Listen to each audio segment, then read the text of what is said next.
Okay. I haven't touched this in a while, but I think I know what I'm doing. Alright, first thing we're gonna do is... I guess I'll do a mic test since I have this pulled open. Alright, sounds good. I can hear me. That means other people can hear me too. Good. Let's just grab this link, put this all over my social media, and then wait for the people to start showing up. That's not true, I'm not gonna wait.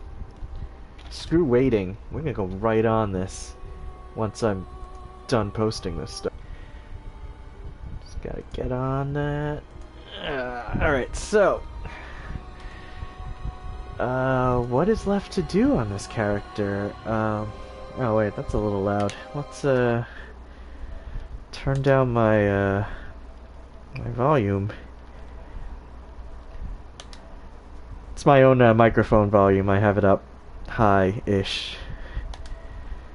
Don't want to blow out my eardrums when I'm fighting Ludwig, cause that boy's a screamer. Alright. It's a little bearable.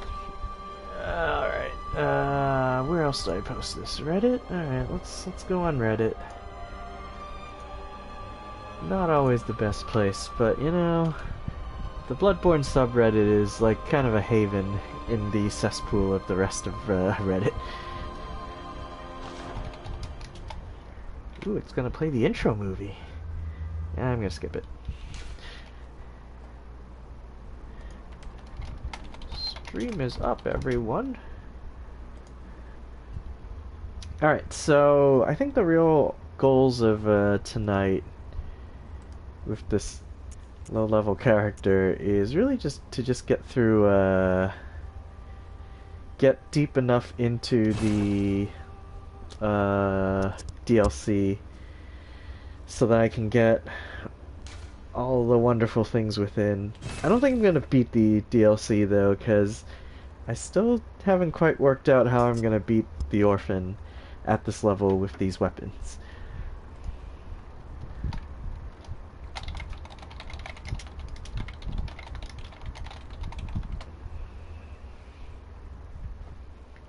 So we'll see. We'll see. But yeah, several things that I need, all in the DLC. I need the church pick. I need Simon's bowblade, but I'm not going to use the one I find because it doesn't have the circle gem, which means after I acquire it, I still have to leave the DLC and go to a messenger bath that's inside a Chalice dungeon, which shouldn't be that hard because I already have the Defiled Chalice up, and yeah, what else do I need from this DLC? Oh, I guess another problem is I'm gonna need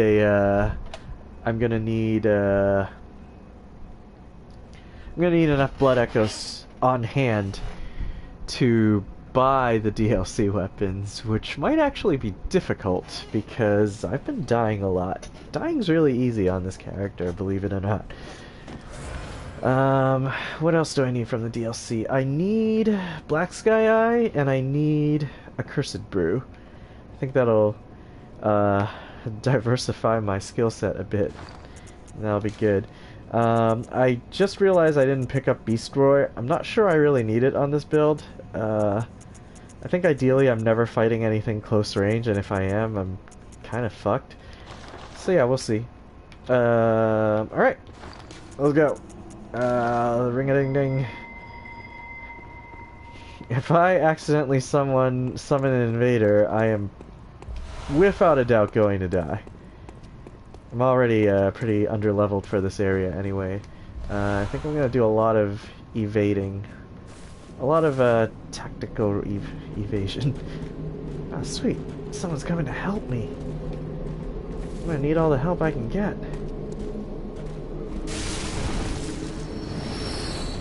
Boo! That's your name. Oh! Just got shot in the face. Not today.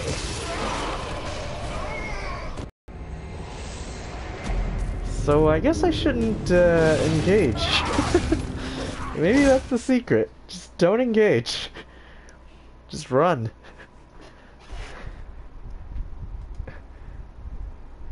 Send help. Yeah, that's more or less what happened. Help did show up though. Just I went and stupidly got myself killed. I mean, the other thing I could do is to just run from, like, everything. That cost me an insight, because someone did actually successfully connect. Oh well, whatever. It's not like I don't have 46 more to burn. I don't really have much to spend insight on this character, now that I think about it, because, I have plenty of upgrade materials already. I'm not going to be running that many weapons. Ah, give me some blood. Alright, we're going to ring again. But I think I'm just gonna run through all of the things. Just gonna avoid fighting where possible.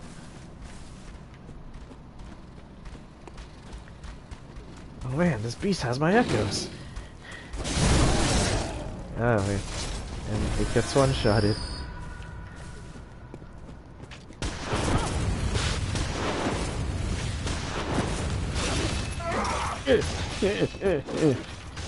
Alright. It is neat that I can actually take more than one hit, though. That's kind of refreshing. Oh, why did it emote?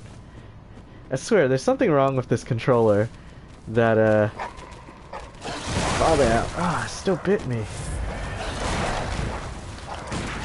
Oh, I missed, that's bad. I'm just gonna run here.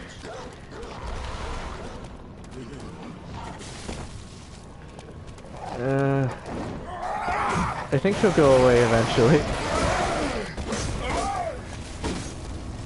Oh my god, help me! This guy won't leave.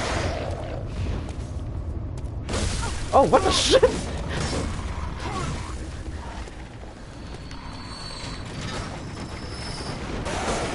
He like hopped on the freaking... He like hopped on the crow and it boosted him up there. Oh, that is some bullshit. It's okay, I didn't die. Surprisingly, I didn't die. Whoa! Whoa, whoa, whoa,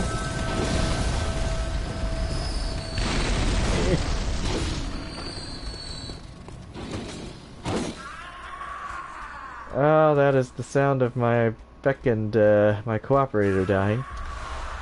Oh, and there it is again, for some reason. Cooperator Max has dead. Oh man, that was almost me too. Yeah, it's gonna be a bit of a shit show as I run around not killing things. I should kill her so I don't get invaded. Oh, are you kidding me? She didn't die. Instead I died. Wow. What a resilient bell ringing lady. Well, that got us somewhere. I did open one shortcut. It's not like I'm not achieving anything. Also, my cooperator died pretty quickly too, so... Doesn't seem like he would have been much help. Alright, we'll keep beckoning. I missed that item up there. I guess I'll grab it. Maybe I'll wear it. It's, I believe it's old hunter gloves. Don't really need them, but I don't know. Maybe it'll fit my cosplay. Nope. Gotta run. This is a hat. Definitely don't need that. We don't believe in hats.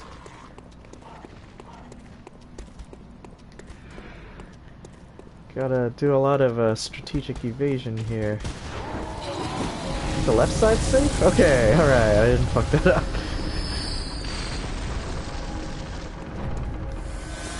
Alright, so the bell lady doesn't appear until someone actually joins my world, or if I ring Sinister. I need to get past these guys. Just let them settle their differences.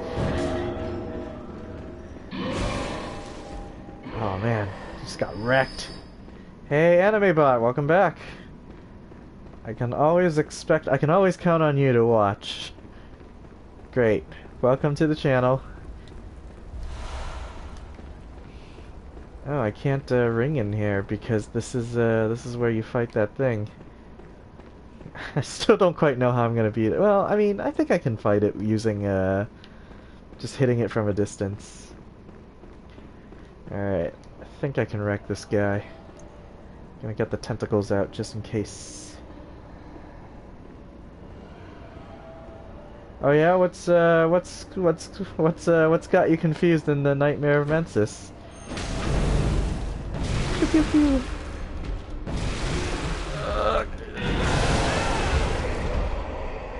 But I tentacled him. He's dead. I can't be dead too. So tentacles, not good enough. I'm very surprised.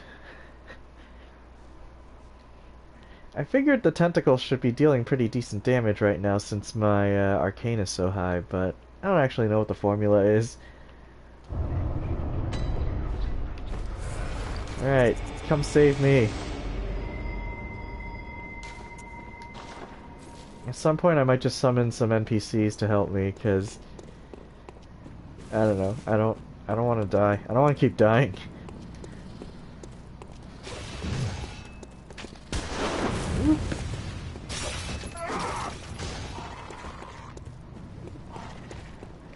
Yeah, I don't think I can like in the higher area of the place. Well, there are several lamps at Nightmare of Mensis. So oh hey, someone's gonna come help me maybe. Oh, that means it's time. That means this bell ringer's gonna appear. I'm gonna assassinate her as soon as she appears. Christopher. Hi, Christopher. Alright, where's the bell ringing lady? She's gonna appear. And then I'm gonna wreck her. There she is. Oh shit.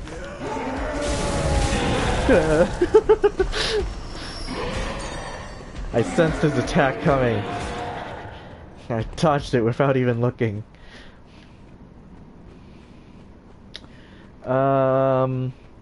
Yeah, I don't know where exactly you're talking about. Have you killed Michael Ash? Because there is a lamp immediately after him. If you haven't fought a boss in the Nightmare of Mensis yet, then... Oh, I guess there is another lamp before it, but I don't find that particular lamp useful. Tentacles! Woo! Yep, alright, you're doing good. You're doing alright.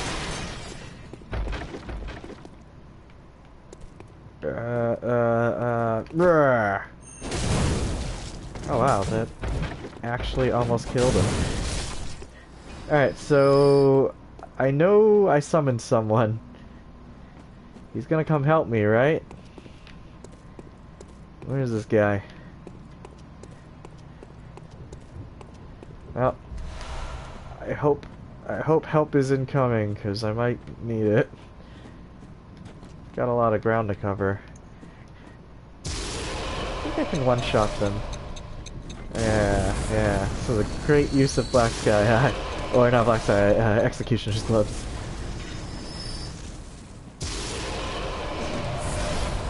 Oh, that guy just totally took a hit for him.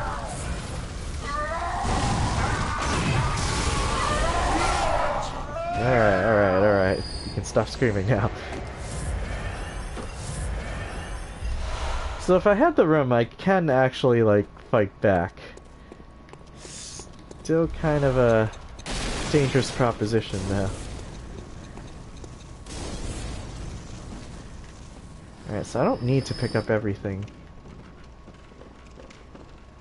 Just need to run through some of the more dangerous areas. Oh, watch out! Oh, you came out here to fight me? You wanna fight?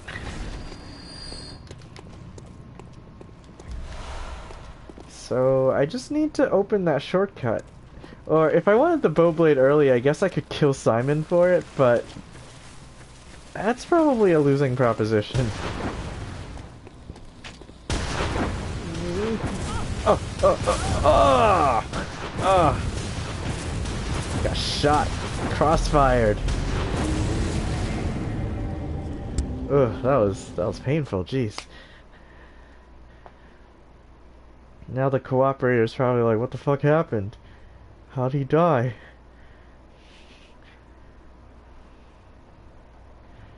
Alright, I think the strategy is to just run. Like, I mean, I did kind of try that there, but I still got shot. I could run through the blood liquors. That also doesn't seem like a good idea. And the other thing is to actually try... I'm not sure how well that's gonna work out. I just want a weapon that I'm willing to take to +10. I don't want to +10 the saw spear because that's just gonna be a waste of material since that's not gonna be my end game weapon. I gotta use things that fit the cosplay, so I can't fully upgrade the saw spear, or else I'll feel bad. Oh, I guess I don't need to dodge if I'm close enough. Good to know that the blunderbuss does have a dead zone.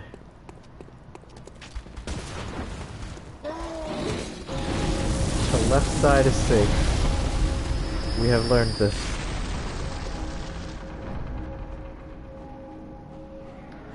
Yeah, this is gonna be pretty wacky. Once I get Black Sky Eye, I think I'll be in much better shape.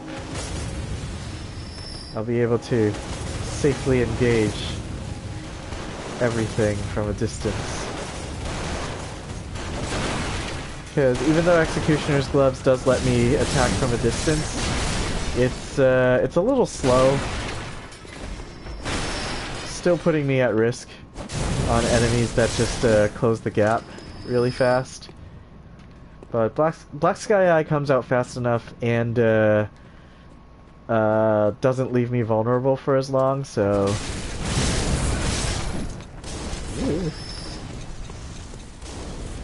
Alright, Hammer Bro's coming at me. Don't mind me, just snagging vials. Now there is a boom hammer down there, but I'm not going to grab it because I'm not going to use it on this build. Alright, let's try running through the blood liquors. Maybe they won't hit me. Maybe I'll be... Oh, I got there. Oh, I just gotta dodge everything now. Alright, we're good. We got the shortcut. We did it. And here's Simon. I'm not gonna fight him because I don't think I'll win. Alright, we got the shortcut. That's not even... It's not even much of an accomplishment. But it's good enough.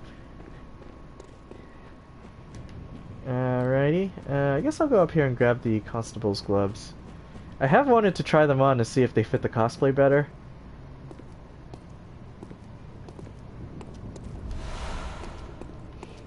Well, I mean, Bloodborne, as in it's a disease. It's bloodborne. It's in your blood. Do you have any tips for finding that you have to chase down with the cage on his head? Yes. Study the area and try to push him into a corner. Yeah, that boss is kind of annoying.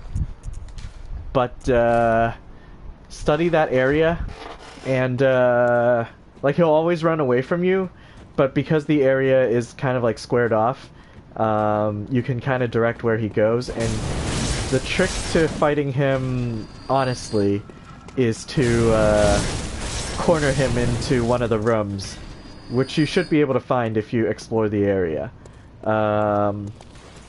If you want to fight him dishonestly, then just use Simon's Bowblade or something. Like, find the distance where you can lock onto him without actually hitting him. or without him getting without making him run away, and shoot him with Simon's Bowblade. If you have any long distance attacks. If you don't, then you pretty much just have to fight him the honest way. He's really easy though. Well, I shouldn't say that. A lot of people seem to have trouble with him. Alright, I can hear the dog, but where the fuck is it? Alright, I'm gonna run in here and get cornered. Alright, no doggy. No doggy. Be very careful. You're basically fighting him. You're basically fighting a hunter who's kind of like my hunter, like an arcane build. So if you're not careful, you're gonna get wrecked by a Call Beyond and tentacles and whatever. If you figure out his attack pattern, it becomes really easy. The annoying part really is that he runs around a lot, and if you don't figure out the puzzle of the fight, then it'll just take forever, and you'll give up and be sad.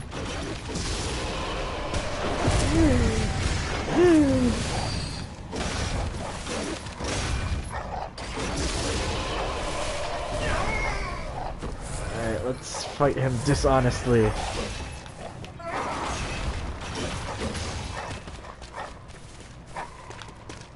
Shoot me, I dare you.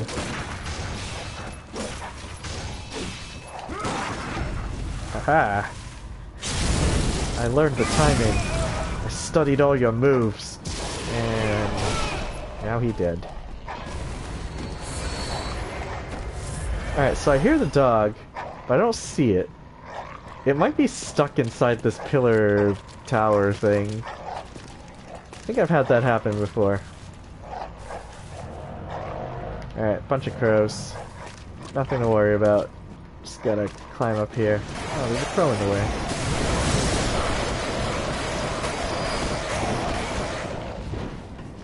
Alright, we're doing good, we're doing good. One little Olympic sprint and I'll have opened the next shortcut. And by shortcut I just mean a lamp.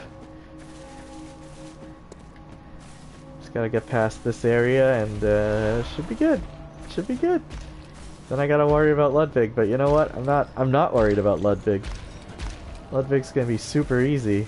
Because I'm gonna summon Volter. Or maybe this guy will help, who knows.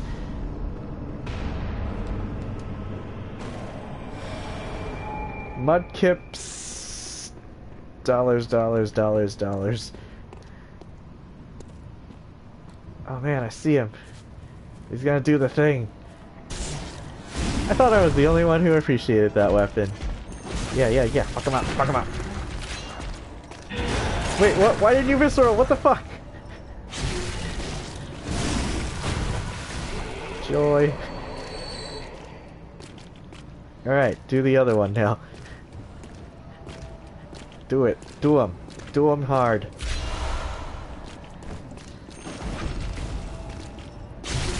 Yeah. Alright, obviously a skill build. No way,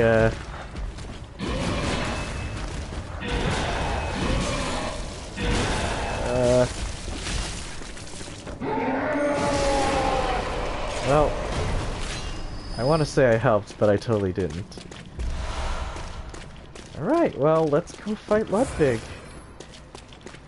I'm gonna do a lot of hanging back, and you're gonna do all the work.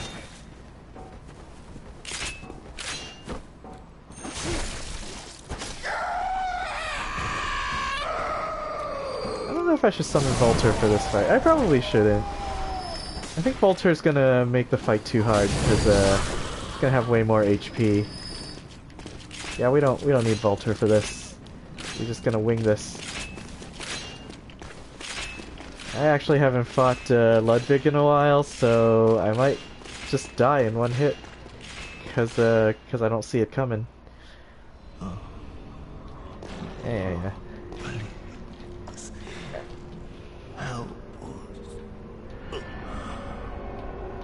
I'm skipping, jeez. Why can't I skip this? Oh, there we go. Yeah. then we panic roll away and let my co-op partner do all the work. That's the secret.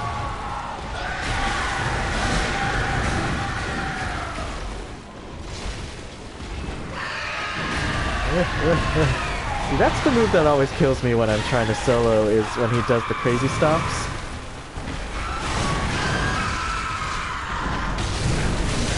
Well, we're doing pretty good. I think that's about 20% of his health. Wow, good dodge. Wait, does he not have fire paper? Uh-oh. I'm a little cornered here. Not good. What the shit?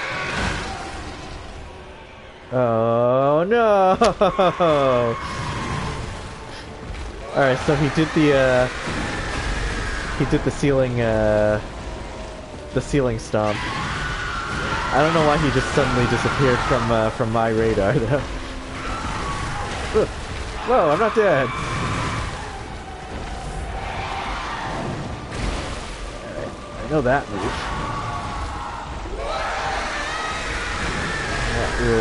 Oh no, he killed the skeleton guy! Oh. Killed my skeleton friend! And almost killed me!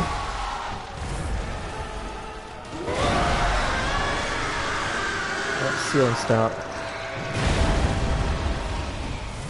Alright, I don't think I've gotten a single hit on him since the co-op partner died. Ugh. Can't be trading hits though. Ooh, oh, early dodge. That's where I fucked up. Alright, this fight's really hard when I don't have a partner, drawing all the aggro off of me. Now, if I had Volter on my side, this might be really easy. Who knows? Alright, if I don't get a co-op coming in, like, immediately, then I'm gonna summon Volter. Because Volter's a good time. I believe this thing is actually pretty strong to arcane, so I can't really rely on my spells either. I pretty much have to fight... I have to fight Ludwig, honestly. Which sucks, because I'm not good at that. Because I die in, like, not a lot of hits. Yay, Peebles.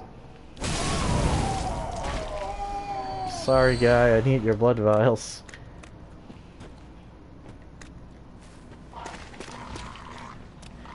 Burbs.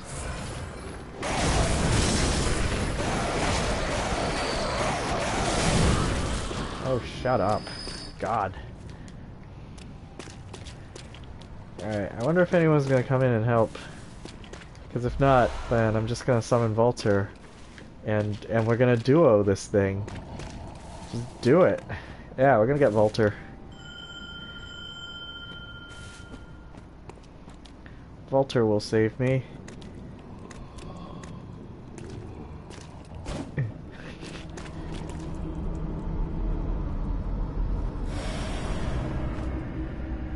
Volter has a ton of HP. He's very good at drawing fire, which is pretty much his only purpose in this fight. I mean, I guess he deals damage too. But really, his main value is... takes the aggro off. Oh my god! I totally dodged that. Oh well. -1 insight. Actually, it might take the insight away from the beckoning bell too. The one that I used for the beckoning bell that didn't summon anyone. Whoops. Alright, so we know that attack one-shots, so that's good to know. Great, we're learning a lot here. Oh, why did I do that? Not even gonna use my bullets. Alright, what level am I? 75? I mean, I've totally killed Ludwig at 75 before. Just not with only 7 vitality, so... Just new ground for everyone here. Kill this hag. Hey, on the bright side, I didn't lose any blood vials in that fight. So I'm on. I'm actually gaining blood vials.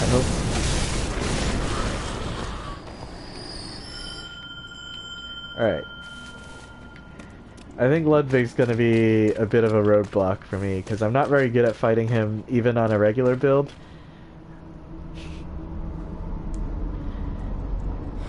So it's just gonna be even harder when I get one-shotted by everything. But I'm hoping that my Saw Spear, Fire Saw Spear, is strong enough to end this fight. End this fight quickly enough that I don't have a whole lot of room to make mistakes. Ooh. Yeah, distract him for me. Poke him with your little stick.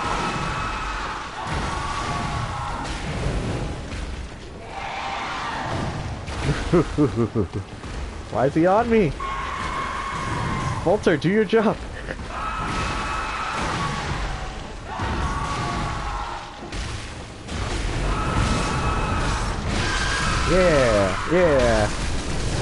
Yeah, I did damage. Alright, let's see how much this does. Oh, that's actually not bad.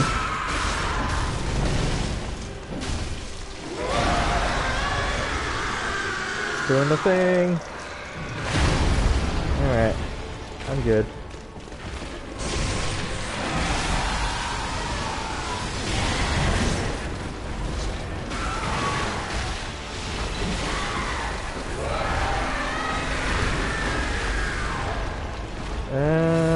Maybe I should, yeah,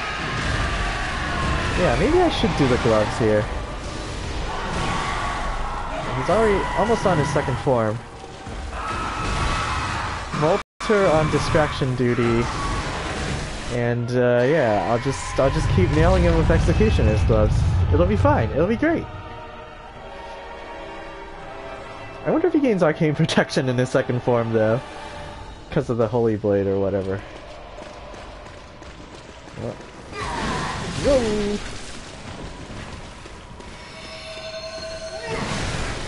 I love that move when I'm doing it. I do wish that I could use the Holy Blade, the Holy Sword. Like, I think it's a pretty cool weapon. Is he gonna use the Visceral? Come on, Walter, use the Visceral! Oh. Gonna do the Wave of Doom. I wonder why he aimed it at me, though. I'm not the problem here. AoE. Walter's just gonna stand there and take it like a man.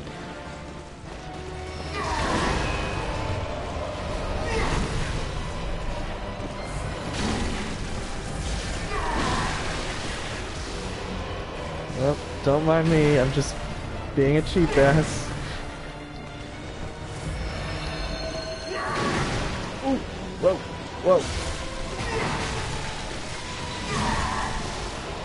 Alright, I think we got this. Wow.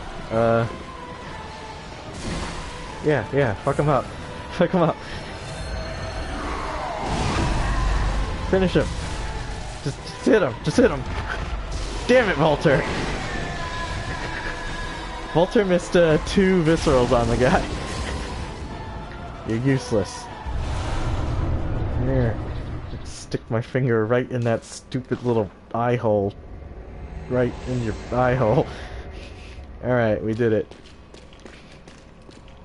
See, I don't need help. Just need Walter. I guess I'll pick up the Moonlight Sword from him because I want I want the blood echoes it gets me. You gotta put on a church garb and then lie to him. Blah blah blah blah blah. Alright, got the sword that I can't use. It's okay, it's worth like a bajillion blood echoes. Main reason to pick it up. Alright, there's a whole bunch of fights here for me to avoid. Oh, hi, Mark.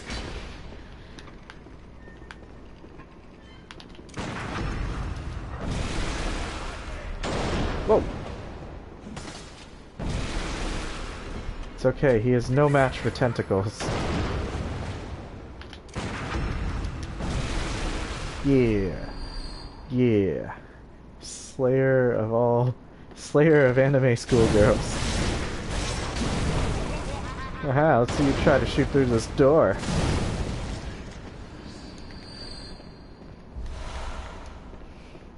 No one can resist the power of tentacles. Alright, so we got Fist of Gracia. And we need... See, I wonder... So there's an NPC here that holds the church pick. And I kind of wonder if it doesn't spawn until after you get the underground cell key and actually open this door. Because certain weapons can clip through this wall, like the Beast Cutter, and I've tried hitting past the wall to see if I could hit the guy inside, and it never works unless that door is open, so I don't think the NPC actually spawns until you've opened that door. That would be my guess. Got all these rats. It's okay, I'm just kidding.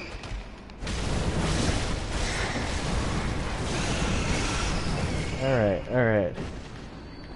It's kinda risky going into a fight with more than one enemy when you have no HP. So I never know how I'm gonna come out of it. Alright, so there's gonna be 2 NPC hunters here, and I think I'm gonna avoid them. Because all I need to do is get on the altar. Oh shit. I tried to sidestep that and decided I would just go and hug her instead. Alright, so I took a comet to the face and that one-shotted me, so we've learned that the comet will one-shot me. It's okay, once I get that spell, I'm gonna come back and fight her using her own comet eyeball thing.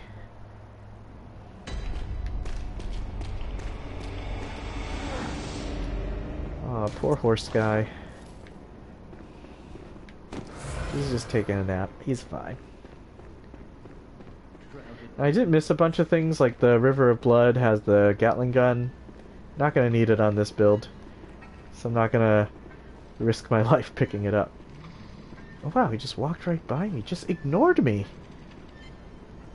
Just like this guy. Oh wait, no, he sees me. Did that get his friend's attention? Nope, his friend just keeps on walking. Like he's not even responsible. Maybe he's not his caretaker, he's just the guy he knows. Alright. Oh. Activate the cutscene. I'm safe during the cutscene. So what I don't get is how does the hunter, how does your character know to put the eye pendant inside this thing's skull? No, this is new game. This is new game. But I only have 7 vitality, so it might as well be New Game Plus. Although if it was New Game Plus for realsies, everything would probably one-shot me. Whereas right now, it does look like I can survive a couple of hits sometimes, maybe.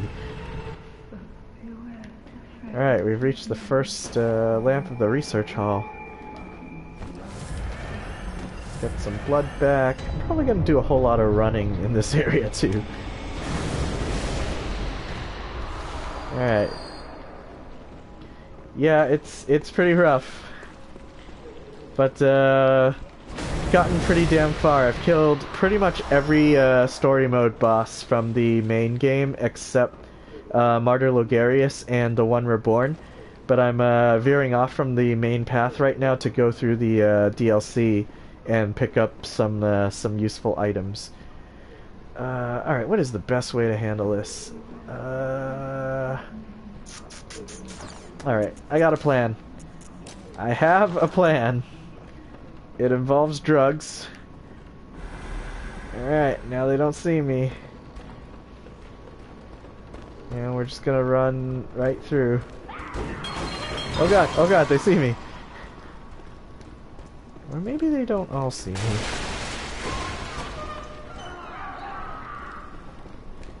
Alright. And that is the secret power of the blue elixir. So we just don't want to deal with shit. I gotta get past this guy. I'm pretty sure he one-shots me. Oh god, shit. Alright, that was kinda close. It wore off almost right at a very bad moment. Alright, so we have this hunter guy. I might as well take care of him now. Using Executioner's Gloves. I don't know if that'll hit him from here. Alright, I got him. Nice. Now I just gotta wait for him to kill himself like he does sometimes. Yeah. Alright, knocked him down. And it looks like he's dead because I just got blood echoes. Sweet! Alright, don't have to worry about him later. I don't think I need anything from there. I do kind of wish this guy would die. Oh, I don't think I can get past this. Oh, sweet. Alright, that worked out. Now I can use this shortcut.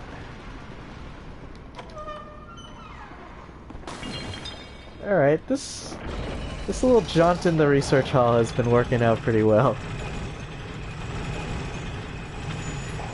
So now I'm on this floor. Whoa, whoa, whoa, whoa! Oh, son of a whore! Ah, I couldn't make it to that other shortcut. Also, I didn't realize he had a Rosmarinus. Or that the Rosmarinus one-shots me. What the fuck? I thought he had a freaking, you know, the gun that they all have. The one that always knocks them back. Alright, so I got sprayed by the garden hose thing. That was fun. Do I want to down another blue elixir? You know what? I don't need it. I don't need a blue elixir. Oh, shit. He was in the way. Alright.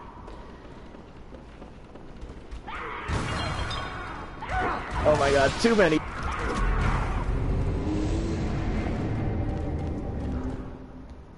Might be faster if I went through that way. You know, through the hall with all the crazy people.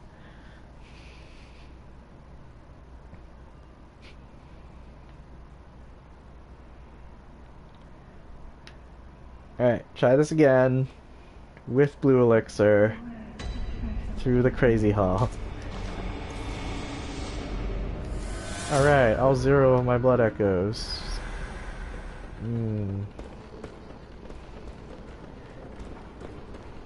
So yeah, I'm invisible up until I'm too close to them and then they'll see me. Whoa, whoa, whoa, whoa, whoa. I'm not even near you. How are they seeing me? I'm so invisible.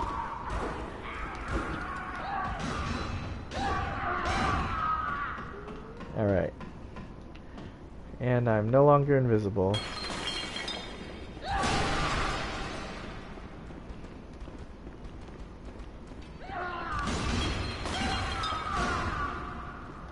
Wait, what? He's still alive? Alright, well I guess I just have to kill him again. Oh, did that guy follow me? Yes, he did. Oh my god. I was like, that sounded kind of close. I hope he didn't follow me. And then I was like, he's right behind me, isn't he? Motherfucker. Why is that hunter alive again? I guess he didn't die that first time. Like, he definitely fell down, but I guess he didn't fall down far enough. I just want to open the shortcut. Come on. I want to talk to the lady. Get her brain fluid.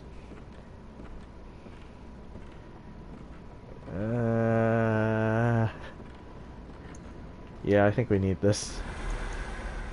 I'm wasting so much blue elixir, but Alright, I think we're just gonna go this way this time. I feel like there aren't that many opportunities to use blue elixir in this game. Other than, like, PvP, I guess, if you're invading someone and you really want to get the drop on them, because you're an asshole, don't want to fight fair. But maybe I'm just projecting. Alright. Carefully snuck by him. I don't have his attention. We did it.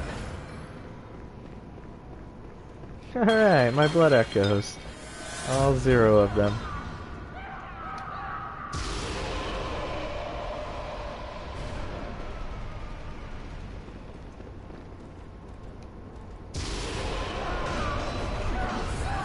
Alright, I can hear him, and he doesn't sound that close, so I'm not afraid.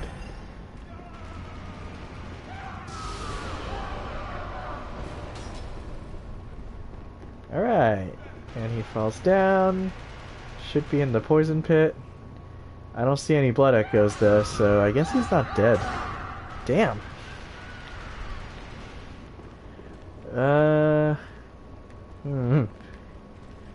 Could go up, could go that way. Fuck it, let's go this way. Oh right. There's a reason to be over here. It's to get some sweet brain fluid. This guy doesn't seem too interested in me. Let's kill him anyway.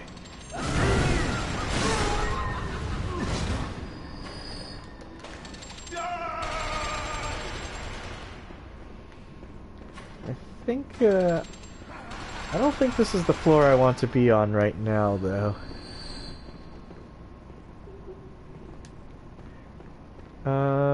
Oh, the elevator is down there, though. Alright, maybe this is where I want to be. Yeah, this is where I want to be.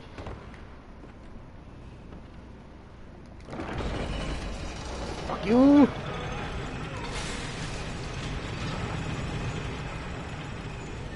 I guess I'll patiently wait for the elevator to appear. Nope, too dangerous.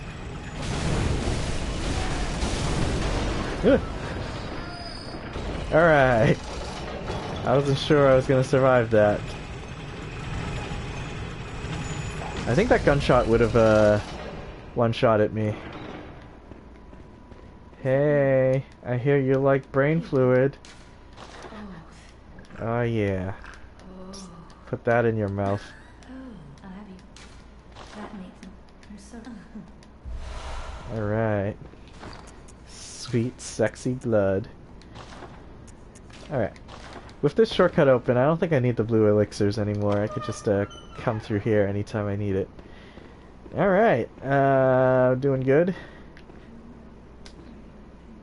I think I need to give her more brain fluid before she gives me the key to the Black Sky Eye, though, so that's our next plan.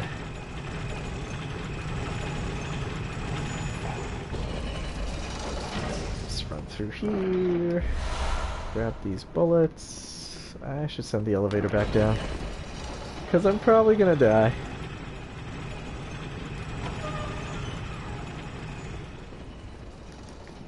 Yeah. I didn't pick up the decorative old hunter garb, but I'm probably not going to need that. Not for this character. I don't think it looks like anything Lara Croft would wear. I think these are the right pants for Lara Croft, though. We're going to keep these pants. These are the Ashen Hunter trousers, which come from Detour. So I literally killed an old man for his pants. I don't feel bad about it, though. There's also an enlarged head over there. I don't need that. I think my head's big enough. Alright, so this is gonna be tricky.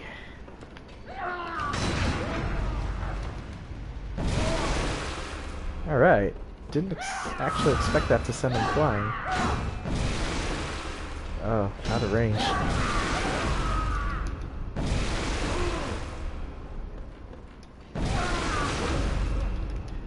That's how we're gonna kill him, just tentacles all the time.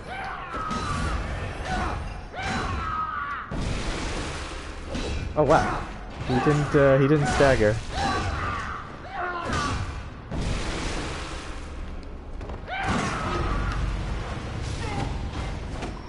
Okay. Didn't, didn't work out quite as smoothly as I'd hoped, but good enough.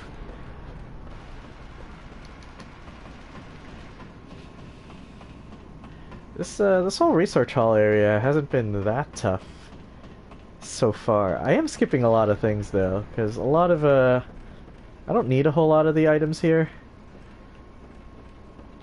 I will pick up the upgrade materials though, because never know when I'm gonna need those. It's always good to have more upgrade materials anyway. Haha, poor rats. Shove this corpse off.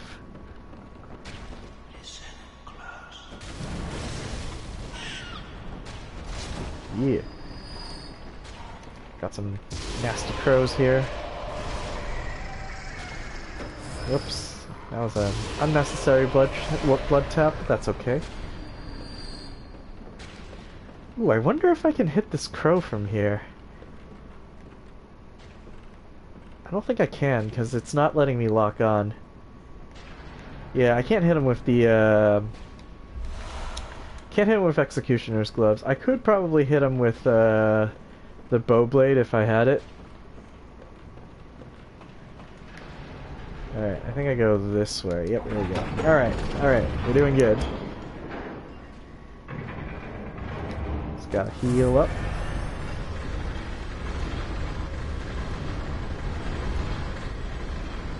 The second brain fluid is up here, which will get me the black sky eye, and that'll be good.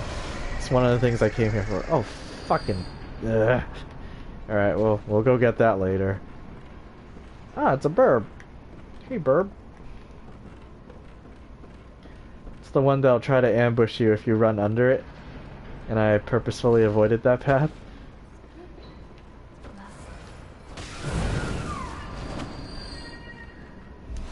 Alright, got the other brain fluid, which means we're good. I guess I'll pick up that guidance rune. I don't know if I'll ever use it, but better to have and not need.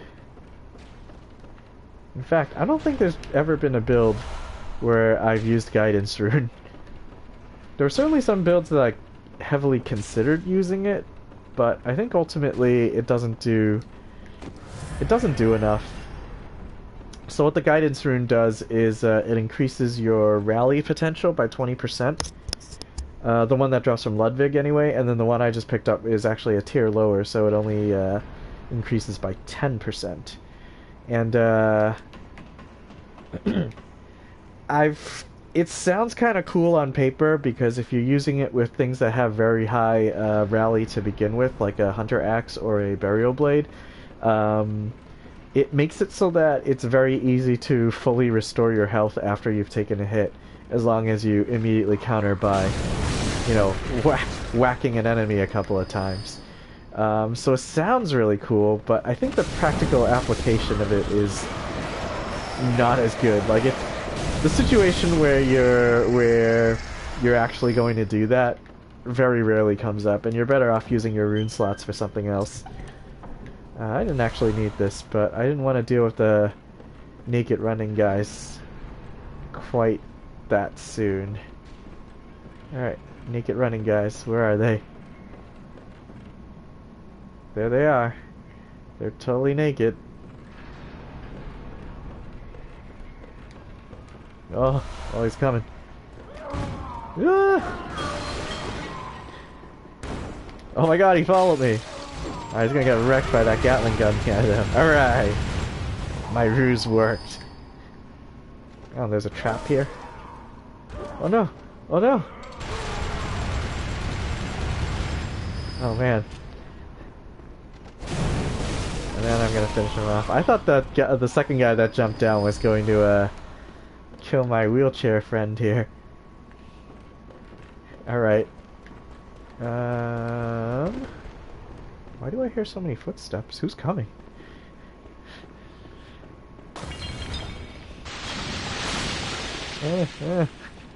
Scary. Alright, we're good.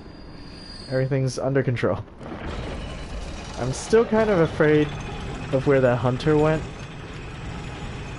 because I know he didn't die. and I don't want to get ambushed by him at an inopportune moment.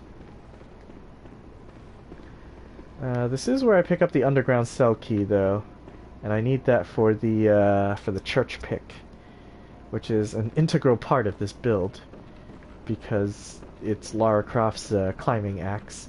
Ooh, can I hit him from here? Ooh, maybe I can. Ah, sweet. Haha. Gotta work on your upper arm strength. Only one skull made it. Oh, it's enough to kill him. It's fine. Now can I hit this guy? Ah, really? That one little thing sticking out was enough to block it? Oh. Gotta kill this guy. Sweet. So the trick to playing this character is to, never engage directly. Oh, come on. Alright, I guess I have to, actually go up and fight him. Fight him like a man.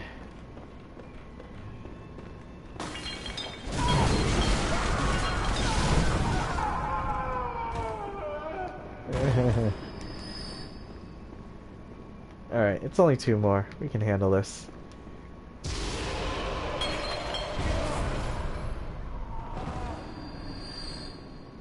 Do I have your attention? No? Oh, okay, yeah. Yes, I do. Alright. Cleared a path without taking any hits. That's what I need. That's what we need to do. I know there's a guy in here with a poison thing waiting for me. Just gotta bait him out. Haha! I am no longer there. So this patient is actually interesting compared to all the others. Wow, it dropped murky. But instead of attacking you with well, I guess he does still flail his arms, but his arm is like poisonous or something, or venomous, and it will do slow poison on you. And he has a grab attack where he like kind of sticks his arm down your throat, and it's really erotic. And it also slow poisons you and kills you, presumably. On this build, it will most definitely kill me. Alright, we got the underground cell key, which means it's time to, what was that? Oh, that's the sound of the, church doctor. Might as well pick up the lock shield. It's worth like 42,000 blood echoes or some shit. That'll be useful. I don't think I need any of the items that are down there, so... Whoa, whoa. There's a naked guy running around here. Where's he going? Man. I don't think I've ever had this happen before. Usually if one of these naked guys makes it all the way down there, they die because the drop kills them. Now he's just running around really confused. Alright, let's engage. Wait, no, let's not. I wonder if Simon's here. Simon is not here. Oh, he just ran away. What a fucking pussy. Come back. Get over here. Oh, now he's in the poison. Can he get poisoned? Ooh, I wonder if I can make him attack this guy over here. Like, just accidentally swing at him. Oh, well, I got a little too far. It's okay. Hey, look at that, he can get poisoned. That was kind of me trying to see if I could get him to hit the patient. Now I'll never know, because I'm dead. Alright, so that means Simon's gonna be up here now. If I wanted to fight him, this would be an excellent opportunity. I've actually never fought him here before. Wait, what? Why isn't he here? Oh, I didn't fucking talk to him. Jeez, I just ran right by him like a dumbass. Right, okay, alright. Alright, which of these assholes has my blood echoes? I know it's one of yours. Urgh. I don't want to fight all of them. I just want to kill the one that has my blood echoes. Is that too much to ask? Oh god, they're coming. I think there are some people who would be really freaked out by this. Like, there's certainly like a phobia for like fear of mental patients or something. And here I am just killing them. No mercy.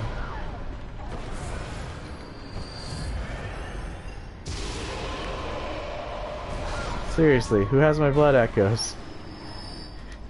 Is it you? Yep, that was the one. Man, there are all these items. Alright, that's enough. Let's talk to Adeline and see if she will give me the key. Yeah, she's not rocking around in her chair, so clearly she's not crazy enough yet. Something I could do though is I could just keep reloading this until... Yeah, let's do that, because I do need the... I do want the Black Sky Eye. So if I keep reloading the area, it'll advance time. And I want to advance time enough to get her to the point where she gives me the balcony key. Because I want me some Black Sky Eye. And there's also a pulsing gem, the triangle pulsing gem. I do kind of want that too.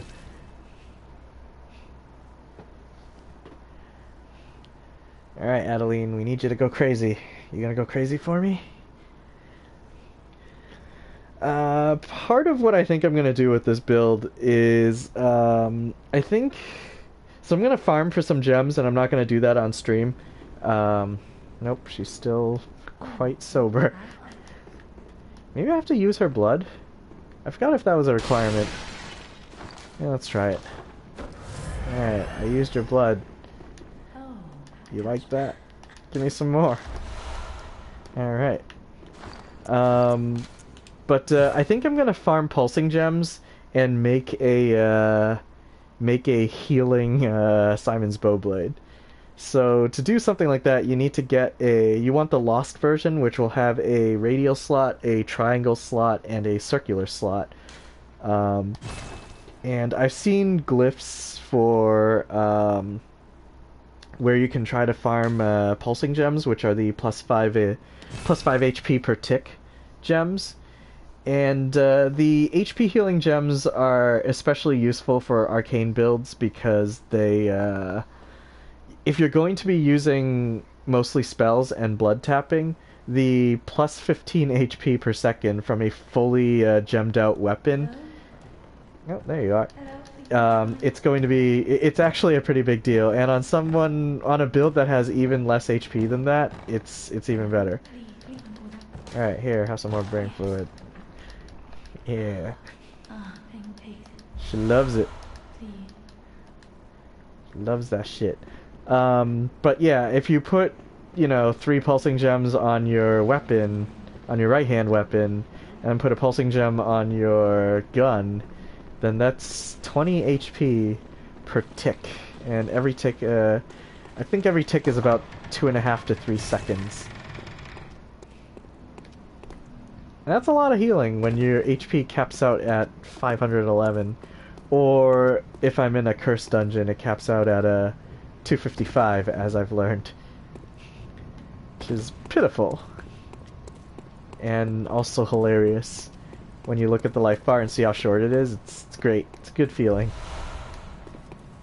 Alright, so we're just here for Black Sky Eye. But we still need to kill some of these guys, because, I can't reach. Alright, I guess we'll just have to be sneaky about it. Kill this guy first. Then probably kill that guy. I wonder if it'll reach. Nope. Well.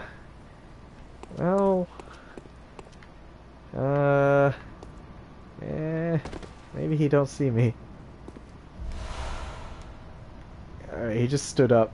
I don't know if it's because he sees me. Sneaking around. Alright, I should be close enough. This should be lethal. Alright, just gotta pick them off slowly. You know, I'm like a sniper here. Nobody sees me.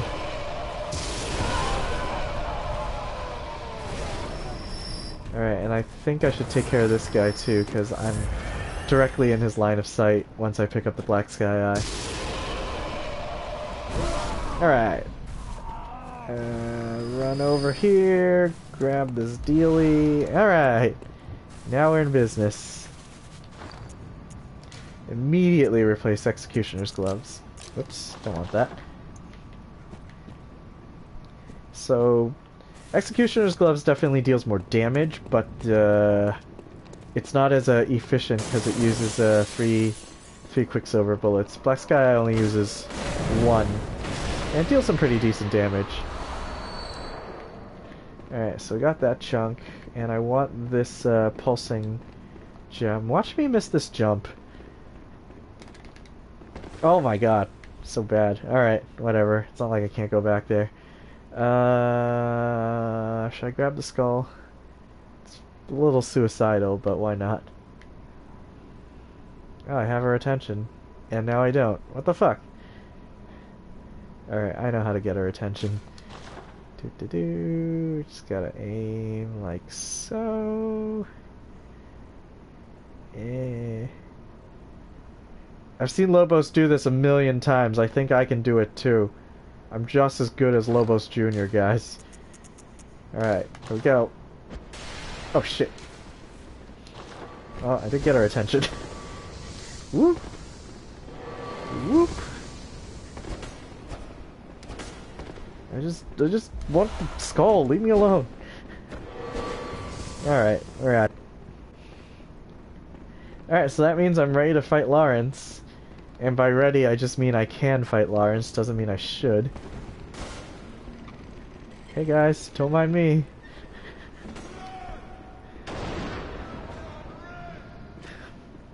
I don't even know what he's saying. Alright. So now we're safe down here. And I think that church hunter is gonna leave me alone. Because I'm kind of outside her bounding box. Oh my god.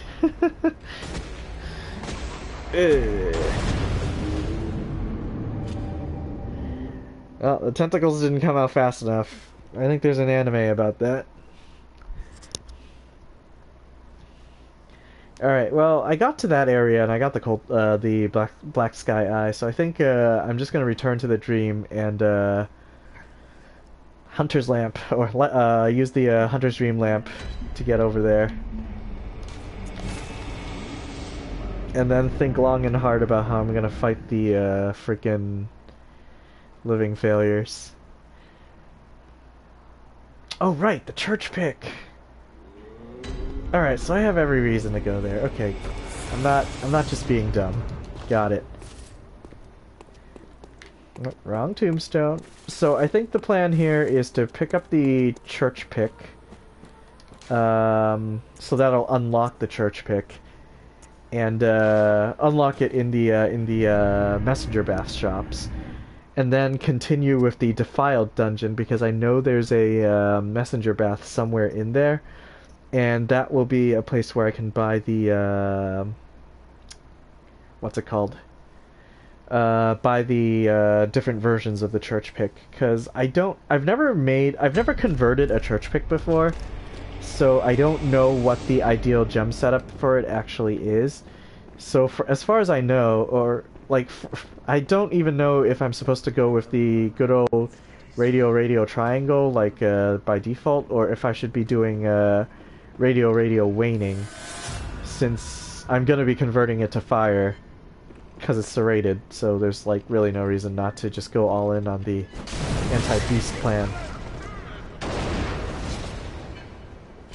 Oh, did I get his friend's attention? Yes, I did.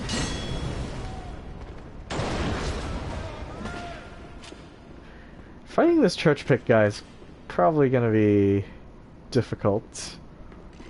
on this character. Oh, you gonna point your gun at me? Alright. Although, I think if I use Executioner's Gloves, yeah, we'll do the unnecessary visceral here. Executioner's Gloves might be good for this fight, so I'm probably gonna swap that back in. Yeah, let's do that. Pick up all these other goodies first, though. Yep, I already grabbed that one. Oh, right, and I want the Yamamura gloves, so I might as well grab them here, too. Because, I think those might be better gloves for this cosplay, so let's try that. Grab all these other things first. Hey, buddy. You having a bad time over here? Colored by blood, but always clear of mind. So I've noticed something about this, right? So he's bashing his head up against the wall. And, the thing is about his model, there's no actual wound on his head. I guess there's not a good way to rotate the camera and see it, but like he's obviously been bashing his head there for a while. But there's no blood actually on his head. So, yeah, oh, there I go, doing a bow. Alright. Sorry, I want your clothes. Sweet clothes. Alright. Alright, let's try those gloves. Old hunter armbands. Eh? Yeah, they don't really look like, they don't really look like the gloves that she's wearing in the video game. Wow. Yeah. Alright, I guess we have to stick with the Gascoigne's gloves. They look close enough to, like, just, like, random wrappings. Once I get, like, the Madman wrappings, from Tomb Chalice, then that might, those might be the gloves I'm looking for. Alright, let's kill Churchpick Man. Yeah, I swear he doesn't spawn until this door is open. Stab.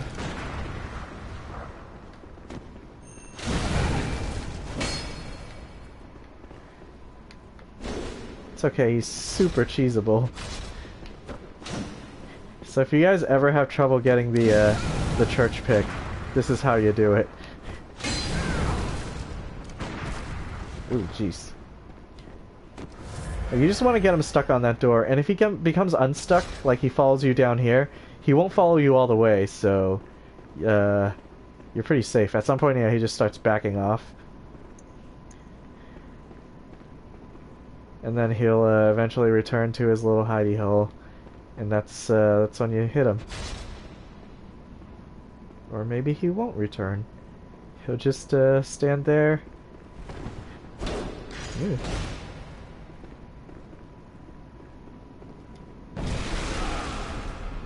He is no match for tentacles, though. Many NPCs are not. Look at that church pick. I wouldn't be killing you if it weren't for that church pick.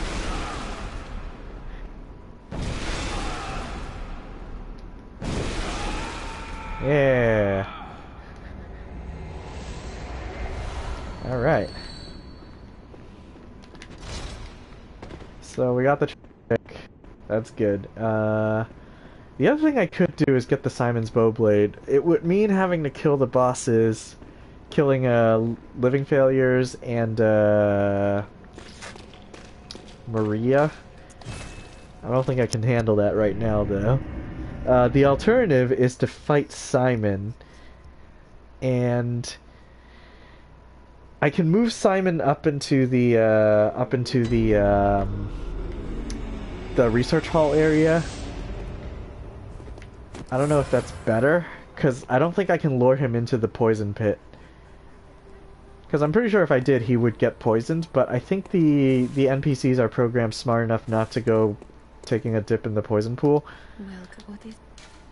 Very well. I also don't like killing Simon. He's a cool guy.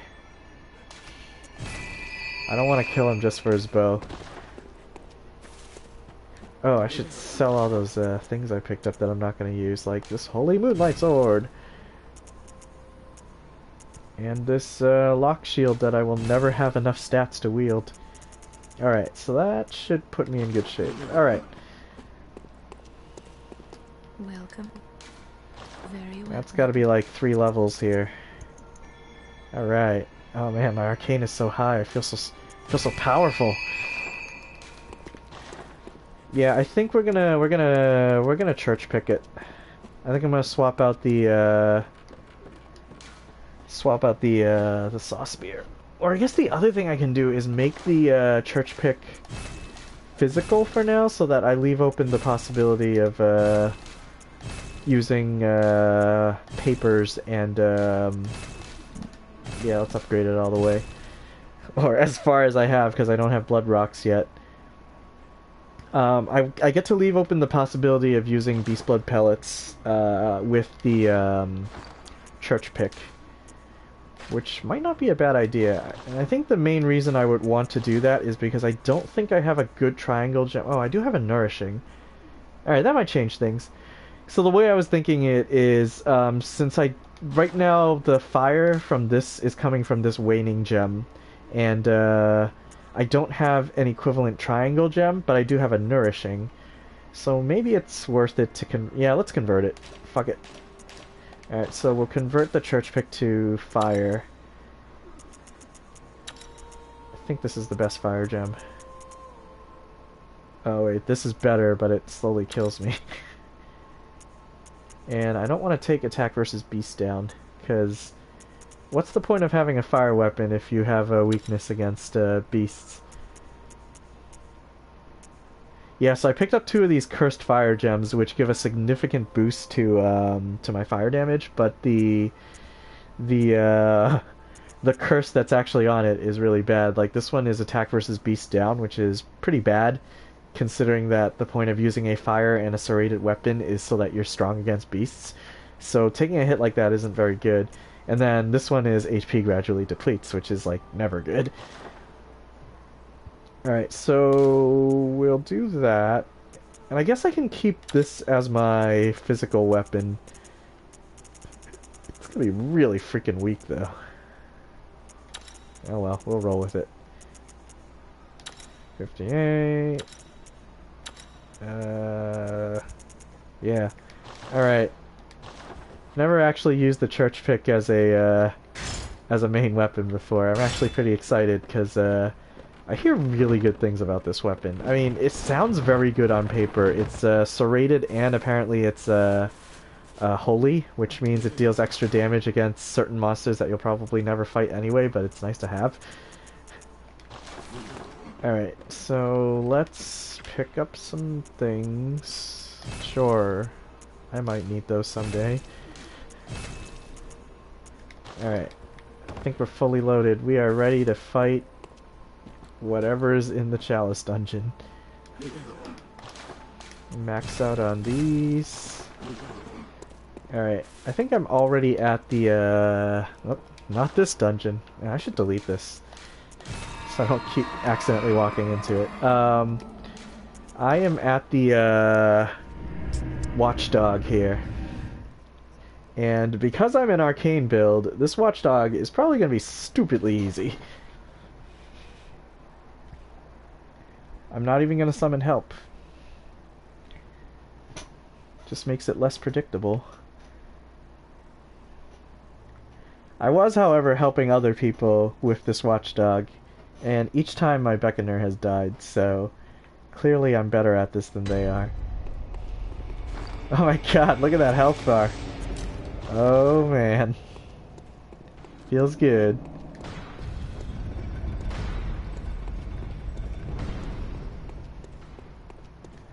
Alright, Defiled Watchdog. It's gonna be Defiled Hot Watchdog with 255 HP. Here we go.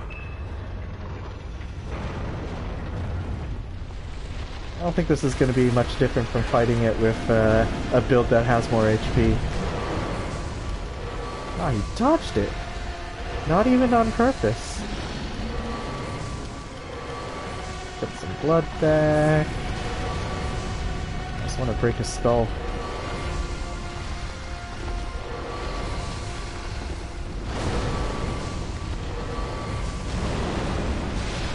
And there are really only a couple of moves I need to watch out for if I'm going to fight him from a distance like this.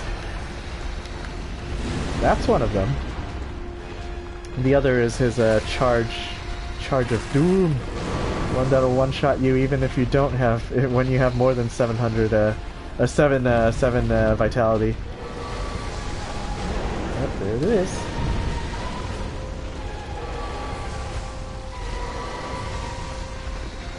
Come on, break already.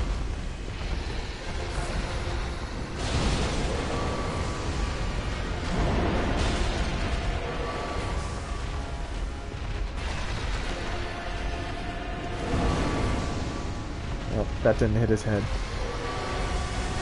Alright, his head is down, so he's going to take a lot of extra damage now. So we're switching to Executioners to try to end the fight quickly.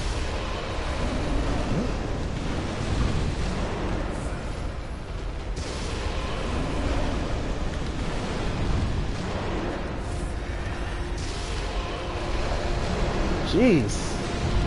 Just keeps doing that move. It's like he knows that that's the move that kills me. He's gonna try to nail it every time.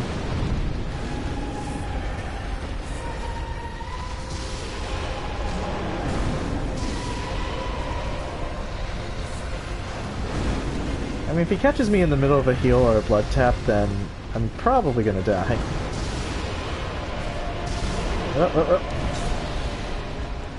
Oh, what happened there? I guess I broke another limb. Oh, there we go. So after he does that, I believe all of his parts regenerate. So we're back to whittling down the skull again for 200 damage a pop. See, that's why I switched to the... Oh, shit! But yeah, that's why I switched to the gloves there. After you break his skull, you want to deal as much damage as you can, and the Executioner's Glove has better DPS at the cost of higher Quicksilver bullets. So I was trying to do as much damage as I could while his skull was broken. But yeah, one of two moves that you need to watch out for when you're fighting him from a distance is when he throws like that. Why was health reduced? I have 7 vitality, and I'm in a cursed dungeon. That's why. I am streaming again, you're right. And you're just in time for one of the most exciting battles, because a lot of people have trouble fighting Defiled Watchdog, and I think he's really easy, even without the 7 vitality penalty. I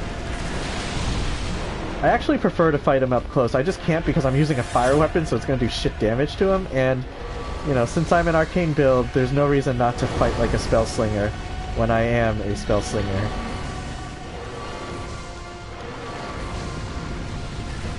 But yeah, in a more normal build, the best way to fight him is to actually get close, bait his moves, and then just attack his legs. Because once you break those, you'll deal extra damage, just like if you broke his head. And granted, if you are going to fight him melee, then there are more moves you have to watch out for, but I mean, they're all telegraphed. But everybody has their nemesis in this game. Like, some people really cannot fight this thing, but they have no trouble against, like, oh, I don't know, like Ludwig or something. And for me, Ludwig is like one of my toughest bosses. But this guy and Aberrant Beast are really easy for me, but I see on the subreddit that a lot of people have trouble with Aberrant Beast. I really think it just depends, like, on several things. Either your build or just your playstyle. Or your ability to recognize patterns. Like, how to dodge this move because it insta-kills you. Alright, head is broken. Look at that damage. Oh, whoops. I just wasted a bunch of bullets. It's okay. It's not like I don't have a bunch of them. So yeah, that little fire wave will kill you. and the charge will still kill you. Like that.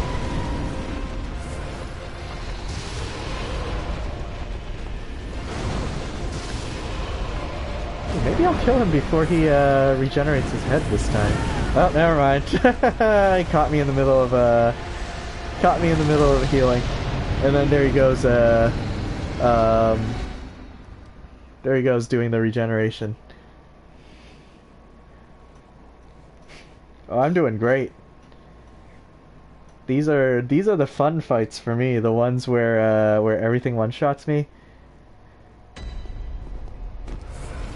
Yes, Defiled Amygdala is one that a lot of people have trouble with for good reason. Like, I feel Amygdala is pretty hard, especially on a melee build. Once again, any long distance build trivializes both of these fights, except when you're like me and have 7 vitality. But yeah, Amygdala is actually pretty easy if you're Arcane or Bowblade on the Blood Tinge with Bowblade. I mean, if you're Blood Tinge, why aren't you Bowblade?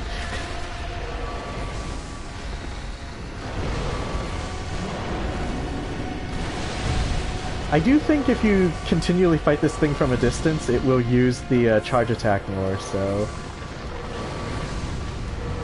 that could get scary. Alright, I think I'm out of range.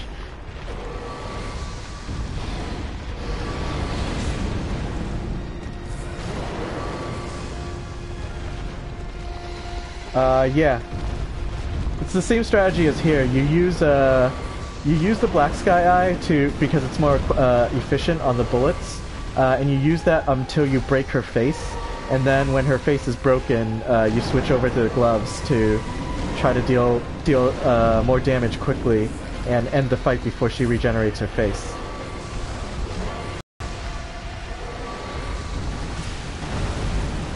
Yeah, we did it.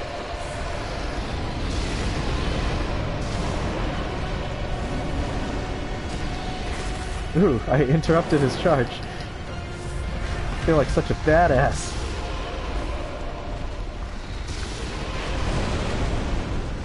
There's definitely a certain sweet distance you want to be, like a certain sweet spot for launching the gloves to guarantee that all 3 skulls hit. So you don't want to just kind of like, you don't want to like just fire it off arbitrarily, because you want all 3 skulls to hit him right in the head, because once you've broken the head, he takes a lot of damage. Ooh, that was kind of close. Oh no, it's healing. Or it's not healing, but it's fixing his head.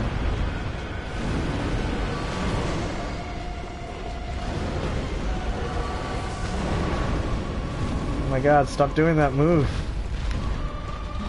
Yeah, do that move. You're like super vulnerable.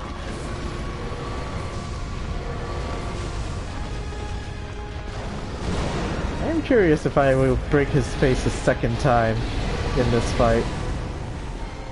I don't think I've ever had that happen, because usually you kill him before his face has an opportunity to break again. But yeah, when he does that giant explosion, he'll heal any of his broken limbs.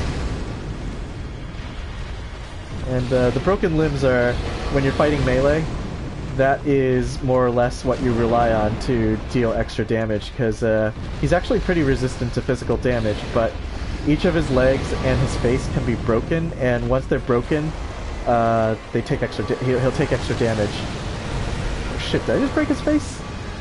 I don't think I did, because that shot only did 200 damage. I broke a different limb though.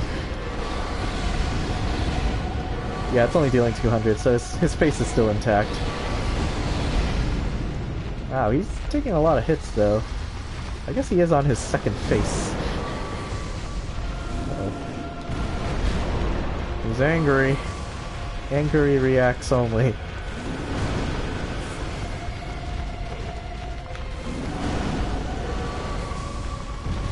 Ooh, that dealt some really good damage. Probably because that was the limb that broke. I think it's his his front paw there. Alright, now the head is broken again. We're good. Should end the fight pretty quickly.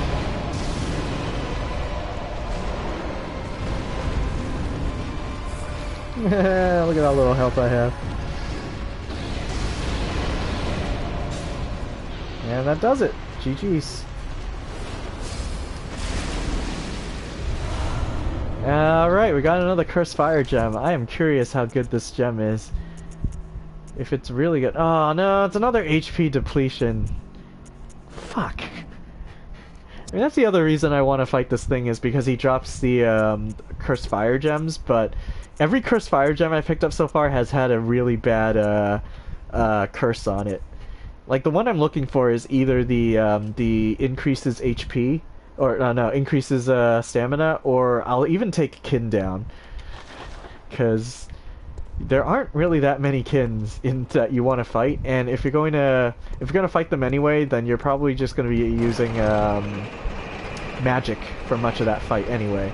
So I'm okay taking kin down as a curse on any weapons that this character is going to use, because it's really not going to be that detrimental. But weapon durability down is probably going to be a big deal too.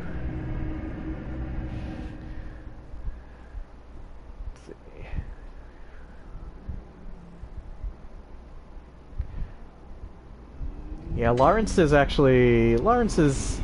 see a lot of complaints for Lawrence too. I mean, I think the chief complaint isn't that it's particularly difficult. It's just that it's a pretty uninventive boss, because it's basically a cleric beast with extra moves and more fire. But I do like the design of that fight, because, like, alright, it's like they had some kind of board meeting and were like, since Lawrence is a cleric beast, let's make him a cleric beast, but he's on fire, and then he breathes fire, and he has fire attacks, and then at some point in the fight we will make him even more on fire, because he's not on fire enough. Like, they basically just, like, decided, you know what, we're gonna have one gimmick and we're just gonna double down on it, and he's gonna be very, very on fire. And that is basically Lawrence's story. Let's just have a fire dude.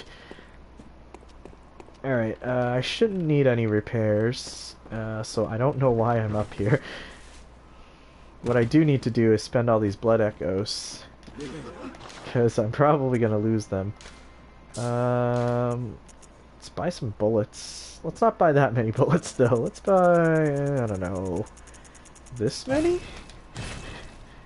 And then dump the rest here? Alright, this is good. This is good. Alright. So I'm not actually that familiar with the moveset on the church pick. So there's a stab and then some... Alright, so this is kind of decent. It's not quite a saw spear, but it'll do. And I guess the transformed R1s are... Oh, so is there a sweep? I don't think there's a sweep. Okay, so uncharged R2 has some kind of sweep. Not quite as horizontal as I like. Backstep R1? Eh? Backstep R2? Oh, okay. So backstep R2 is pretty decent. So the church pick really does fight very similarly to the burial blade. Because the burial blade, strangely, also doesn't have a sweep attack. Yeah, I know, right? I would love to fight DLC bosses in any Chalice dungeon. Just like, randomly, oh, here you go, you gotta fight Ludwig again. I guess lore-wise it doesn't make sense, but given how the lore is in this game, I don't think it's that hard to make an argument to just make it make sense. Anyway, we're gonna continue with this Chalice dungeon now. It's gonna be a lot of running around, because I'm probably gonna be dodging a lot of fights. I think we want to keep Black Sky Eye, but Augur is gonna be the big one. So I hate this setup. I hate that Bone Ash Hunter and the two Fire Dogs. I hate when they're together. Because even on the more serious build, I have trouble fighting them sometimes. A lot of the times. I think the easiest time I've had was with a Blood Tinge build. But only because the Blood Tinge, any Blood Tinge attack will knock the dogs down, and that just helps take a lot of the pressure off the fight. Oh, hello, everyone. Yeah. Oh my god, no stam. So the best thing about the Church Pick is that once transformed, every attack is thrust and deals thrust damage. But once you convert a weapon to any element, the no physical things, it no longer deals any of its physical properties, which means any benefits I'm getting from thrust damage aren't happening anymore. Alright. Gotta play this a little carefully, because my HP is so low. I'm pretty sure I don't want to come in here. I'm gonna open that door anyway, for funsies. We're just gonna avoid that mob.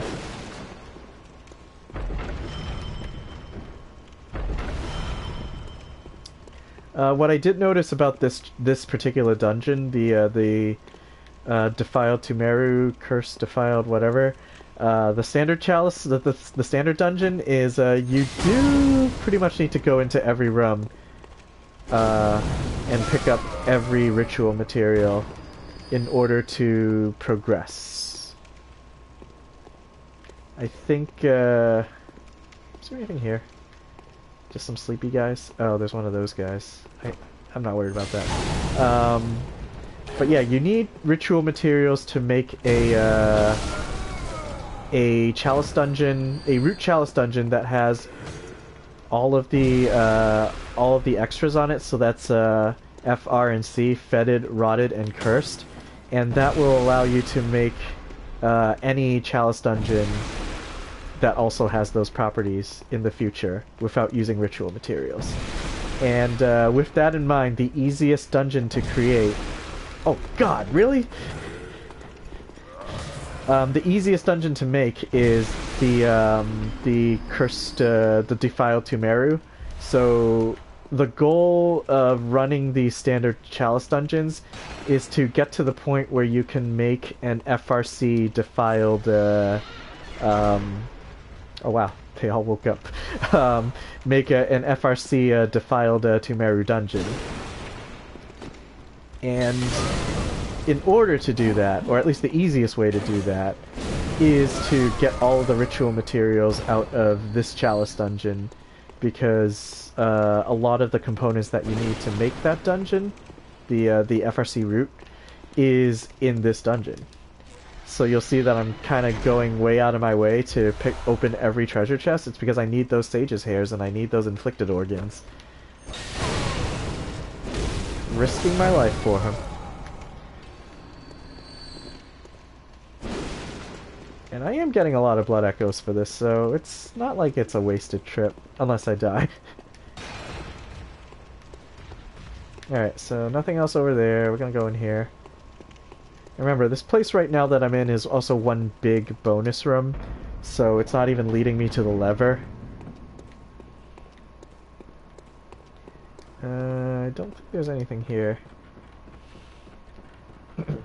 Oh, I'm not beckoning. We should do that. Although I've had a lot of cooperators die in this dungeon, so I guess it's kind of difficult or something.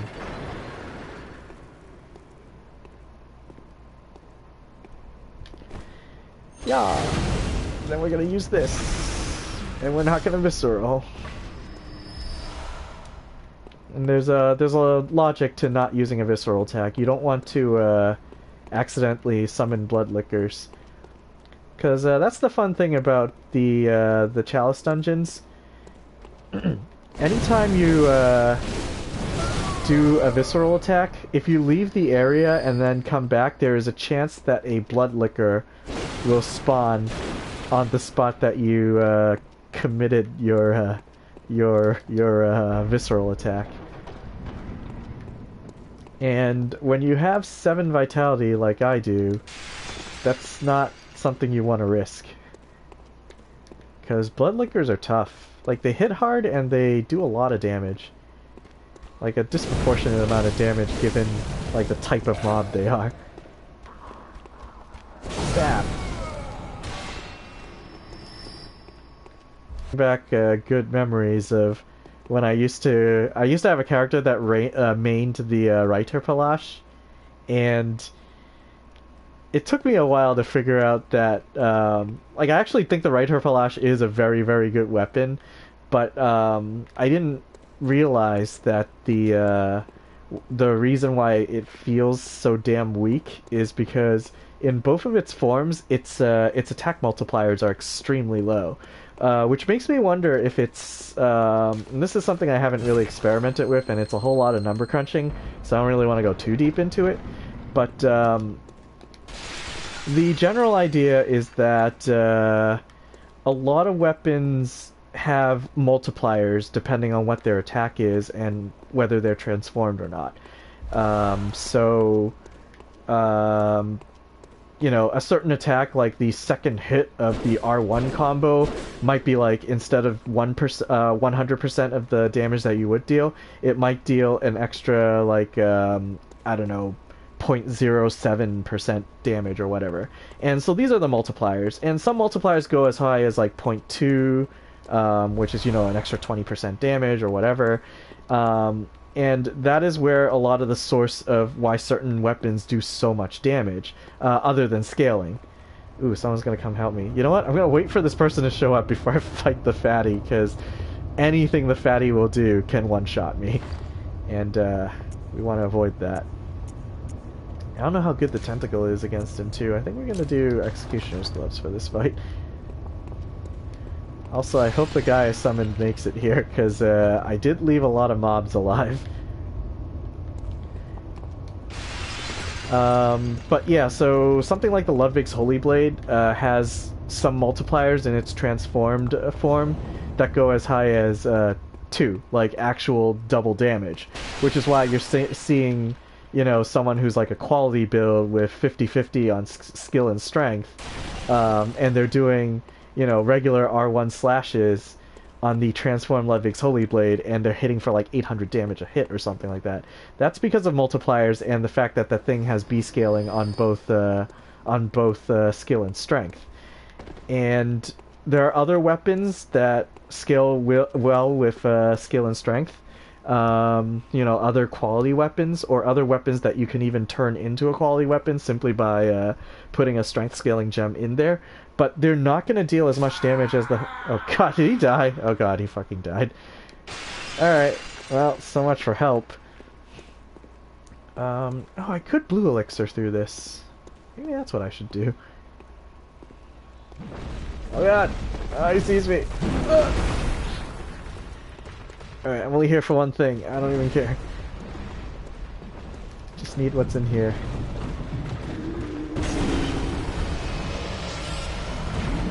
Ah, fatted.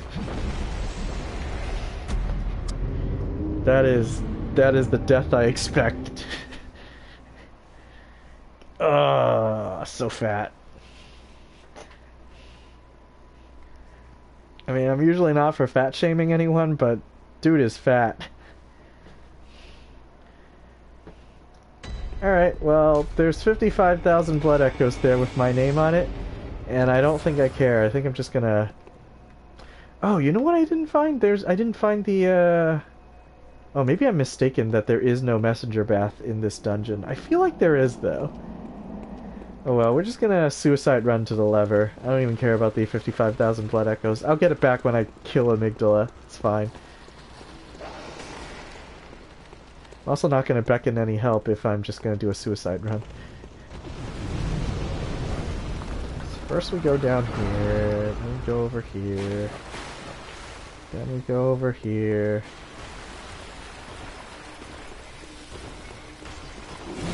And there we have it. Okay, doggy. Love it when the dogs follow me down here. Leave me alone. I think there's a Red Blood 5 down here that I don't really need, but it gives me some breathing room as I run away from those dogs. Because I don't think the dogs will follow me all the way in here.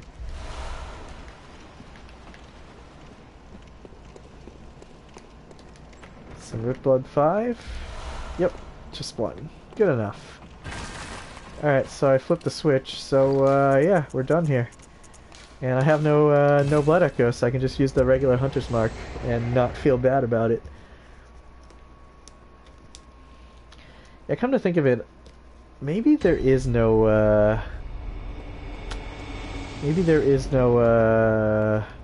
messenger bath in this dungeon. Which just means I'll have to buy the different versions of the church pick and whatnot in one of the other dungeons. Fine with me. Alright, should I summon Queen Killer? That's a bad idea. Don't do that. Anyone who's watching, if you're gonna fight this guy and you're gonna ask if you're gonna fight Defiled Amygdala and you're gonna ask for help, don't summon Queen Killer. Makes this, doesn't make this boss easier, it actually makes the fight harder. Alright, Amygdala. Arcane build. Low HP. Here we go.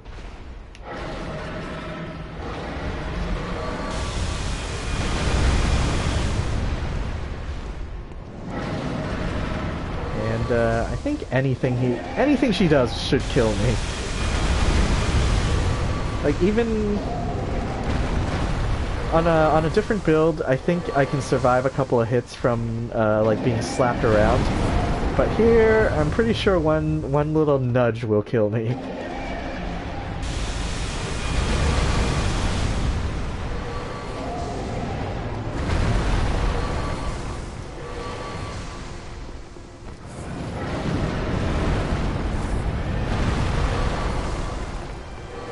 Come on, break already. Yeah, there we go. Don't even go for the visceral. Look at that damage. Whoop.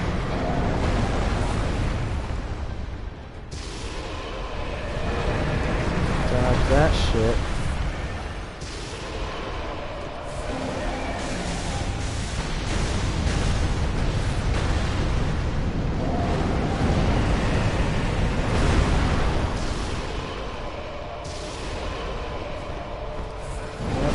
She rips her arms off. It's okay though.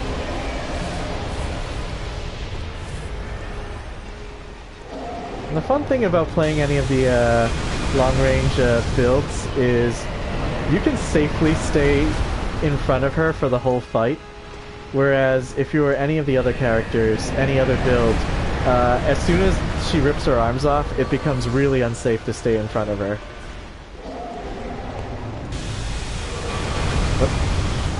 Ah, goddamn. Alright, whatever. Doesn't feel like I lost a lot in that fight. But yeah, the proof of concept, this is how you beat her. You can mostly stay safely in front. I just dodged the wrong way against that laser.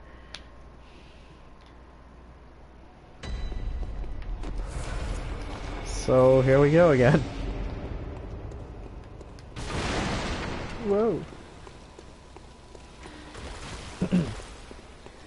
I think if you're using an arcane build, it does actually trivialize a lot of boss fights. Because this isn't the only boss that just completely melts to arcane. I feel like a lot of the hunter-like bosses are super easy. I still have to do the lower Loran, and I have to do Eyes, and I have to do the Great Tumeru Eye Hill. So basically the big three. I'm missing the big three. And I need to do well, I don't need to do an FRC, but I need to unlock an FRC. Which, I mean, that's not going to be too hard. I have most of the components at this point. Ah, she's dodging. Now she's doing the slam. It's like she knows that, oh, fuck. Whoops.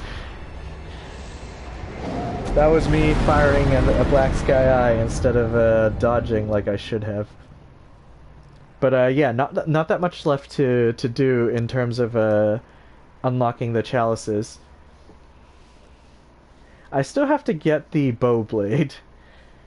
I think the stuff outside of the chalice dungeons are actually going to be harder for me to do than the chalice dungeons themselves. But we'll see. I think though if I do get the bow blade, a lot of the fights become even easier because if I go up to 50 blood tinge, the arrows from the bow blade should be doing more damage, or at least as much damage as Black Sky Eye, but the bow blade is safer to use. Fires faster, shoots farther, and quicker recovery. So I'm not quite as vulnerable for as long as when I'm using Black Sky Eye. So the idea is that this will be pretty much since I'm going to be low HP, I'm going to be strictly a long distance fighter, because if I'm too close, then I'm going to get one-shotted. Oh man, that one didn't hit at all.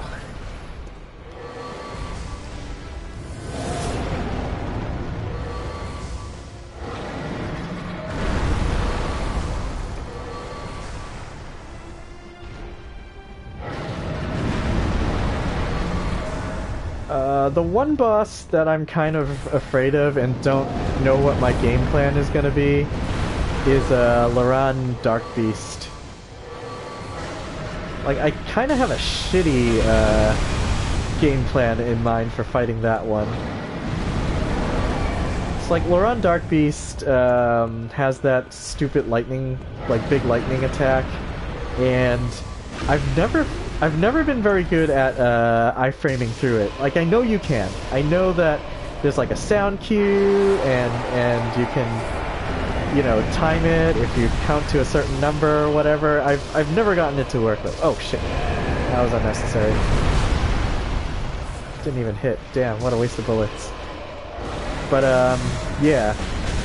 I've never been able to consistently dodge it, and for a character like this, it's a death sentence if I get hit by it. I mean, for a lot of characters it's a death sentence, so it's not like I have to play any differently in that department.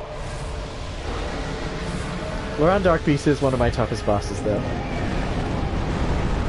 I'm not sure there's anyone who can really say Loran Silverbeast is easy. But hey, if Loran Silverbeast is one of your easy bosses, then kudos. Alright, I'm gonna switch over this. Might be safer.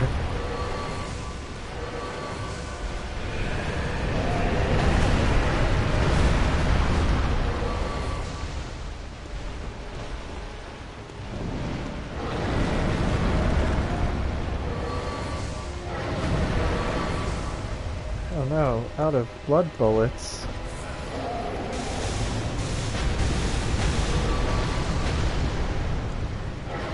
Alright. That was just a bad lock-on.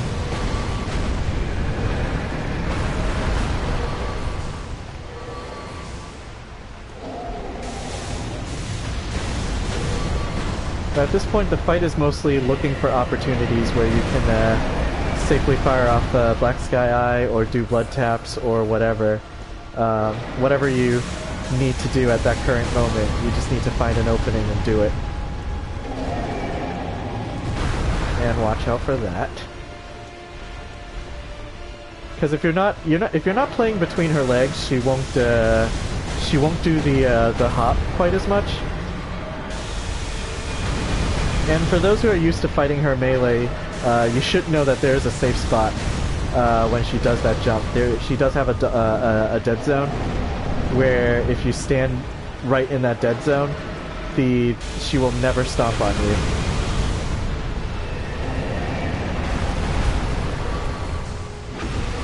Ooh, I got another visceral. I broke her head again. This should kill her then. Yeah. Holy hell.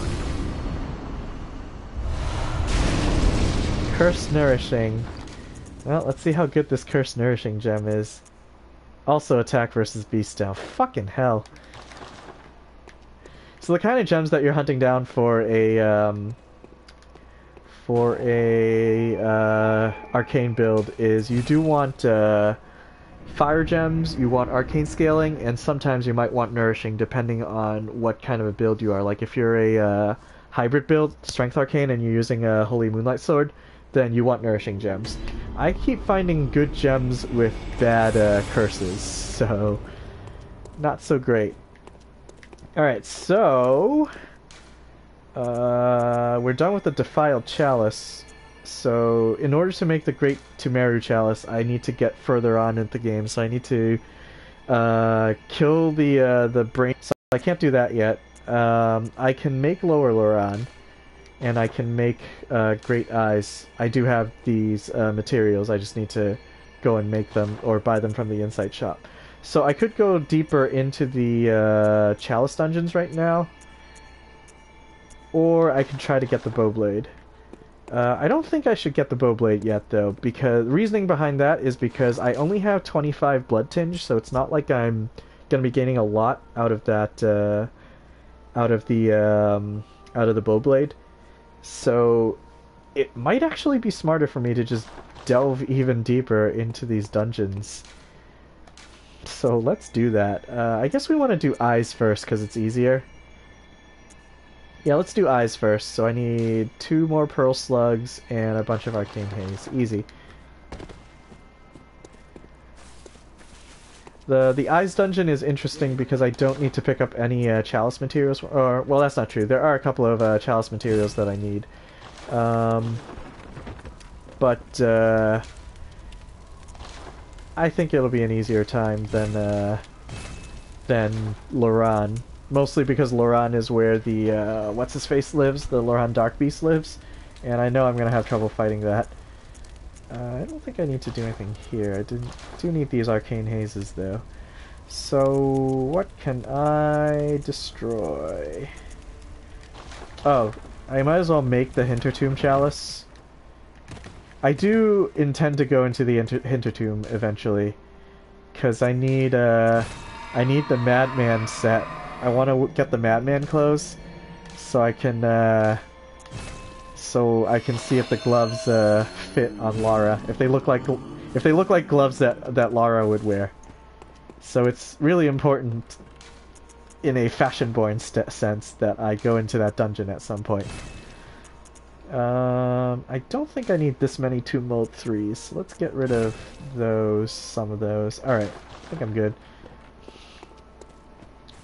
So we have a Hintertomb ready to go, but I don't think I'm going to go into Hintertomb until much later because it's a pretty easy dungeon, and I don't think it's worth, not even necessarily worth streaming because it's going to be easy no matter what my build is. We will do this though, and we will level up. Welcome. Very well. And yeah. Alright, max out, get as much arcane as we can, and then spend the rest on blood echoes, or blood vials. Actually, I should probably split the purchase a bit, get more of these. Alright, should be good to go. Swap out the gloves for Augur. Alright. So I don't need to go into any of the bonus rooms in this dungeon. I just need to get through, kill the bosses. And in the main area of the 3rd layer, there are some chalice materials that I need, but they're in the main layer, so they're in the main area, so I'm gonna run right into them. Won't be a problem. I think this is one of the only dungeons that I have the route pretty much completely memorized, because it's a pretty simple route. Also, I get to fight Chalice Ebrietas, and she's pretty easy on an arcane build, so that'll be a nice relief. Don't have to fight any tough bosses. In fact, I don't think there are any tough bosses in this dungeon. I think it goes Brainsucker, then let's see, Brainsucker. Oh jeez, they take so many hits. He's still not dead. Anyway, Brainsucker, then Celestial Emissary, and then Ebrietas. and that's it for this dungeon. And there are a lot of alien fetus things roaming around. Alright, so I don't go into the room with the rats, I go up here, I'm pretty sure. Like I said, I have this memorized. Mostly. There'll be a Brainsucker waiting for me, guarding the lever. It's okay though. And we're done. Gold Hunter's Mark. Evil babies. So evil. Ruining my Hunter's Mark. How dare they? Alright. And just like that, we're at the first boss. And it is a, it is a Brainsucker. Thrust attack is effective. That is not wrong. I have a tendency to rate every note, beware of tastiness. I have a tendency to rate all the notes. I like to think that somewhere I helped a hunter escape death.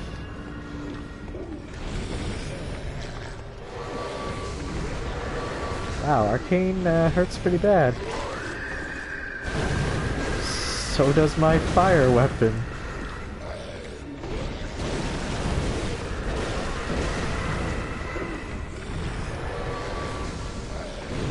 Alright. It's just a Brainsucker. Oh, shit. Why didn't I keep the lock?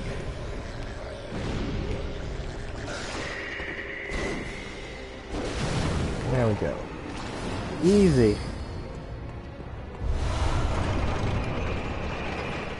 So that was a tempering gem, which might have a flat damage on it.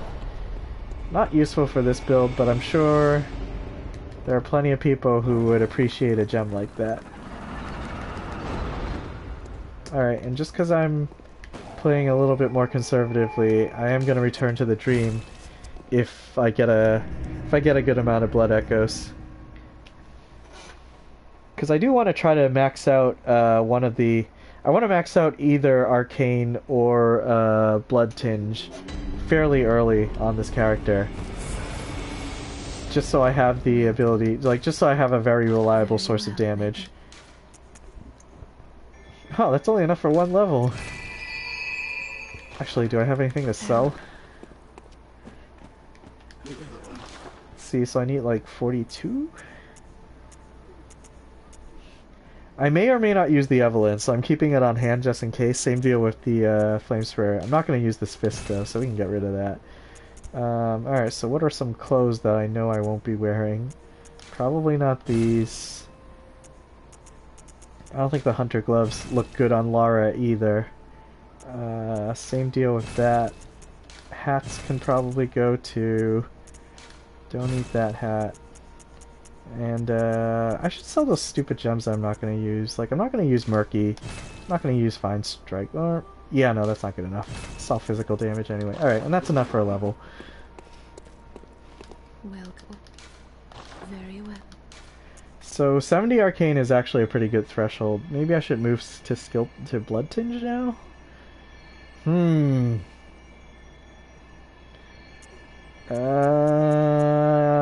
Let's go to 75 Arcane before we do that. Alright.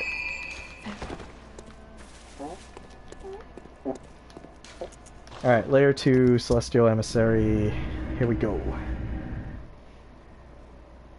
I think this this Chalice dungeon is actually going to be pretty easy with this build. With the amount of investment that I've done into Arcane at this point. Just have to not get hit. I mean, that's pretty much the story of this entire build, is don't get hit.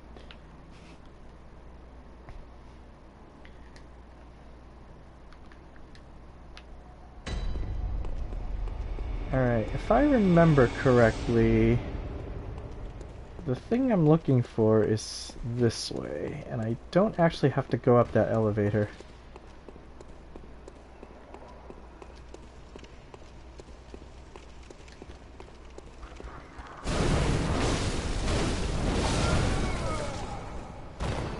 No blood for me? Okay, fine.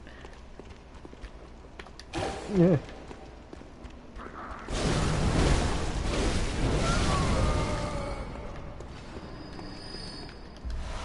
And there's some creepy spiders in this room.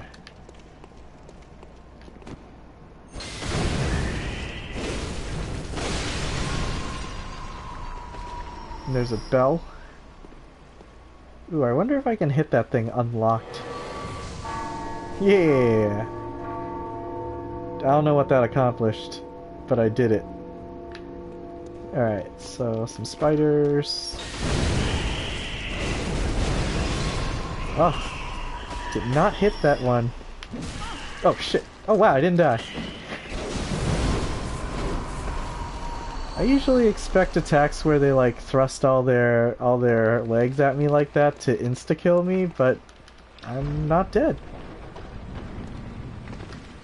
Gotta avoid all the babies.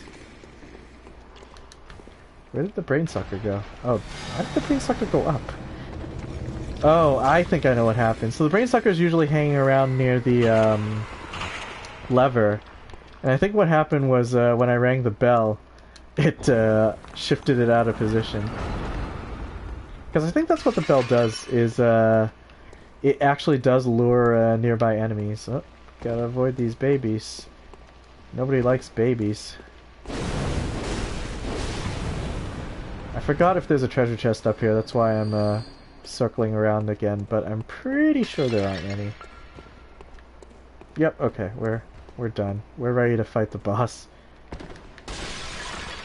But yeah, that's the other thing about this dungeon and why I try to do it early, is it's a pretty fast dungeon. Alright, how do I fight Celestial Emissary? I think I can actually melee this guy to death. As long as I avoid getting dunked on. Oh, and apparently even if I do get dunked on. So, I don't get one-shotted. I guess this isn't a cursed dungeon, so not quite as bad. Oh, where are those little hangy bits?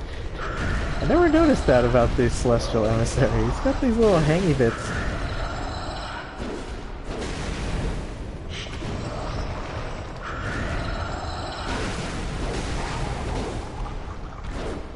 Ugh. Weapon not long enough.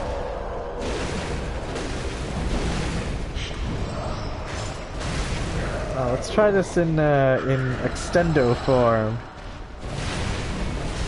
It's a little slow.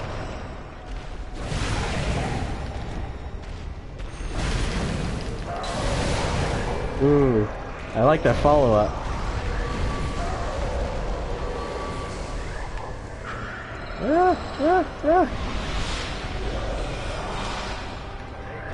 So I do kind of have to be careful when he does the magics. I think that a call beyond that he does can actually get through the pillar, so I can't use it as cover. Alright, I don't want to use extend form, it's a little too slow. Oh, get away!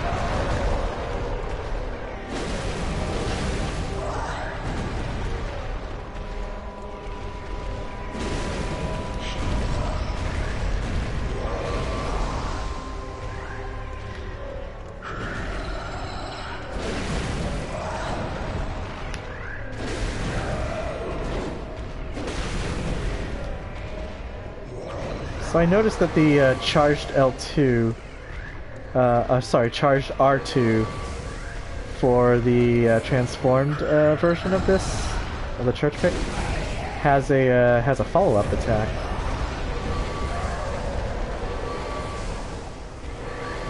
Almost dead.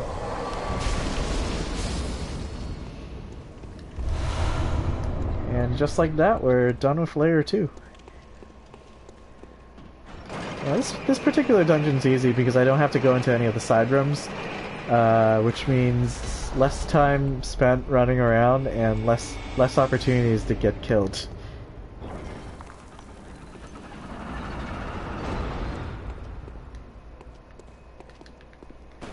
So we have some good amount of blood echoes, which means we're going back to the dream. Dump some more points into arcane. Maybe I should stop at 80 arcane. Maybe that's a better number. I don't know. Welcome. Very welcome. Oh man, so close to another level. 45,000? Wow, I'm like 1,000 away. Alright, let's sell a hat or something. Oh, I'll sell these stupid gems that I know I can't use. Like, Cursed Heavy is pretty bad for this character. I know there's those fire gems that I wish weren't cursed so badly. So sell a couple of those and sell this one. There's a chance in hell that I might use these. Like, I might decide that the attack versus beasts might be something I'm willing to stomach. Very well. Ah, yeah. So much arcane. Well, this fight against Ebrietas is actually pretty fun because you do get to summon the NPC Damien of Mansis, and while I don't usually recommend summoning NPCs, and I do think this NPC will still make the fight actually harder, I think it does make the fight more fun because Damien will launch a Call Beyond and Black Sky Eye with his infinite Quicksilver bullets, and it's just fun to watch the light show. I think there's actually a bunch of NPC hunters here. It's like there's this guy, Prospector Gremia. I'm gonna summon him for funsies. And you know what? We'll ring this bell too. Got a lot of insight. It's fine.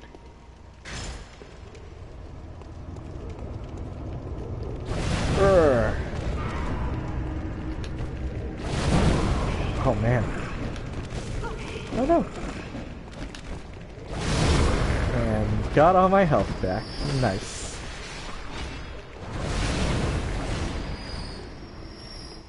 Hey buddy.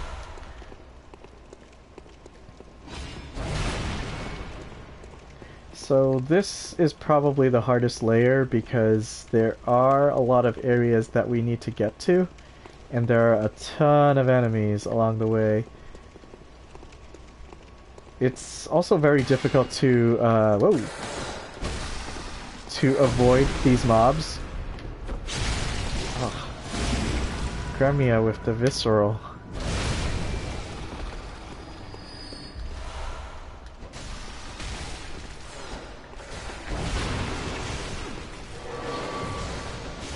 Oh wow, it didn't die. I thought it would only take one Black Sky Eye to take out these little dealies. Oh, wow, nice. Oh no, you just got graved. I can't hit you while you're being graved. Shrugs it off like a champ. Oh!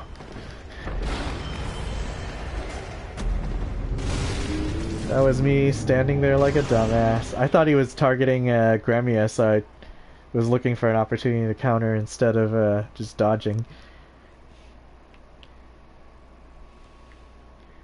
I don't think I get my insight out back for beckoning because I summoned an old hunter.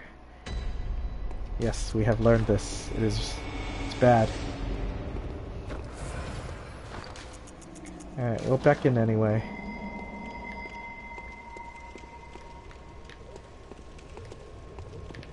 And why the hell not? We'll still bring Gremia into this.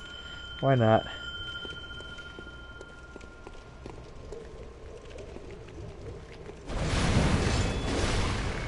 Ooh. The transformation attack does seem pretty decent on this. Yeah. Yeah. Stay over there.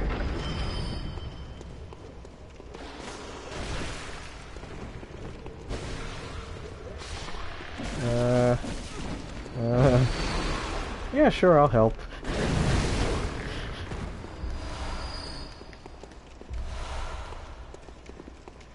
Alright, I'm done with that trap, so we break it. It's done its job. That werewolf has my blood echoes.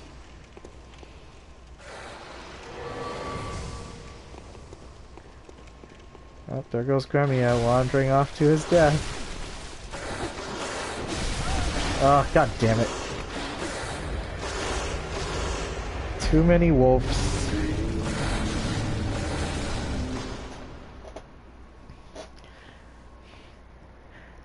Fuck it, I should just be more aggressive in that area. I'll summon Gremia, but I'll still summon Gremia, but I'm gonna run over there and just stab those things to death. No reason to be coy. I think I might even leave these Meeseeks alone.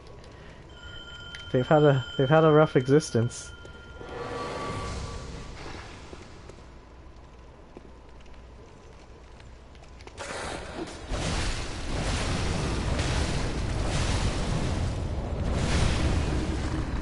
And one doggy down.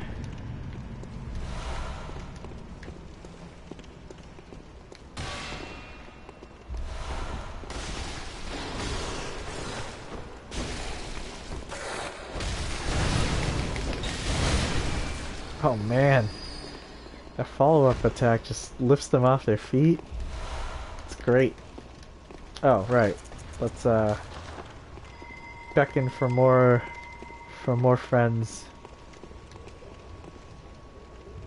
I wish I had a cursed brew. It would be nice here.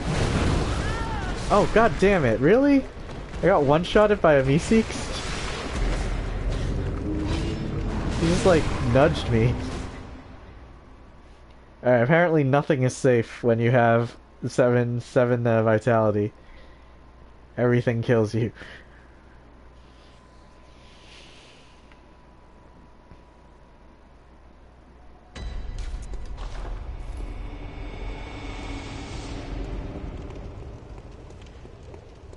I'm still gonna summon this guy though. I like having an extra body when I'm fighting this many mobs.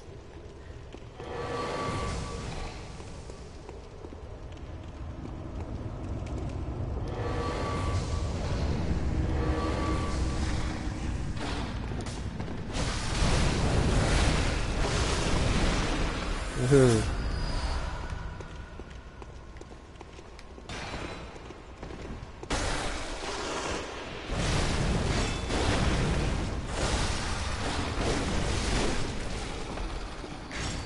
Just testing out the transform attack. Pretty neat. Deals some pretty good damage.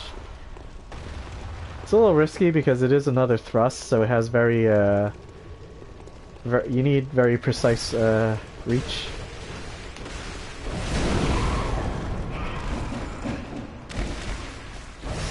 Forward. I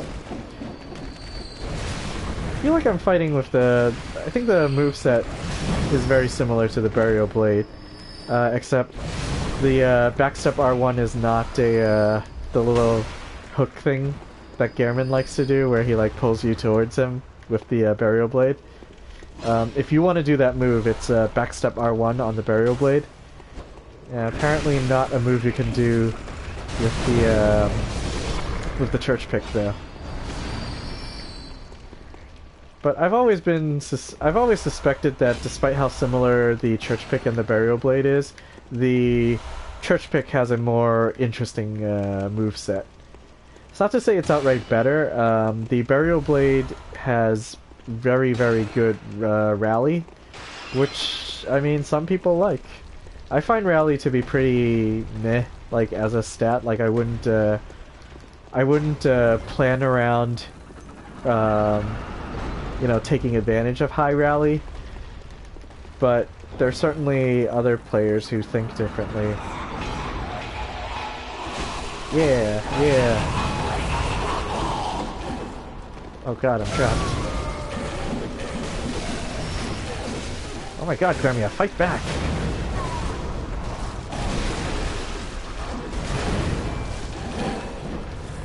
Yeah, the lack of a... well, I guess... oh wow, I didn't die. The lack of a sweep attack other than an uncharged R2 does kind of hurt both of these weapons, both the church pick and the burial blade.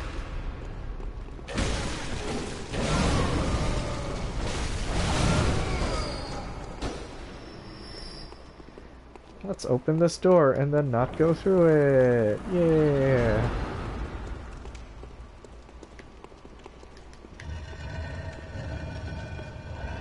So these are the side rooms in Layer 3 where you need to pick up a few things to make the FRC dungeons. So that's why I was in there, just to grab the backbones. And there's another bonus room past this rock. Oh man, it takes so many hits to kill these things. Clearly I need even better gems. Gremia's gonna get squished.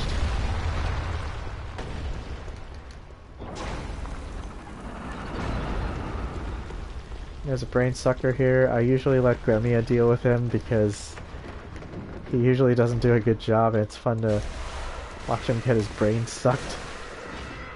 Yeah, fuck him up. He just hits him. He didn't suck his brain there. Oh, here we go. Oh yeah, this is what we came here to watch. Wait, what? Oh, come on.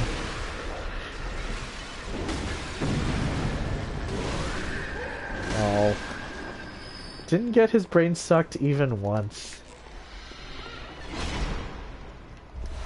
I could have helped, I just didn't want to. Alright, so you needed that red jelly. I think you need that red jelly. This is mostly calculated. Yeah, we needed the red jellies and we need the backbone from earlier. I think there's one other thing. Right, there were 6 sage's hairs in here and we need those. That's necessary for the for making the FRCs.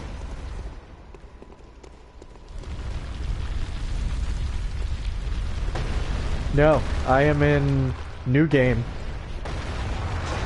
I am. This is a fresh character. Gremia, you're so inept.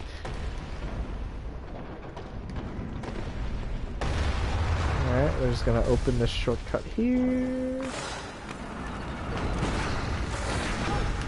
Oof. Gotta visceral all that life back.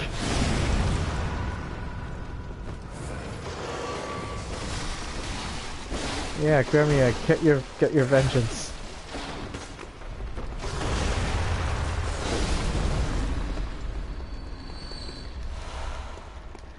Alright. So the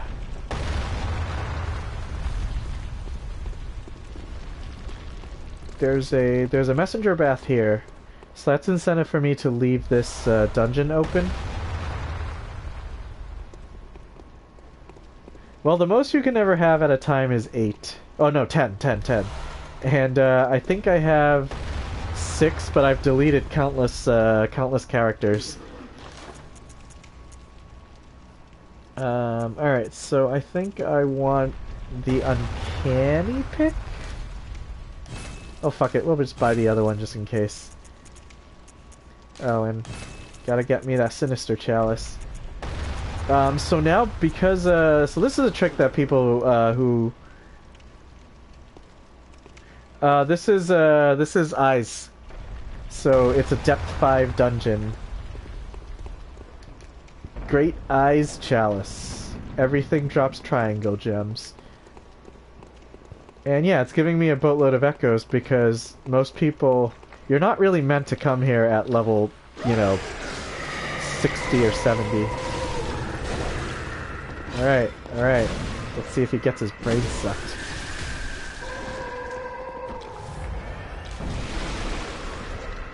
Yeah. Ah. Alright, well, I will reap the rewards. Alright, we're ready for Ebrietas.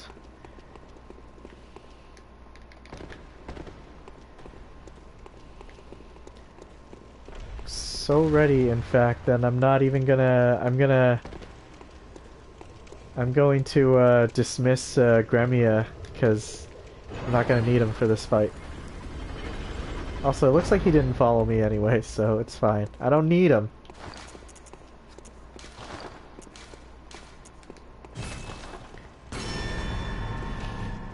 I wish that silencing blank was an actual gun. Like, they modeled a gun after it that you can use and fire silencing blank at your enemies. Oh, we want to switch over to executioners for this fight.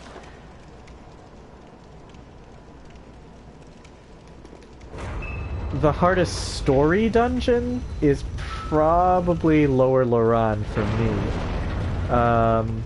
Mostly because the Loran Darkbeast is one of my toughest bosses. I'm not sure if anyone feels it's their easiest boss or if they feel it's not difficult, but yeah. You don't have to fight. Oh shit. But the thing is, you don't have to fight. Like, I don't actually have to fight Ebrietas here. Because since I have the Sinister Root Chalice, that unlocks the ability for me to make any Eyes Root Chalice anyway. So I don't need to kill her for the actual Eyes Root Chalice to gain access to, you know, Eyes Root Chalice dungeons. But I do want to kill all the bosses in this build just to see if I can. And on an arcane character, Ebrietas is actually pretty easy, so I don't think there's ever an excuse not to fight her. Other than if you're scared because of all the tentacles or something. I don't know. You fight her more or less the same way as Amygdala, except you do want to be very careful of that move. Because even on a regular character, it will one-shot you. So you basically want to pick your attacks very carefully and try not to chain them together, because that move is not very well telegraphed. As always, it's usually very safe to attack right as she's attacking. This is true for pretty much every boss. And is more or less the secret to playing Bloodborne well, is attack when they are attacking. Oh, come on.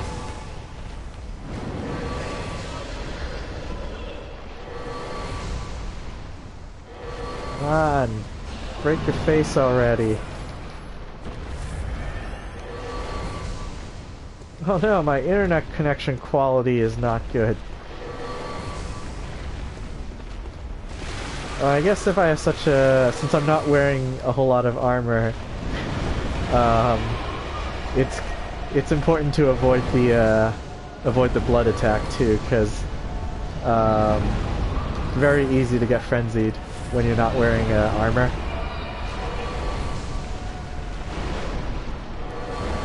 Break your face already, there you go. So just like when fighting Amygdala, you attack until you break the head, or you use a Black Sky Eye until you break the head. Oh.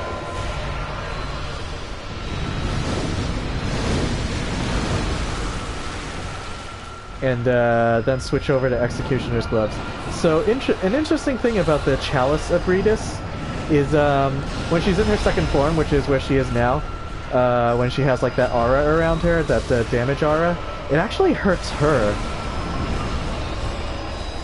And regular Ebrietas doesn't do that. It's really weird. It's like, I mean, if you're watching the life bar really closely, it's steadily decreasing, because her own damage, she's taking damage from her own aura.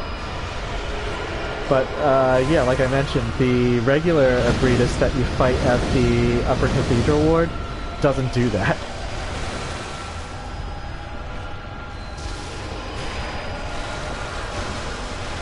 And she's dead. Easy. Oh man, I got an abyssal gem. See how good this gem is. Probably not right for my build. Yeah, that's not even really good. But it is a 20 rating. It's abyssal. It's a good time. Alright, we out of here. We don't need to be in this dungeon any longer. So I guess that leaves Lower Loran, Hintertombs if I want the Madman's set, which I guess I do. Sure, why not? And Tumeru Eye Hill, which requires me to kill the brain. Thank you. I'd like to think that it's it all kind of depends on your build. Like, Ebrietas is really only that easy if you're any of the long-distance characters, and because when you're fighting in front of her like that, there are only a couple of moves you need to watch out for, so once you learn how to dodge just those 2 moves, then you're good to go. There is a very risky, but I've managed to pull it off a couple of times. There's a way to fight her where you just hug her left side and you just keep wailing on her. And there's only a couple of moves that she does that can hit you, and yeah, you basically just keep hugging her left side, and she'll keep trying to turn around, and you keep you keep sticking to her left, so that all she can do is continually trying to rotate. Anyway, all right, let's cap at 75 arcane for now, and put the rest into blood tinge.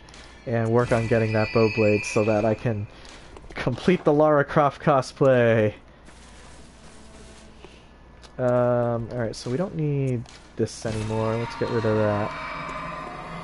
And what was this? Hintertomb? Yeah, I don't need to go in there. Right. There is a way to kill her easily, and I say that in air quotes because it's still pretty hard, where you, as a melee character, keep hugging her left side, so you're right, and there's 2 tentacle sweepy things that she can do that will still hit you, so those are the only 2 moves you need to watch out for. And you need a quick weapon because you don't want to commit to your attacks, because you want to always be ready to dodge either one of those 2 moves once you see that she's about to launch them. Still gets really tricky because once she gets into her second form and has that life drain aura going, then you still have to you still need to hug her side, and you're continually losing hit points, so you'll have to like find some good opportunities to heal as you're doing it as well. Beast blood pellets and bolt paper, very helpful in that fight if you're gonna try to conquer it that way. Anywho, I guess we can do Lower Loran. That's gonna be tricky. Lower Loran is tough. I could try to complete the rest of the DLC. Actually, now that I have, I might have what it takes to take down Lady Maria. Alright, well, first we want to make this for sure, so we'll just get this out of the way.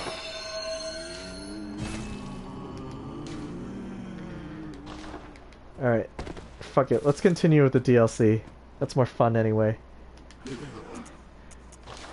Alright, let's keep buying blood vials until I have no room for blood vials. Oh, we might as well buy a bullet.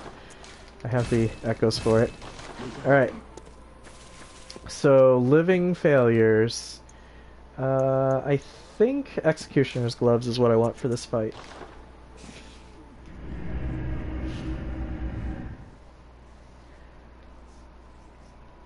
Oh, I forgot to friggin' check that fire gem that I picked up. It might be better than what I'm currently using, so... Alright. Probably have to return to the dream.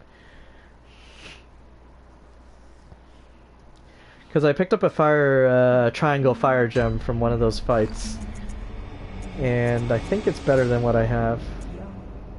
13.1, yeah, that's better than the 9.1. Whoops! No! Okay. Oh, I still haven't talked to Simon. We should do that. I need to move Simon over here so that he can get killed later on and I can pick up his bow blade. Whoops. Alright, so swap out the gem, talk to Simon, then we can kill that guy. Kill the boss.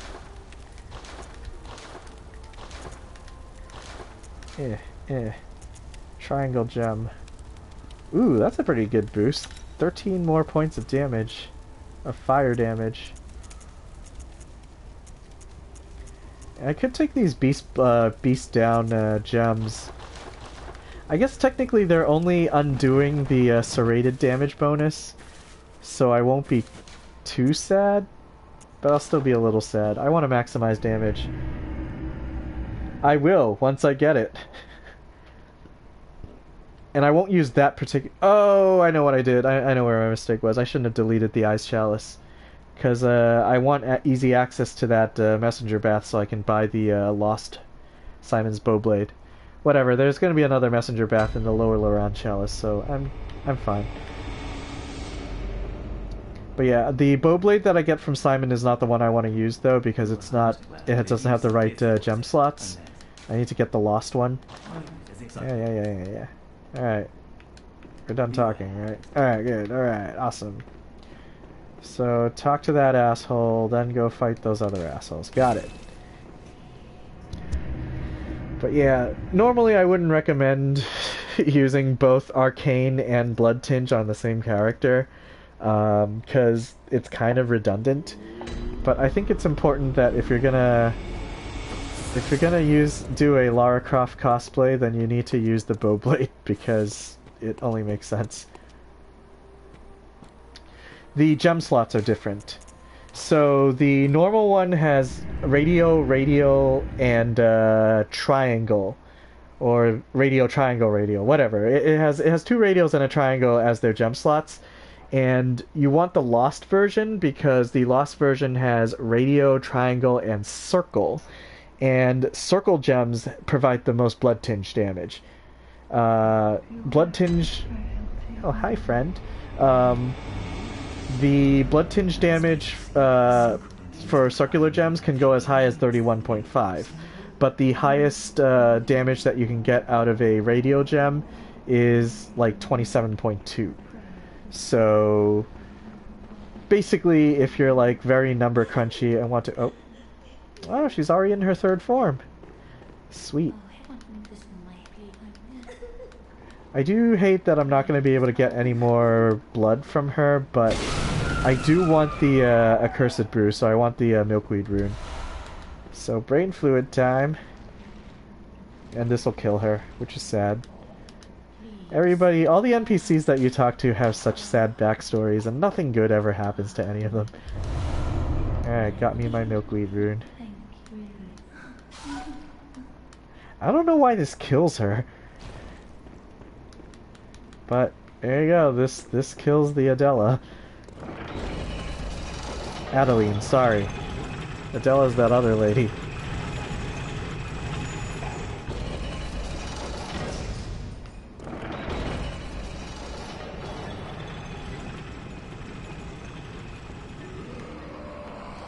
I have not fought the living failures on an arcane build in a while, so I don't know how easy it is.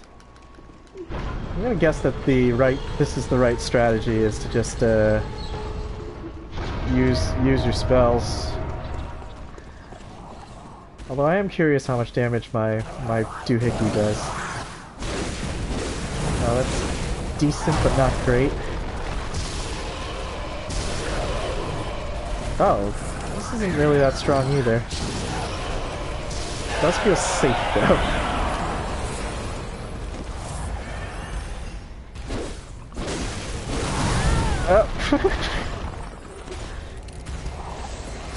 Got brained.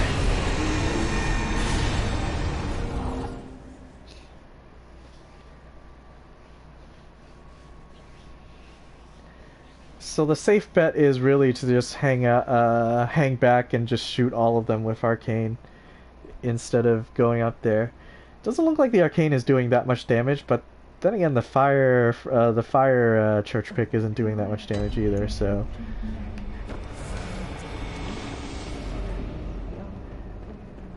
yeah, I think we're just gonna cheese this fight. Oh, I miss Adeline already. Wow, her corpse doesn't go away. Can't pull blood from it anymore though. So if you decide not to complete the quest and pick up the Milkweed Rune, she's an infinite source of blood of Adeline, which is a very good blood vial. It's better than Blood of Adela. But if you want to have her continue to be a source of blood, you need to not complete her quest. Alright, let's see how much Black Sky Eye does. Wow, more than does do more damage than a hit from the church pick.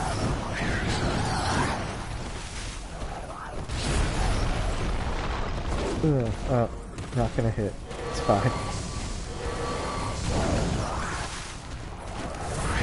Thought I might have been too close there.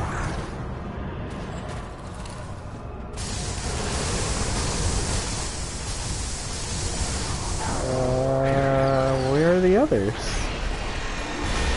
Kinda expecting them all to show up, Alright. Oh god! He was masking that thing's approach. So tricky.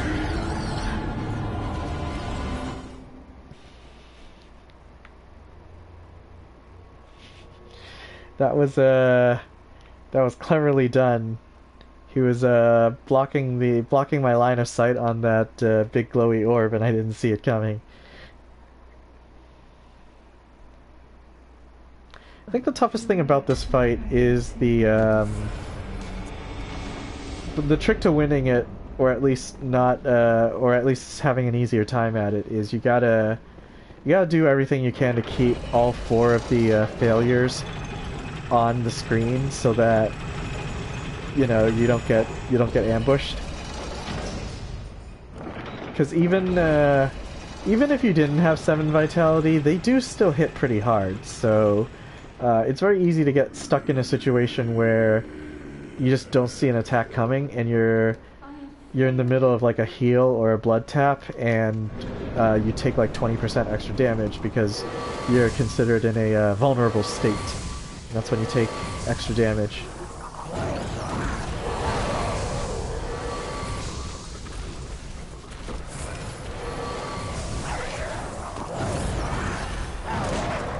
Ah, thought I would get the parry there.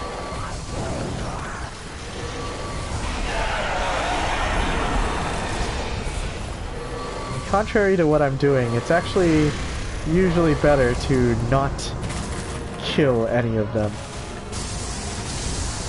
Like if you have an idea of how low their HP is, try to get them to the point that they're 1 hit away from death.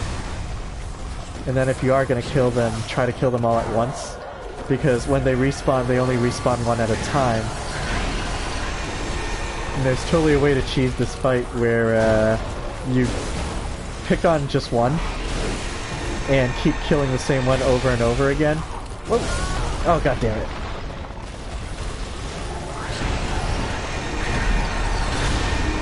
I don't know how to do that, though. I think you need to use Beast Blood Pellet for that trick to work anyway, because otherwise you just don't deal enough damage. And because I'm an arcane build, I can't use Beast Blood Pellets effectively. By converting the weapon to fire, it no longer deals physical damage, which means Beast Blood Pellet will not boost it. So a secret to how a lot of speedrunners and just general how other people do this game so well and so fast and like kill bosses so quickly, a lot of it revolves around Beast Blood Pellet and Bolt or Fire Paper. And when you're specifically using a build that can't use Beast Blood Pellet, it removes a lot of options. It opens up a lot of other options, but it removes one of the more common big damage dealing options in the game.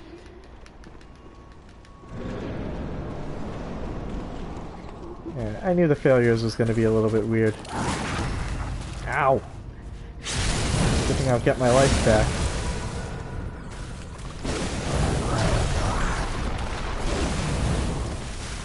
I'm gonna fight this somewhat normally. Ow! Oh my god! But I'm not dead.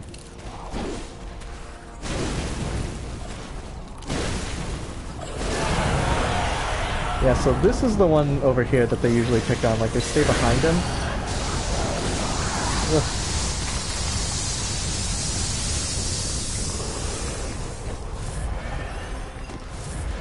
Somebody left a message here.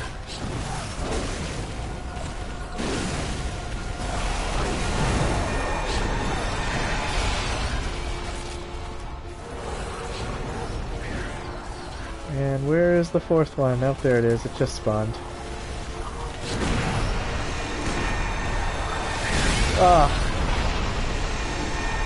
It's trying to dodge the big ball of doom. And he was in the middle of another attack. Yeah, I'll figure it out eventually. I think it might be better to do... I think I'm doing more damage as when I'm approaching this melee.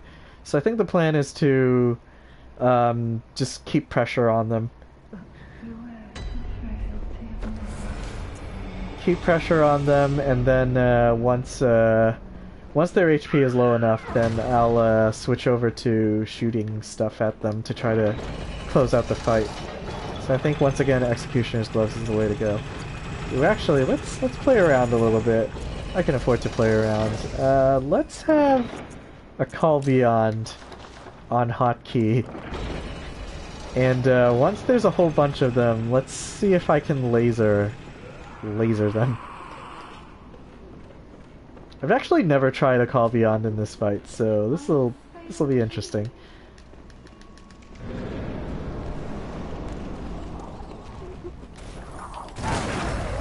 Ow. Casually walk up to him, stick my hand in his crotch. Ow! Couldn't dodge. I actually had no stamina to dodge with there. This is low HP and low stamina, so...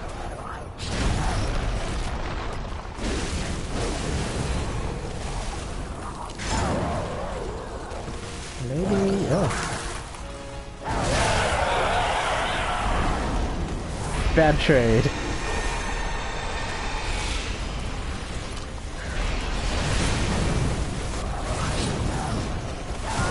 Oh. But I'm not dead.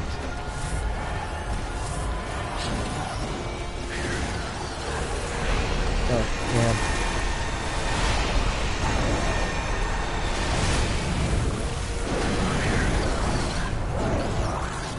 See, if his friend wasn't there, I totally would have visceraled or backstabbed him. Alright, time to whip out the secret weapon.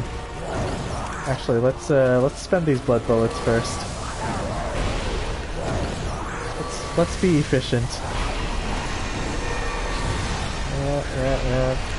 Gonna do a little blood tap. Whoops. Alright. There's a whole bunch of them. See where this gets me. 2,500. Okay, not bad, not bad.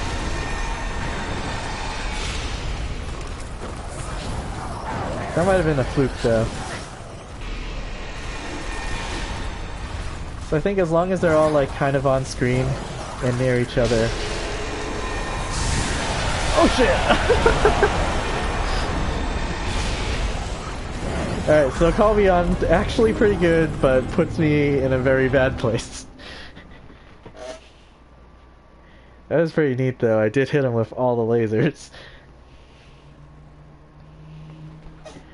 Impractical for this fight, though.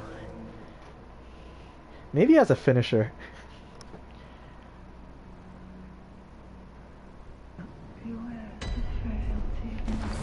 Alright, we can take that off hotkey. Learned all I needed to know about that.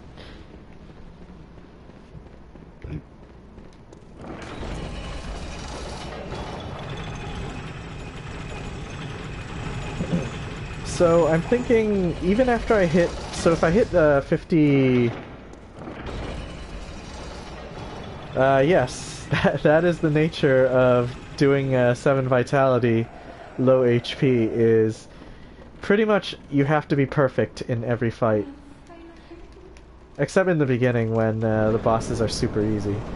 Then you can make as many mistakes as you want.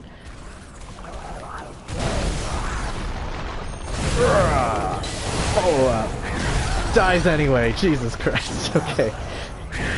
So I was trying a little different strategy there, where dodge behind charge R2, see if that will deal enough damage to just outright kill the guy, or at least not punish me afterwards. But I guess that doesn't work. Because I know the R2 follow-up on the church pick, transformed church pick, has a lot of stagger. Like on smaller enemies, they'll usually get sent flying. But I guess these aren't small enemies.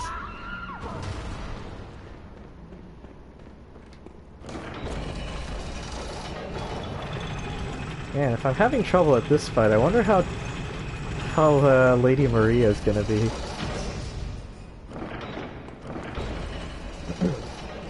Lady Maria is gonna be interesting.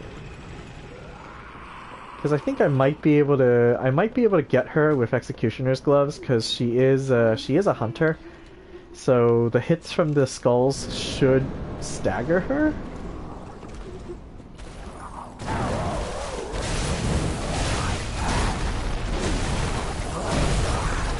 Jeez.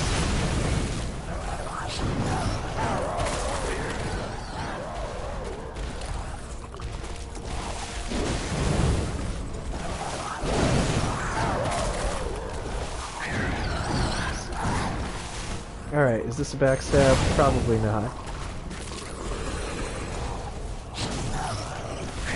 Whoa.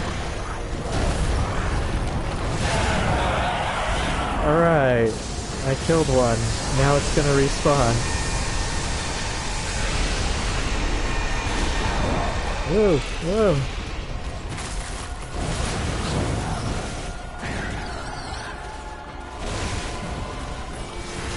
It's usually a little easier to pick on the spellcasters because they don't do the melee attacks as often. But sometimes, like that, they'll get goaded. Oh, goddamn. And that's why it's important to try to keep them all on the screen at once, so you don't get surprised.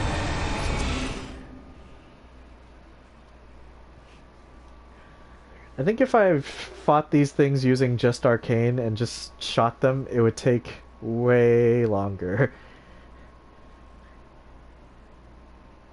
So I'm opting to do the melee plan. Because the thing is about this fight is the quicker you can end it, the better. Because if there's four of them four of them in play, and you're not keeping all four of them on screen, then it's just opening it up to getting a surprise attack and then getting killed. Although maybe I shouldn't use this in pick form. I should use it in short form. Yeah. We're gonna go the short fast route.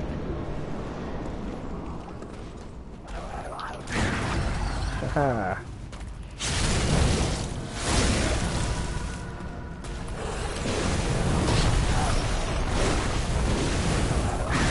Oh god. I dodged way too early there. Yeah, Ludwig's a tough one. I mean, if you learned all of his moves, I still feel like that doesn't help because too many of his moves are very similar. And he doesn't stop screaming. Yeah, Ludwig is definitely one of my toughest bosses, but there are definitely plenty of people who feel he's pretty easy. Or at least certainly not as hard as I think he is. In most of my runs, I only defeat Ludwig with the help of Volter. So, yeah. Granted, I've soloed Ludwig on a level 43 twink that I use to help people with, so that's why I keep him in the level 43 range. Just so I can get summoned into some of the earlier areas of the game. And I did defeat Ludwig with him solo. Because level 43 with a plus 10 Saw Spear, with you know, really good gems. Because I did summon, I did farm gems on that twink. which is, by the way, really difficult. One of the hardest things to do on Twinks is trying to farm FRC chalices. Oh, come on! I'm not dead.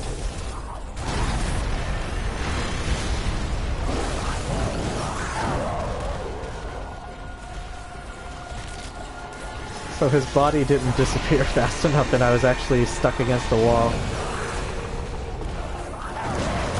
Oh, really? Didn't get the stagger there?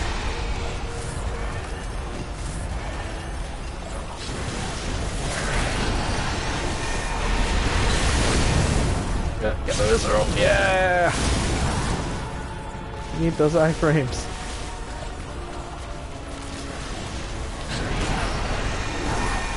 Too dangerous to continue.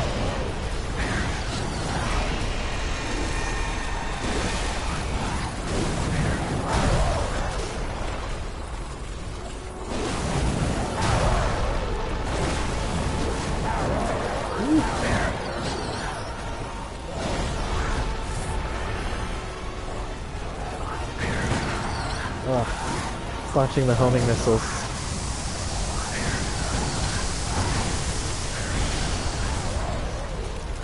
But there were some good opportunities to do some serious damage there, but with the way those missiles were incoming, I didn't really have a good opportunity.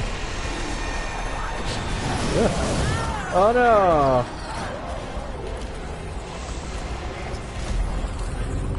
Damn, I gotta be like frickin' perfect.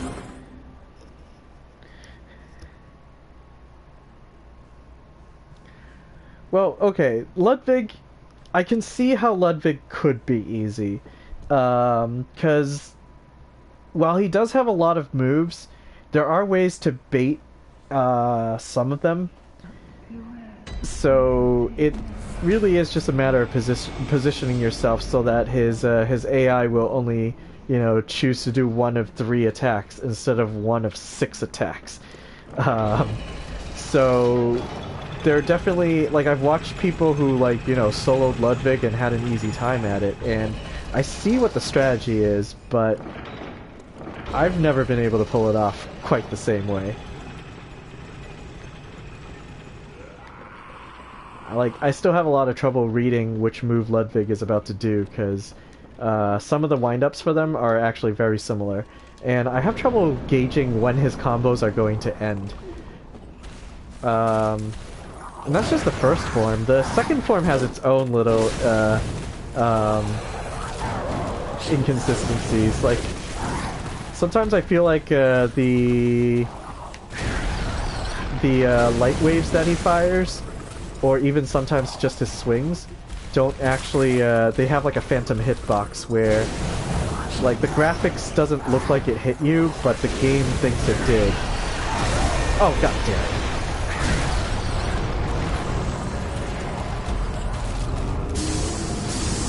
But I think in general, Ludwig's second form is easier than his first form. I think his moves are a lot slower and a lot more telegraphed, and he doesn't like move around the stage quite as much, so it's a little easier to maintain battlefield control, which I mean, kind of is a nebulous thing. But in a game like Bloodborne and a lot of the other Souls games, positioning yourself is kind of important.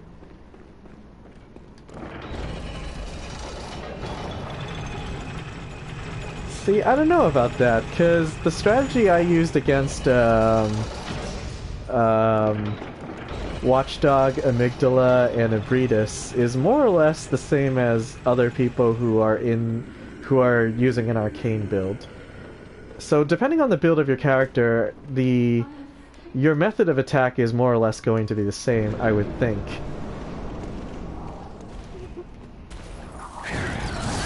What the shit? Just kind of randomly swung his arms. I probably shouldn't have dodged there, though. I probably should have just gone for the parry. It's not like I'm having a too difficult a time nailing the parry. But yeah, this fight is a lot harder when you can get one-shotted so easily. Interesting thing about this fight, though, they are actually weak to rapid poison. So if you went in here with a, and since all four of the bodies share the same life bar, it is possible to rapid poison these guys to death without too much trouble, provided that you actually have a rapid poison weapon. I've actually built those on one of my other characters. I have a poison Shikage on my blood tinge character, and there are a couple of enemies that have that are weak to rapid poison, and so it's very fun to co-op and kill those bosses using rapid poison. Oh, son of a whore! Because like people just don't expect it during a co-op, and since the damage from rapid poison is percentage based, it doesn't matter that you're in a co-op session and you're boosting the boss's HP by 30%. Or, you know, another extra 30% if there's a second cooperator. So as far as what other people see, they'll just like notice like the big blood splurt that signifies that the rapid poison has procced, and then they just see a huge chunk of health disappear from the boss's life bar, and they're like, "Whoa, what just happened?" There are really only a few bosses in the game that are weak to rapid poison, though, so it's really hard to really take advantage of it. But when you do, it's really fun and it feels good. But these living failures is one of them. So other bosses that I like to use rapid poison against, Bloodstarved Beast is weak to rapid poison. He's immune to slow poison, but he's actually weak to rapid poison.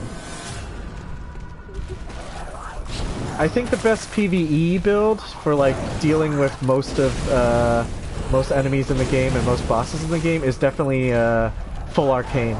Full Arcane trivializes a lot of fights because you can just kind of hang back and shoot your spells, and they'll do very good damage with 99 Arcane. Because that's the thing about the hunter tools, they don't stop scaling. There's no hard cap. Well, okay, the hard cap is 99, only because your stats can't get any higher than that. Whereas everything else, the hard cap is at 50. So like, you know, you could be a Blood Tinge build and really deep on the Shikage plan, but once you put in more Blood Tinge beyond 50, you're getting very little damage back in return, and that's not the case with Arcane. Certain spells will continue to deal decent amounts of damage even as you invest more points beyond 50 Arcane. So for PvE, I generally enjoy using Arcane characters, pure Arcane characters, not any of the hybrid Arcane characters. But in terms of fun, oops, I just killed him. I think Blood Tinge is probably the most fun characters to build. In terms of raw power, though, quality is definitely the way to go. Skill and strength. Use Beast Blood pellets and corresponding paper for whatever fight, and then that's just your whole strategy. Oh my god, it's still chasing me!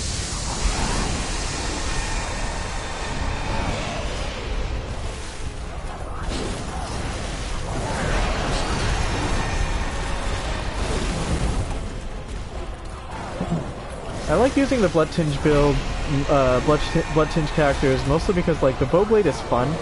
I mean, it's not the most damaging long distance weapon. It's definitely like if you wanted raw damage from a distance, the Black Sky Eye with 99 Arcane I think deals more damage. Unless you're counting the charged arrow, but you're not going to be launching charged arrows all the time. There are a lot of boss battles where you can't safely do that. But Black Sky Eye, you can you know, kind of randomly fire it without too much consequence. Like right now in this fight, there are definitely at every opportunity I was just oh my god, I should have dodged. I'm popping off the Black Sky Eye whenever there's a safe moment to do so, and it will deal more damage than the than R1 transformed on the bow blade. But Blood Tinge also means you can use the Shikage, which means you can use a rapid poison build. Yeah, I started there too, and the Blades of Mercy are very good for very, very certain situations. But I find that there are a lot of there are a couple of fights where I just really wanted a longer weapon. And usually that's when you graduate to the Rakuyo. I think that's the logical progression, is you like the Blades of Mercy for a little while, and you definitely there are definitely a lot of fights where they're very good. And then after a certain while you start to realize that there are also a handful of fights where they're not so good. And then you move on to the Rakuyo because the Rakuyo is just very good. Like, I would say the Rakuyo is probably the best skill weapon in terms of if you're going to be a dedicated skill build. Although, I stand by that nothing beats the Saw Spear. Like, in terms of all of the things that you can do, like, there's no situation where where the Saw Spear is bad. Like, there are definitely situations where the Saw Spear isn't as good as something else, but it's still not a bad weapon to have, just because the Saw Spear is so versatile.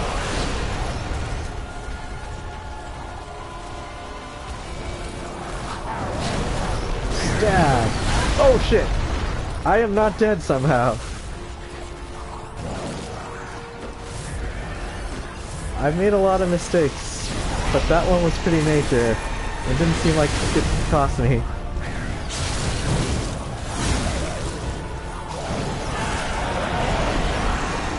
As you should be. The Saw Spear is love.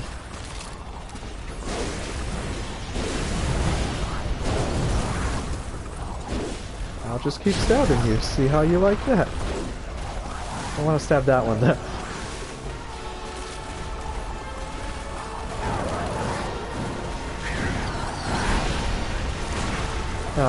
Didn't do a follow-up. And I targeted the wrong one. Great.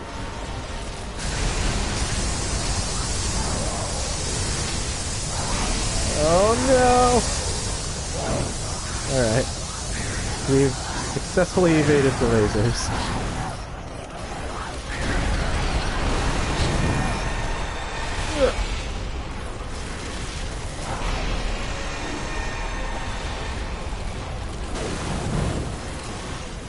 I just want to get them to the point where they summon the meteors, because they're actually easier at that point. Yep, summoning magic missiles.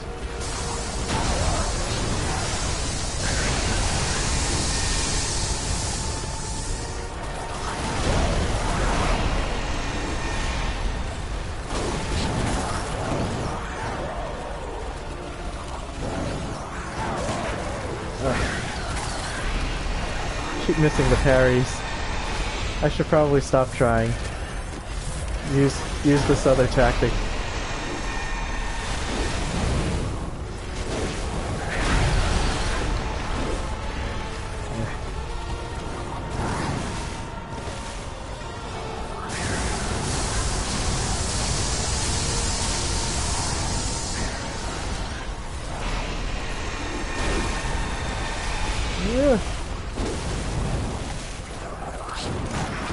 Alright. I actually got a parry to happen. And almost got owned for it. It's okay. Ugh. That was closer than it needed to be, oh my god.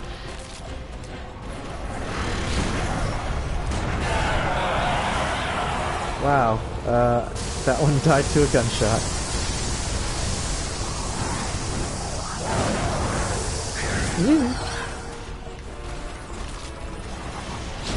So I'm thinking, even though I'm blood tinged, I think I'll use the pistol over the Evelyn, because I don't like the way the Evelyn looks.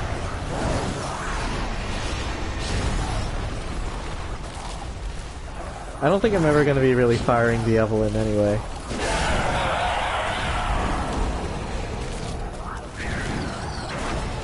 Oh.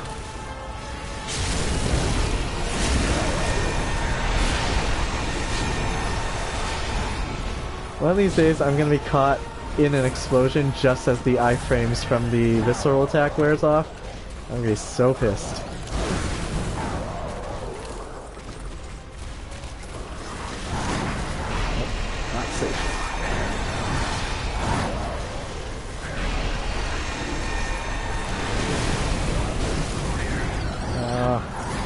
Can't even interrupt that.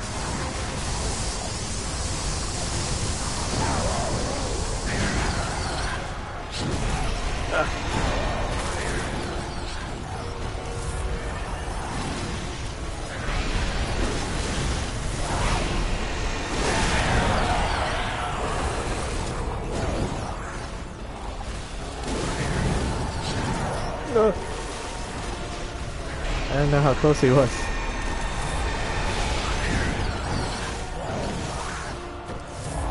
Alright, they're doing the thing.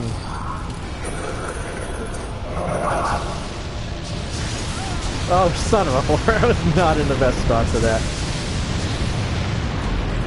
Because I want to be standing about here, but I got greedy and wanted to backstab the guy.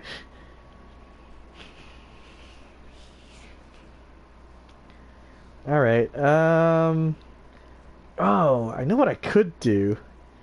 Is we're gonna bring Calbion back into this fight. And I think when they're doing the meteor summon, I can safely do one shot of a Calbion and then hide behind the pillar.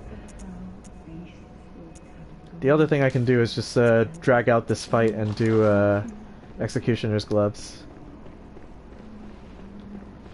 A couple of different strategies here. I don't know which one's gonna be good.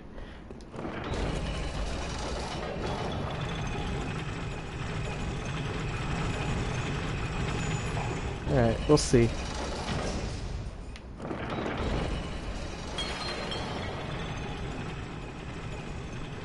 I think I can, I think I have enough bullets that, I can, win this fight on the back of Executioner's Gloves.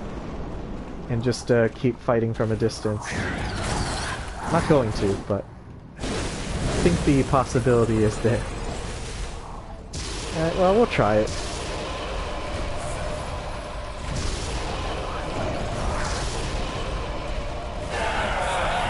Yeah, suck it.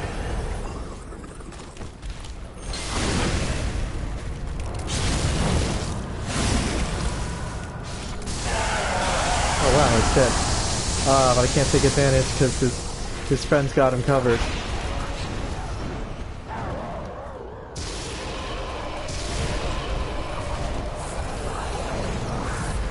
Oh no, they're being resummoned.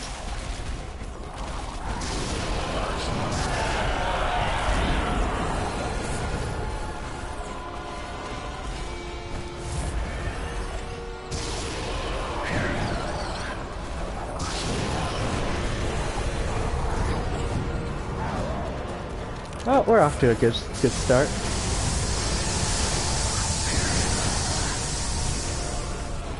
Now I think I got this one. I think I figured it out.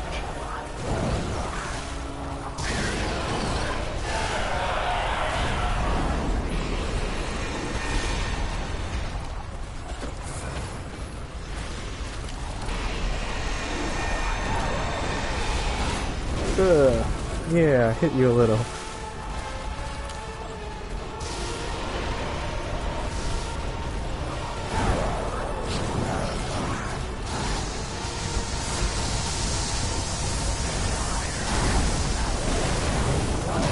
Ooh, that was a little close.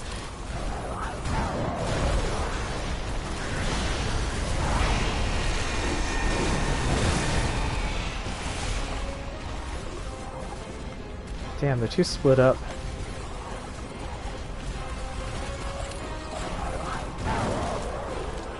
Alright, this is a little better.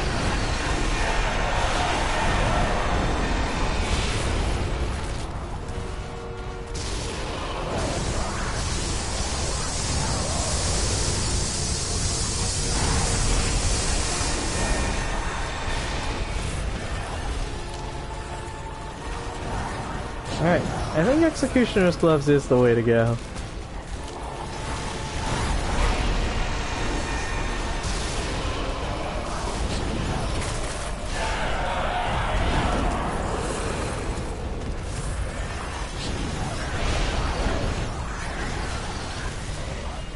Oh, they're doing the thing.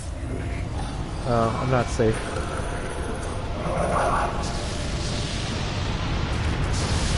Oh my god! I got greedy again. I was like, maybe if I stand, instead of going into the safe spot, I was, trying to get the backstab on that guy while he was vulnerable. Cause yeah, there is the meteors only come from one direction, so, and they can't get past that tree in the middle. So the trick is to find the right angle to stand up against the tree and you won't get hit. The thing is, if you're too busy hiding there, then you also don't get to take advantage of the fact that all four of the failures are just standing completely still and completely vulnerable. It's okay though, I think I can get back to that point in the fight. Because the Executioner's Gloves are doing really good work. And I think even if I don't nail them with a Call Beyond at any point in the fight, I can deal enough damage with the gloves to finish the fight before I run out of bullets. And blood vials. That's also a thing.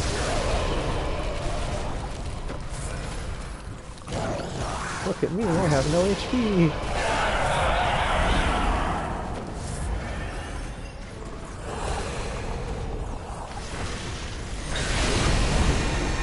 Yes! I got the visceral before the thing exploded.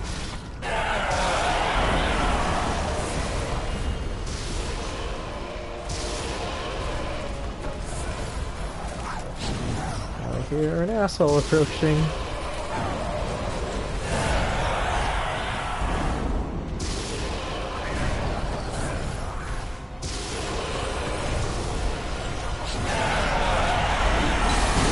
Oh no! God damn it! I was hoping I can get the backstab into the visceral there, and then get the iframes from doing the visceral to protect me from that, but I didn't do it in time. Damn. I'm doing so much damage though, because I'm starting to get the hang of this fight. Still, that was super greedy. I probably shouldn't be doing that. That seems like a really bad idea.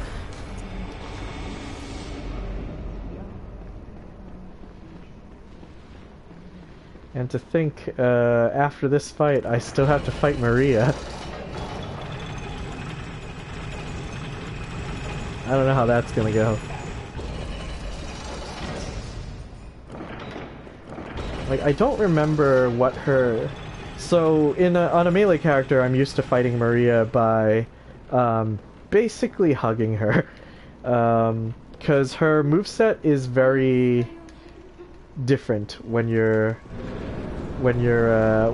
close, and there's a lot less that you have to watch out for if you're just constantly staying near her and keeping pressure up.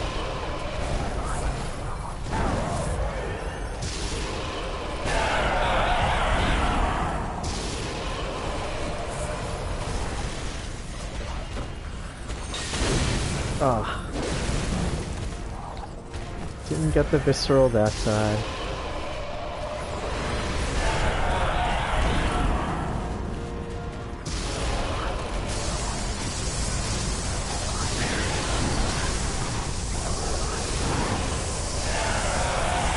So I guess why the gloves are working out so well is because they do stagger them. Like, it does actually make them flinch when they get hit. Yep, I hear you.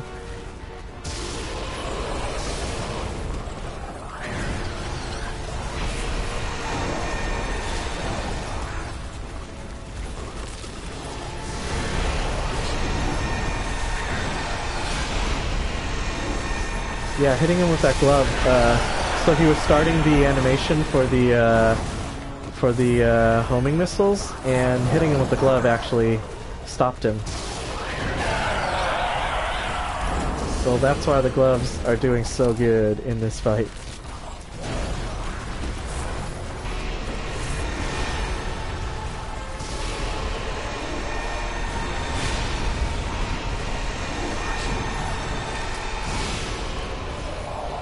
Oh, they're doing the thing. Oh, god damn it.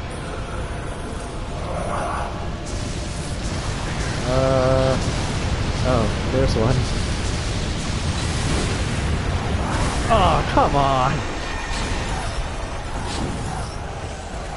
I totally dodged that.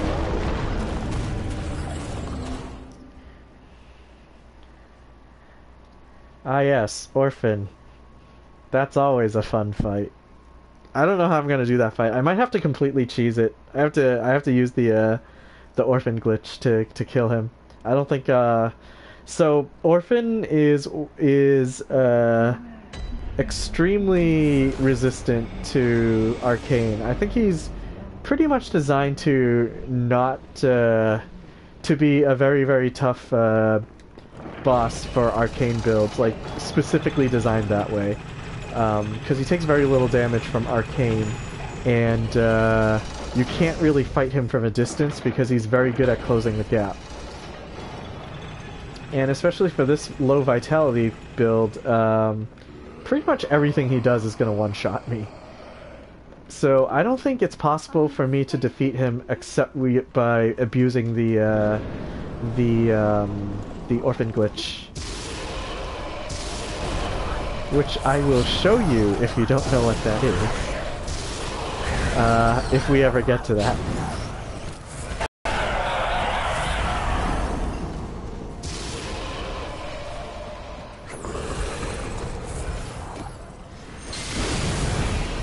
Oh wow, it didn't stagger him, or it didn't backstab him. Yeah, suck it.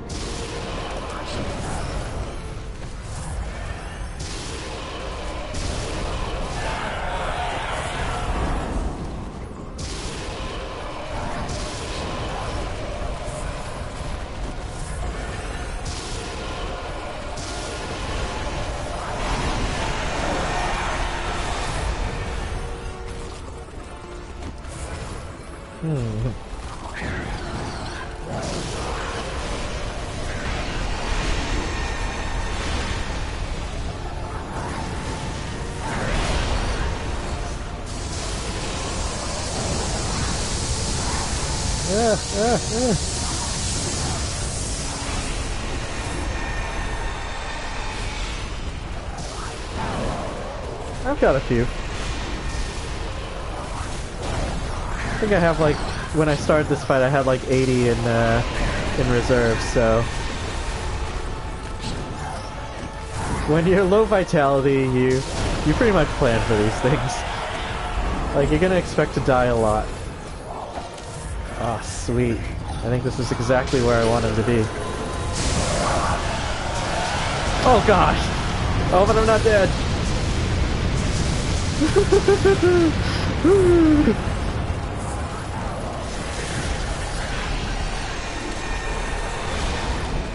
I can't believe I survived that.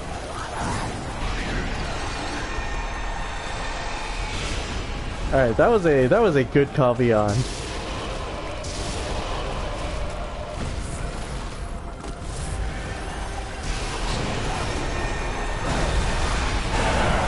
Ooh, that was a close one.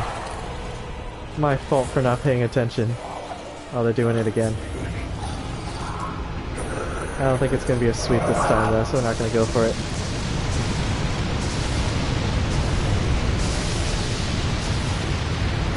Alright, that's enough.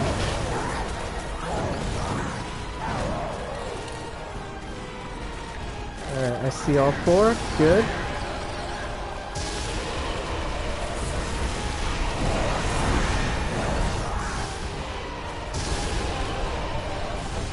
Alright, I think I can finish him off with gloves as long as I don't make any more mistakes.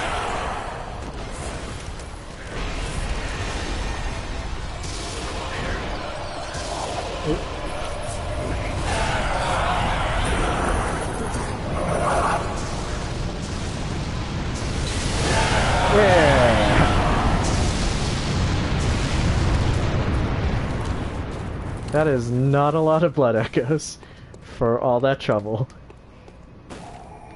Alright, buy blood vials, then go kill Lady Maria.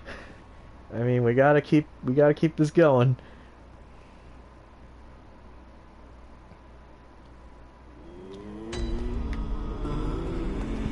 Wow, I'm low on bullets though. Alright, so a Call Beyond is definitely useless for this fight. I think the majority of this fight is going to be off the back of Executioner's gloves.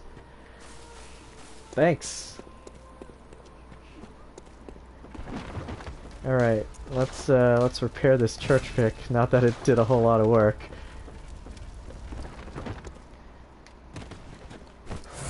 Alright, I think I'm ready for Maria. So I'm down to 34, and whatever. Let's do 30-ish. Put the rest in blood vials. Alright. Yeah, I think I've done this fight before on an arcane character, and it wasn't that difficult. It'll probably be a lot more difficult now on a 7 vitality build, but everything is difficult, so it doesn't matter.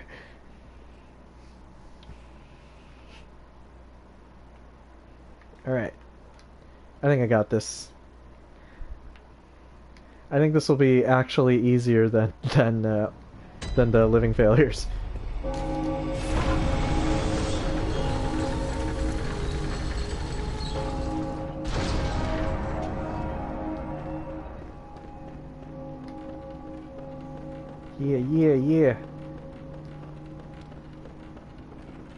Yeah. I just broke your shit.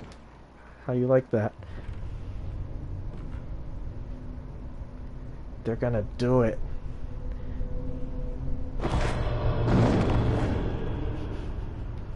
corpse. I want him to She kiss. rests well Can that happen? Alright.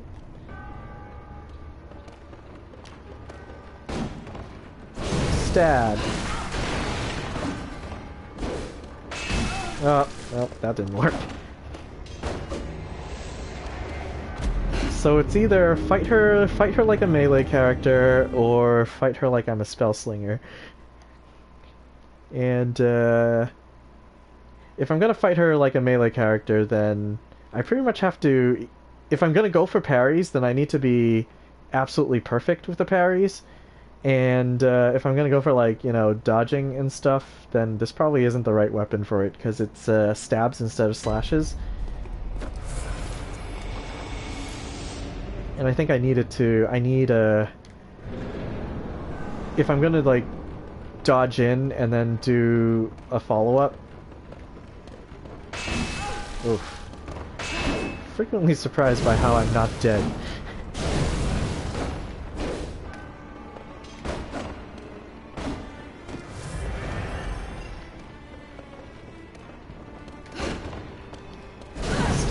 Stab, stab, dodge, stab harder. Fuck it. I know this fight pretty well as a melee character, so I can probably melee her for the beginning. But once she starts doing her blood magic, that's when I have to break out the magic. You dodge this.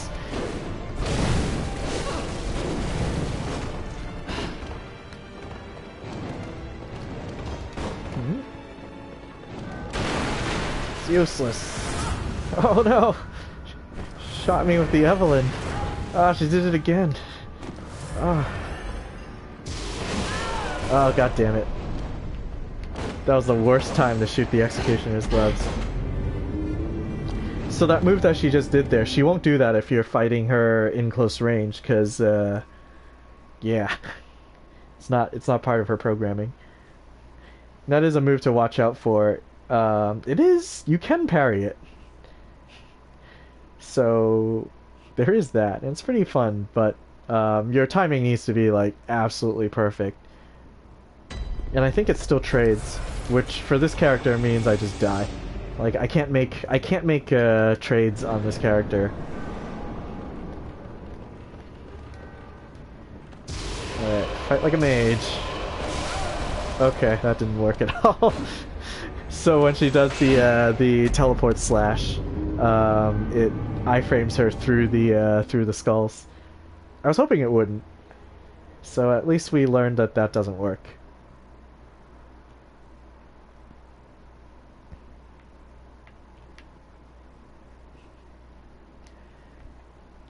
Man, she's so cool. It's too bad I have to kill her, but man, she's so cool.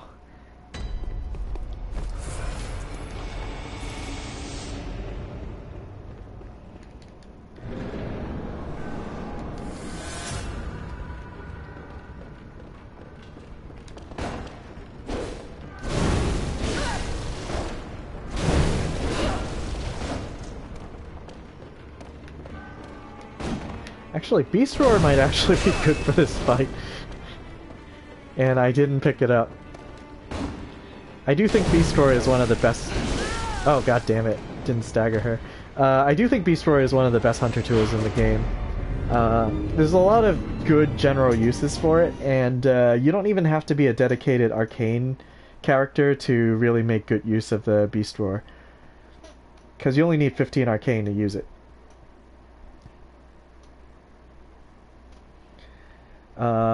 There are a lot of boss fights where you can just, if you had a fast weapon, just empty your stamina bar, and then, like, you know, a whole bunch of R1s, and then, once it's empty, use Beast Roar to knock the target down, and that'll give you time to regenerate your stamina, and then just continue. Oh, goddamn. Spin to win! Oh, no follow-up.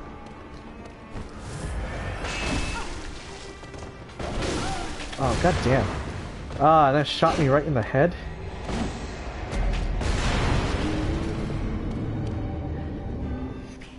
So I wonder if her Evelyn suffers from the same problem that your own Evelyn does, which is...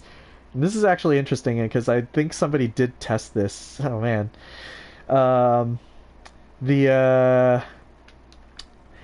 The Evelyn has a longer barrel, which means the bullet comes out further from your body. A longer barrel compared to the regular hunter pistol. So if you're aiming and trying to shoot at a monster that's like right up in your face, you might not hit it because the barrel is too long. God damn it! Dodged way too early. Which is actually interesting that they put the hitbox at the actual end of the barrel. Therefore, the length of the barrel is actually a liability.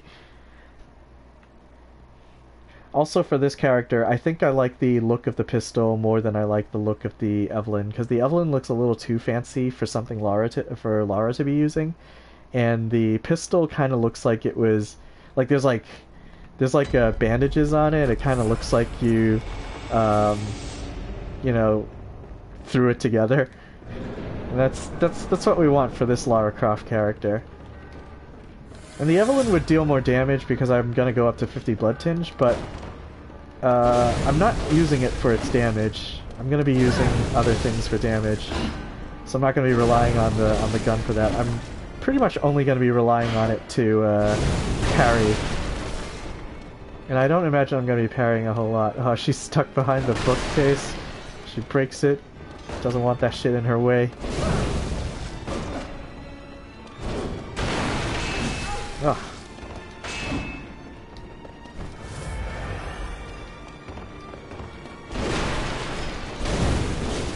Would have hit her if I was using a saw spear. Yeah. Case in point, saw spear's the best weapon.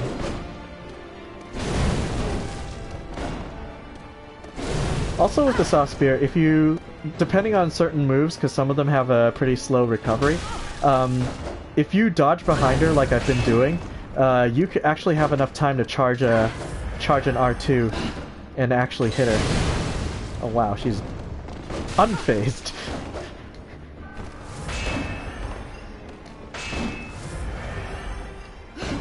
So now we're dancing clockwise. This whole fight is basically a dance with death. I probably should have shot her there, but I was scared. I don't want to take too many risks in this fight.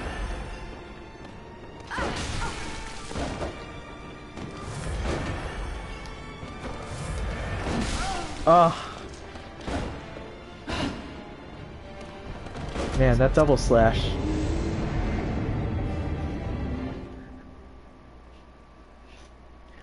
I mean, I do play this game a lot.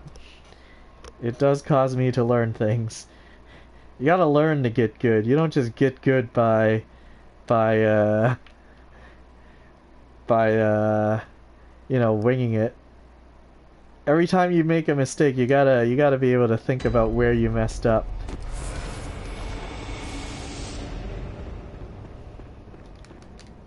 I think this fight is actually way more fun if you're fighting her somewhat honestly instead of using, like, you know, bullets and stuff, and even like parrying her.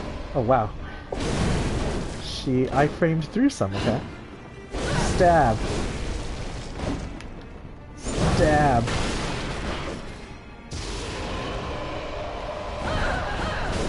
Yeah. Suck it. Oof, oof, whoa. Almost got caught in the combo.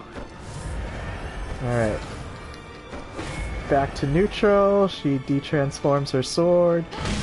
Oh, god damn it. That's definitely one of the moves to watch out for. Because the timing on it is very... It's very tricky. And that's also why you don't really want to fight her from a distance.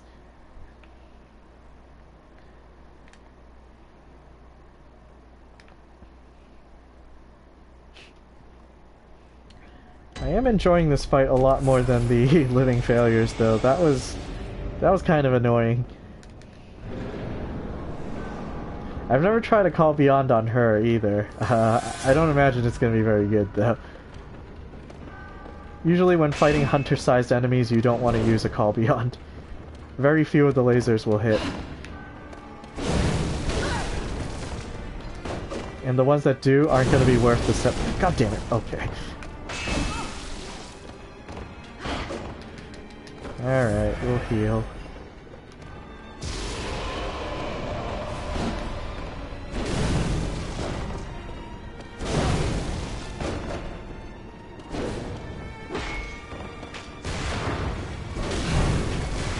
Oh, go! Don't shoot me!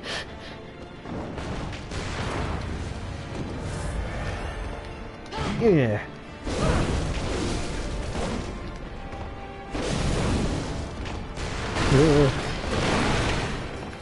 I'm actually more afraid of her when she's in her de-transformed, when she's using the one-handed Rikuyo. Cause, she has a gun and she's not afraid to use it, and she will parry you into her sweet visceral. Ooh.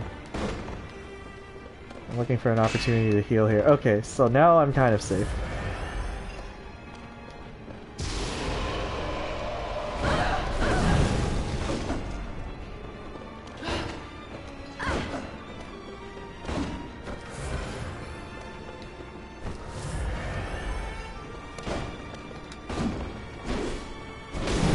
Why did I step forward? Oh, god damn it. See, that delayed double slash will kill you, and because it's delayed, it puts you into a position where you end up dodging too early. one of the ones I think it's like one of the moves that I most frequently fall for. On any other character, it won't outright kill me. But here, it will definitely one-shot me.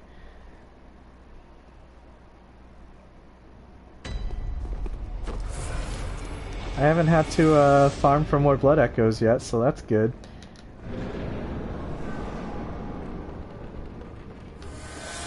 Yeah, all 0 of my blood echoes.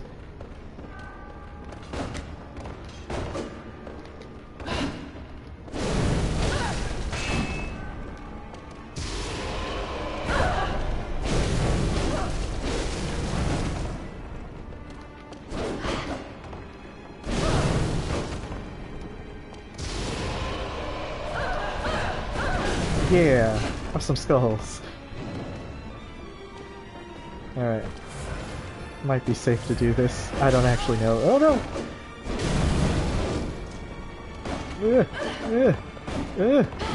Oh! Didn't know that the combo kept going, jeez. I was like, I thought she stopped doing her thing, so I was trying to heal there. I think she very rarely gets to complete that combo. I don't know, like 10? I've definitely deleted a bunch after I got bored of their moveset. So I've tried basically every weapon in the game too, so... I can tell you what weapons I prefer. Although I do like that pretty much every weapon is good, or at least, every weapon I felt like there's at least some kind of situation where I'm like, okay, yeah, I can see this being good. Even if it's like not my style of weapon, I can see why it exists. Like, no weapon is bad. Every weapon has a use.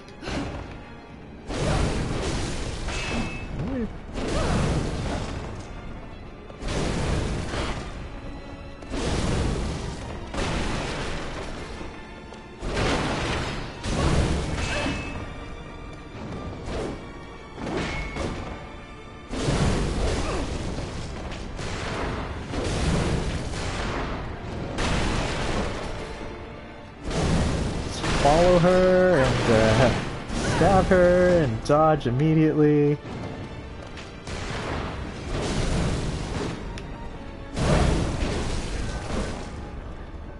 This is definitely a fight where if you just kind of stay with the figure out the flow of battle, it just gets much easier.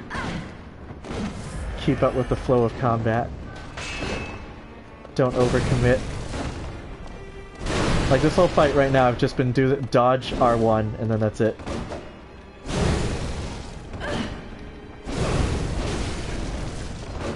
Ugh.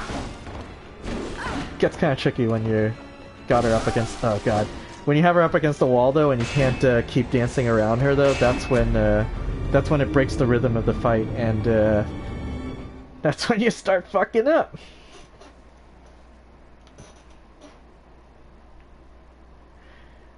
But yeah, this fight really is about keeping up with the rhythm, and continually dancing around her, and figuring out when the beats are, so you figure out when the right opportunities to strike, when is the right opportunity to strike. You pretty much have to pay attention to when she's attacking too, because she's usually very vulnerable right after she attacks.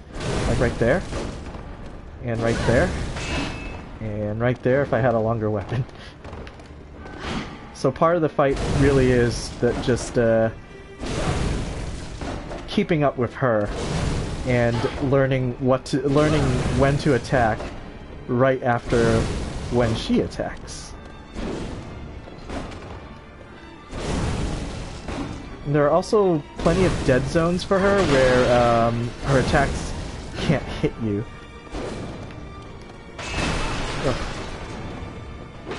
Uh-oh. Dodge! Yeah! Oh!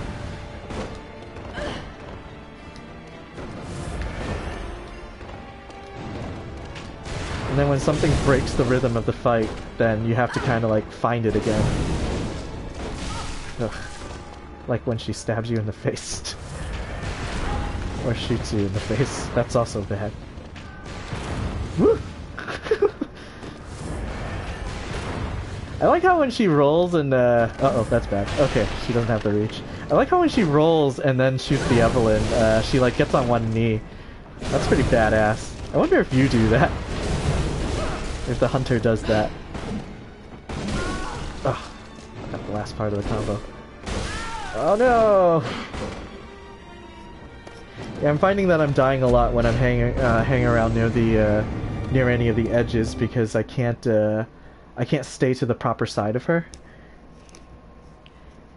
All it takes is like one hit, maybe two.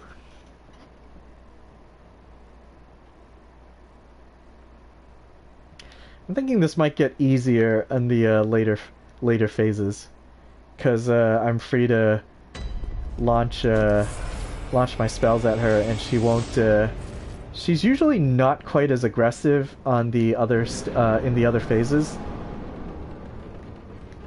because she has a lot of very good long distance attacks. So she's in the other phases she's pretty satisfied letting you keep a distance, because she can just do her long distance moves and actually hit you.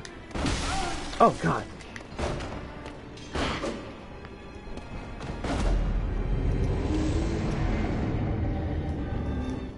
Or at least that's what I've found when I fight her onto my other characters. Because this isn't my first arcane build. This is definitely my first 7 vitality build though, and let me tell you, it's not easy.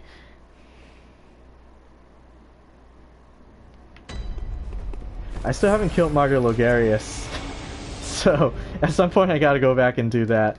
Although I think with more arcane at my disposal, because the first time I found him, I didn't have Black Sky Eye yet. But now that I have a little bit more arcane at my disposal, Martyr Logarius is probably going to be pretty doable. Ah, again? That shoots me in the back of the head. I think I did something to piss her off.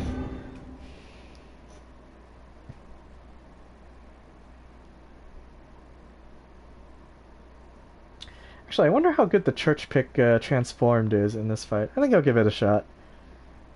Might be a little too slow, but if I'm trying to just do single hits anyway, then it's probably not so bad. Who knows? Yes, I think it is. Because the rifle spear used to calculate its blood tinge damage per each of the bullets that comes out of the rifle form, similar to the blunderbuss and Ludwig's rifle, and at some point they changed that, and now it is actually pretty weak in terms of the damage output. I also don't like its moveset. It's a little too stabby, and for a spear it oftentimes feels too short. Like, I like at least with the Reiter Palash, I'm expecting it to be short, so I'm not like, I know where I should be standing to hit my enemies. But the rifle spear in its spear form is actually still pretty short.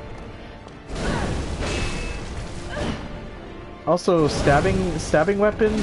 Oh god. Oh wow, I didn't die. Oh, because I was at full health. Now I'm dead.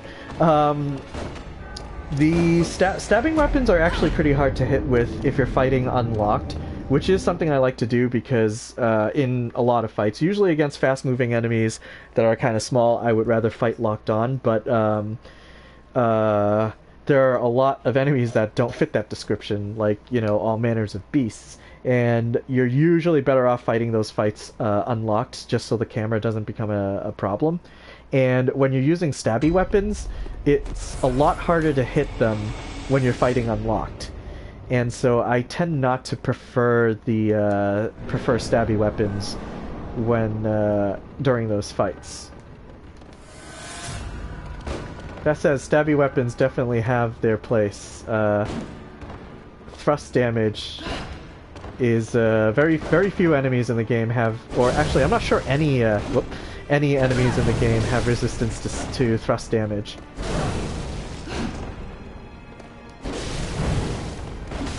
Ah, I did it again.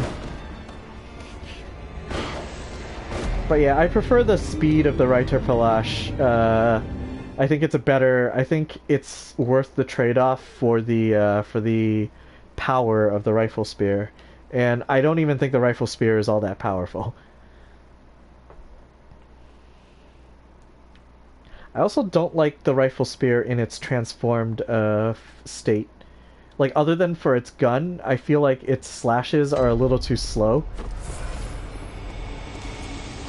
Whereas the transformed Reiterpallasch, when it's in its gun form and it pulls the blade back, those slashes are actually really fast. I think the slashes actually come out faster than the saw weapons, and I think the saw weapons are among the fastest weapons in the game.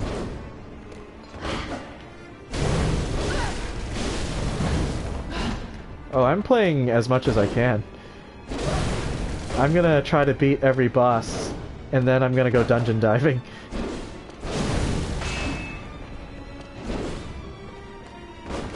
Whoop. That was almost bad.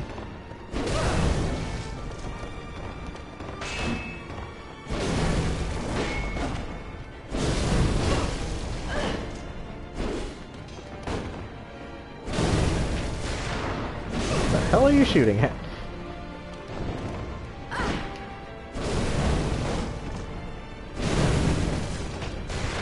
Nope.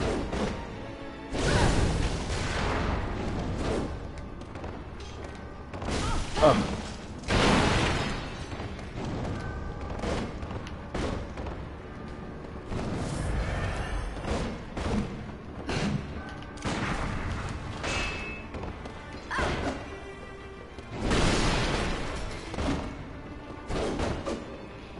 So bad, that stab.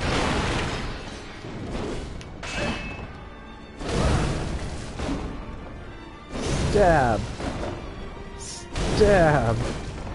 Stab. I think I have her in a lock.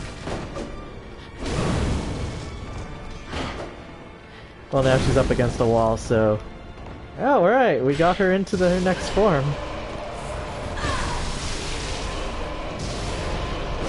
Oh, too close, too close, too close.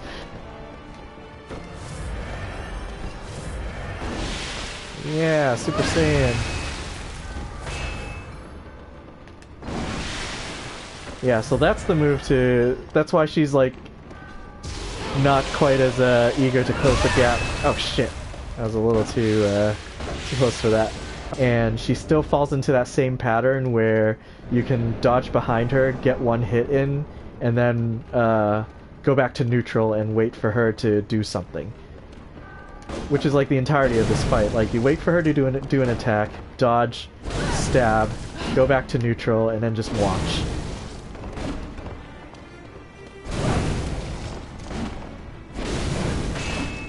I mean, that's if you don't want to be just a cheap ass and parry her to death. Which, I mean, you can also do. Like, she is one of the more parryable bosses in the game. Oh, shit. Well, there I go, missing the follow-up. Alright, give me a chance to heal. Oh.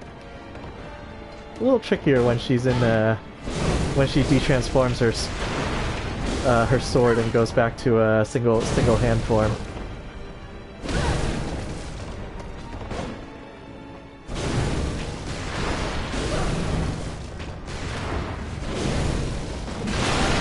Oh crap! How the hell did she hit me? I demand a replay on that. Her weapon's not bad. It is definitely one of the more stylish skill weapons, and you don't get it from after the... Well, you do get it after the fight, but only in the sense that you need to get to the next area to pick up that weapon. And you have to fight a pretty difficult battle to get it against some rather difficult mobs. but it's pretty cool. It's one of the best skill weapons. It's very flashy. It has pretty decent reach. It works very similarly to the Blade of Mercy. So if you like the Blade of Mercy but wish they were a little bit longer... Oh shit. Then you'll like her sword. Oh shit.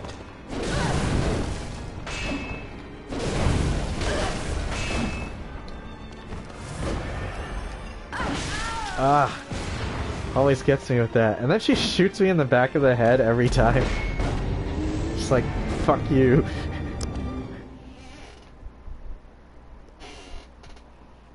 But yeah, I'm a fan of the Rakuyo. I don't... There's really only like a couple of builds that really want to use it. Obviously you need to be pretty dedicated to skill to use it. I think it only scales with skill. So you can't be a quality build with it. You're not going to get a whole lot of mileage out of your strength if you're going to go quality with the Rakuyo. But the Rakuyo does have S scaling on, and it's buffable. So you can use fire paper and bolt paper on it, empty phantasm shell. I actually think the best build to use the Rakuyo is if you're skill arcane with minimal investment in arcane. So just enough to use like empty phantasm shell, beast roar, and you know, the more simplistic tools. Like beast roar is so good if you're a dedicated fighter, because like it would be actually really good in this fight here where I could knock her down. Oh god. Oh, sweet combo. Oh, I got stun locked into that combo.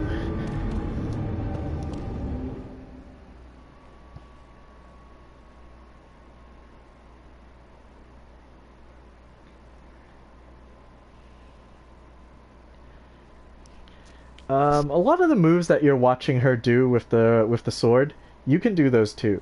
So if you're watching the way she fights and you like the way she fights, then you'll probably like the Rakuyo.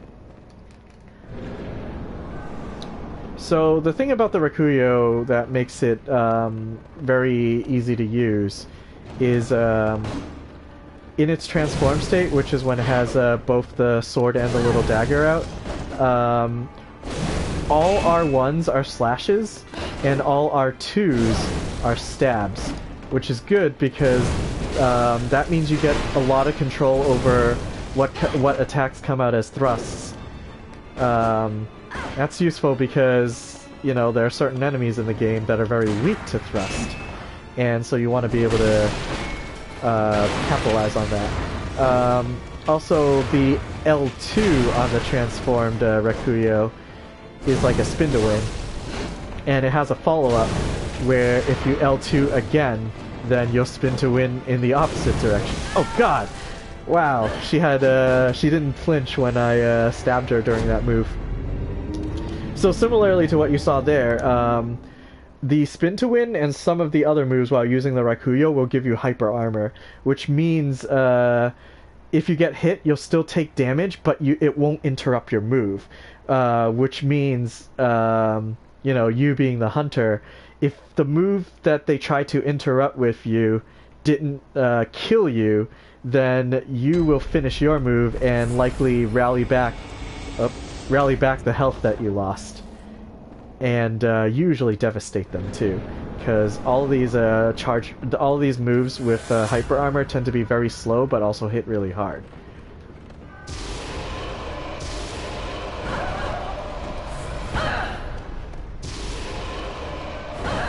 All right, we're gonna cheese this fight.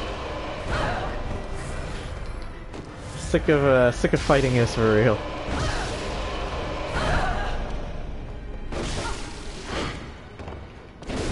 She's sick of my shit too. Oh, god damn it.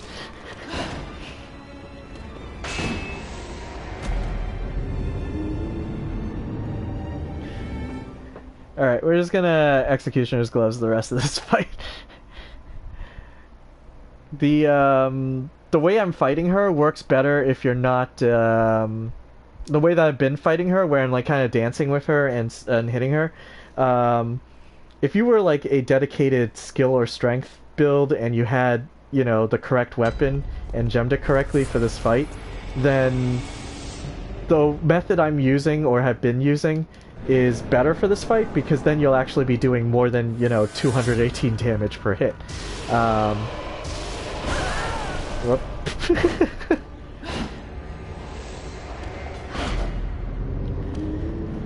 But when you're, you know, putting fire gems in your weapon and trying to scale off of arcane for your damage, it's not quite as good. Forgot to check the arcane scaling on the church pick. I think it's worse than the saw spear at +9. There's probably a chart for that somewhere on the internet. I'm not going to look for it now. I will, however, just look at it. C scaling, but I think it's a low C compared to the saw spear, which should have a high C arcane scaling at +9 and at +10. I think we want to close the gap just enough that she doesn't do that move. That didn't work though. She still went and did it.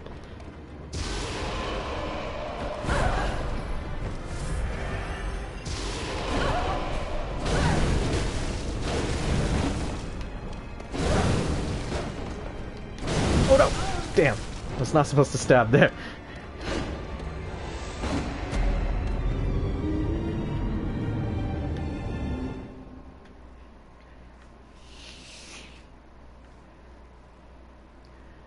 I bet I can take her down with the glove on the glove plan. Oh, and because she's human-sized, if you're a strength build and you're using the right weapons, such as the Hunter Axe, Untransformed Charged R2, and Amygdalan Arm has a couple of moves that'll do it too. Because she's human-sized, you can actually knock her down. You know, just flatten her like a pancake, with moves that would normally do that on a human-sized enemy. So like that's one of the strategies for beating her on a strength build. Is if you can just pancake her. Oh, I'm not dead.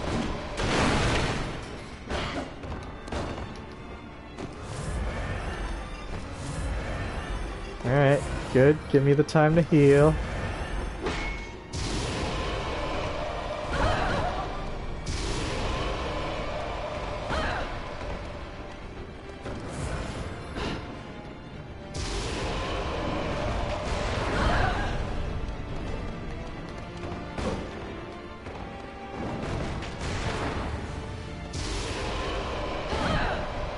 Haha. Oh, she caught me just as I was blood tapping. Yeah, the dynamics of the fight change a lot when you're depending on the strategy you use. So like right now, since I'm obviously trying to cheese her with arcane magic and trying to hit her from a distance, the critical points of the fight are no longer, you know, trying to dance around her and find the right times to strike. It's more like finding the right times to blood tap and when you can safely shoot the skulls. I think, well, I'm gonna try Black Sky Eye for a little bit, but I don't think it, oh, okay, it does actually stagger her. But I think she's much more likely to dodge it, because it's easier to dodge.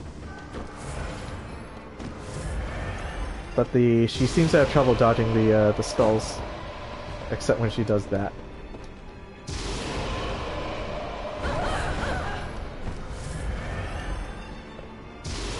I do like that the skulls have a longer hit stun on her, so it gives me more room to catch a breath.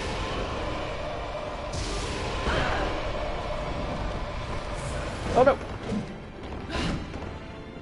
All right.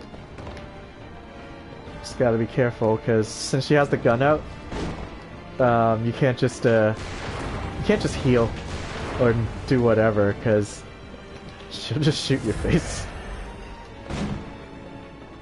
Such a cool move. I don't think that's a move you can do, even with the Rikuyo. Ow. You can't hit me, I'm behind this chair. Alright. A little safer to do stuff when she doesn't have the gun out.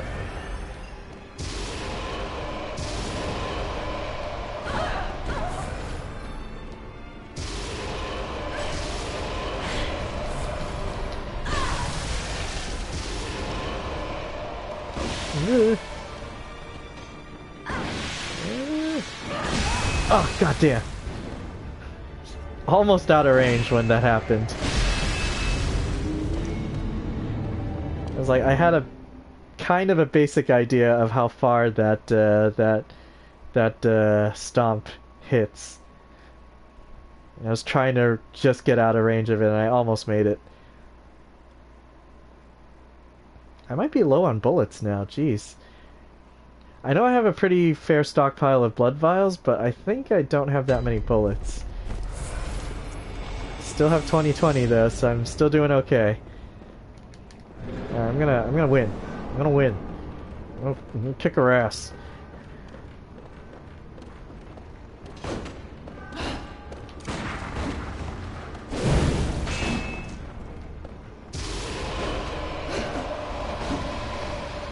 Oh wow, the skulls almost went all the way around.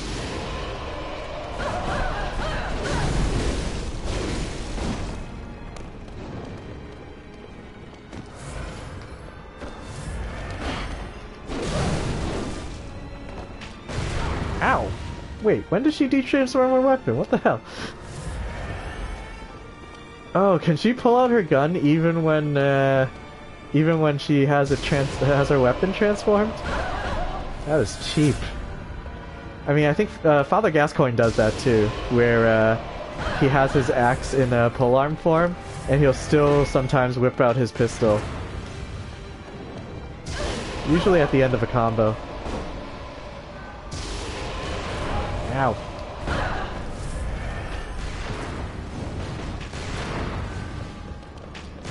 Man, she looks so cool. I wish I could be Lady Maria. Actually, not that hard to cosplay her. I think someone posted the sliders for a very good Lady Maria build.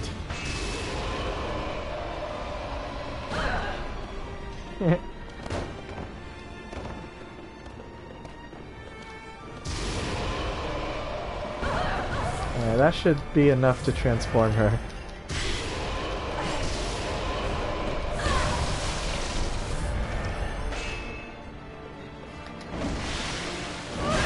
Oh, she did the follow-up. She does have an animation for the follow-up, but if you're not paying attention, you won't see that coming. Jeez, I had forgotten how ridiculously diverse her skill set is.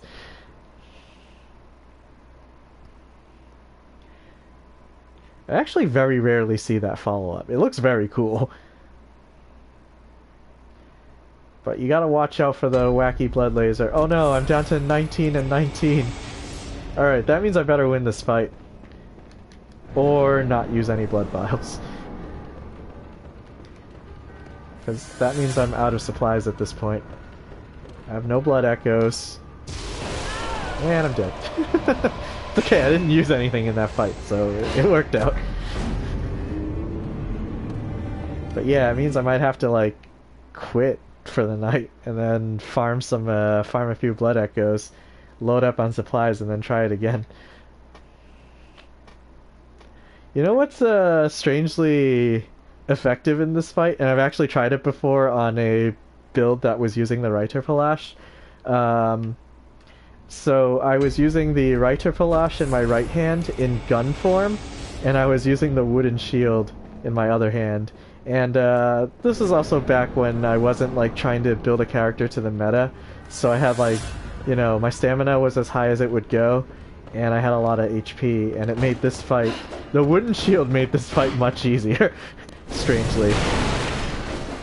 Like, it blocks it blocks pretty much everything she does. And as long as you have the stamina to tank the hit, then, yeah, the shield is great. I don't recommend going down that route, though.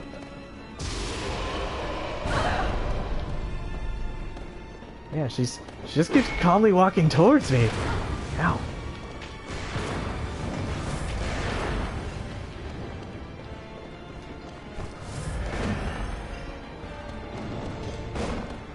Alright, now you're in stabbing range.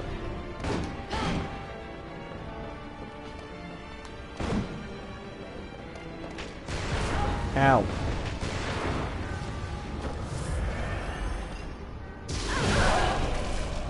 Ah. Alright, can I kill her with 15-16? You know what? I still think I can, so I'm gonna keep on trying. It's not until I'm down to like 10 bullets that I think I'm gonna be a little bit scared.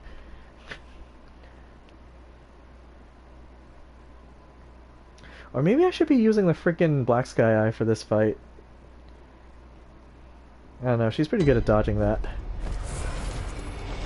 Alright, we're gonna stay on the Executioner plan, because like, I think this is the closest I can get to taking her down. I haven't even gotten her down to her third form in any of these fights, though.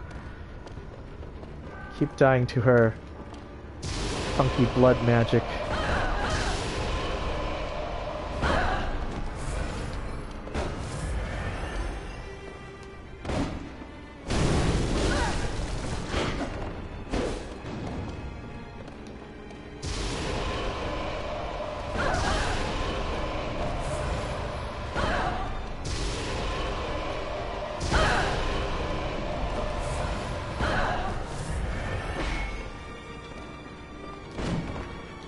Man, things are always scary when she has the gun out. Alright, saw that coming. The other way to fight her is the same as any other build.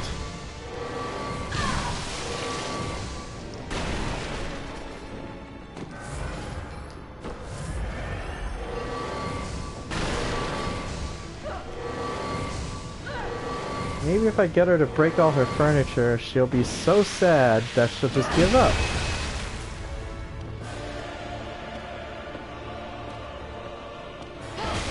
Ah. Yep, gotta run. Oh, she's doing it again. I think I have the clearance though. Yep, okay. Oh, you want to fight me in melee?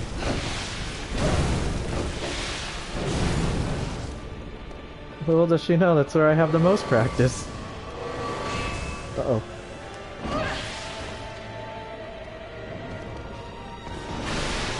Nope.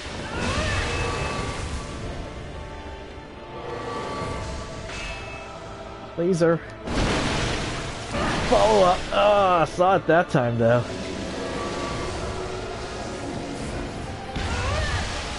But now things get really tricky. Oh, what is she doing? She did the transformation. Okay, we all saw that, right? She did the transformation animation twice for some reason. Oh, now we're a little scared. Oh.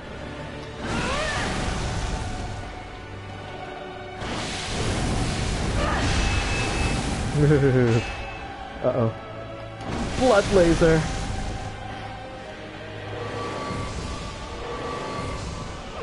Stop dodging my Black Sky Eye. Oh, I'm out of range.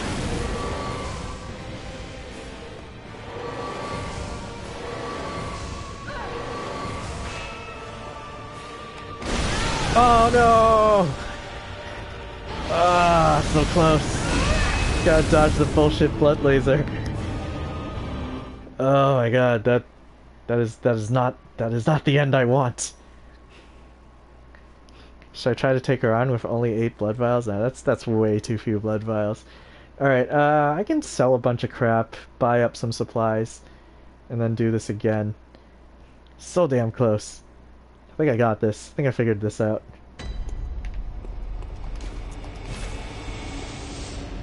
I mean, it doesn't take a very long trip inside the dungeons to get the blood vials I need to fight this battle anyway. You know what? Yeah, let's just go on a detour. We'll go into the not that one, although that one's probably easier. We'll just go into the lower Loran and get enough blood echoes to buy the blood vials I need and the bullets I need to continue this fight. I'll probably be able to kill the first boss. I think it's Loran Silverbeast, so it should not be difficult at all. Alright. It's not like I don't have to do this dungeon eventually anyway. And the fun thing about these dungeons is I don't have to do any of the bonus rooms except for in the second layer. Because I believe that's where where I can find more bastards of Loran, which I need to make. I need to use those to make more Chalice dungeons. Oh man, this weapon is so good against beasts.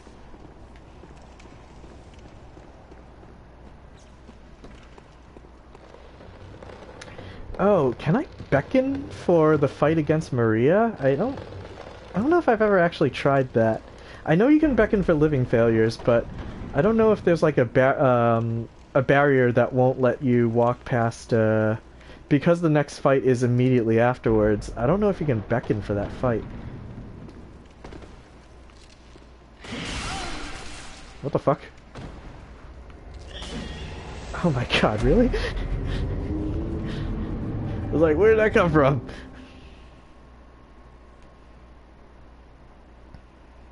Yeah, so apparently there's a passage immediately to the right, and that's where the spider lives.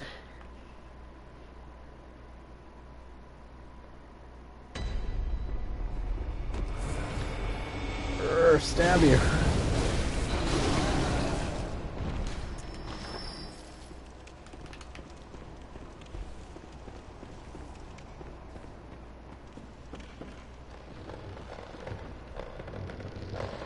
Now, every time I see these bridges, and I see the next layer under, I always wonder if I can make that jump, and I'm pretty sure the answer is no. But I always want to try.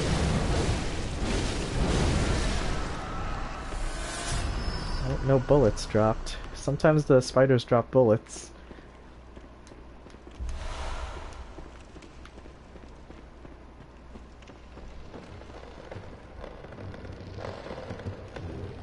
So after clearing this this layer and killing the first boss, that should give me plenty of blood echoes to not level up with, because I'm going to use it all on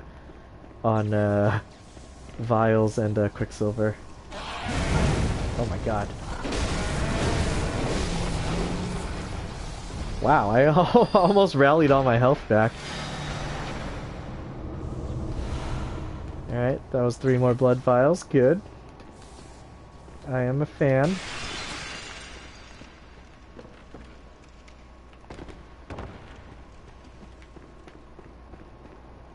Alright, Loran Silverbeast. One of the easiest enemies in the game.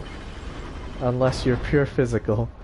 In which case, you should break out some fire paper or something. I don't know. It is kind of weird that these beasts, Loran Silverbeasts, are very resistant to physical attacks for some reason. I don't know what the lore implications are. Of course, Arcane just tears them to shreds. As long as I'm not in range of that.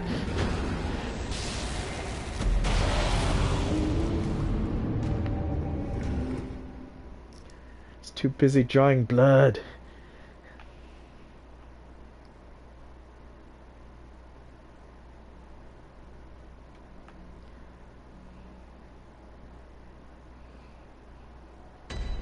Alright, here we go.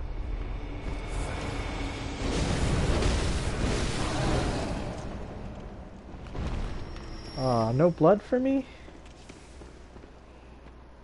Oh, wrong way. Don't need to go there again.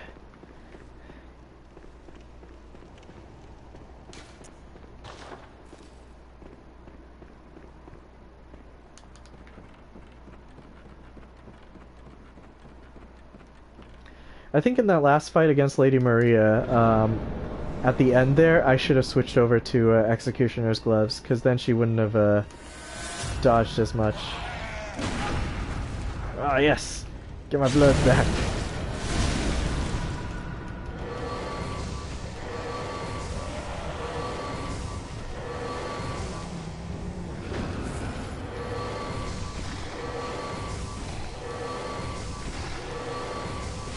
And that's it. Wow, he dropped a dirty. I think dirty gems would be useful in... not really. It's better as a strength arcane weapon, as in, your character is, split in the middle with like 50-50 on strength and arcane. Because I mean, it's an okay arcane weapon, I guess, if you were a dedicated arcane user, as in you intend to take your arcane as high as 70 or 99. But yeah, I'd say it's only I'd say it's okay, but not great as an arcane weapon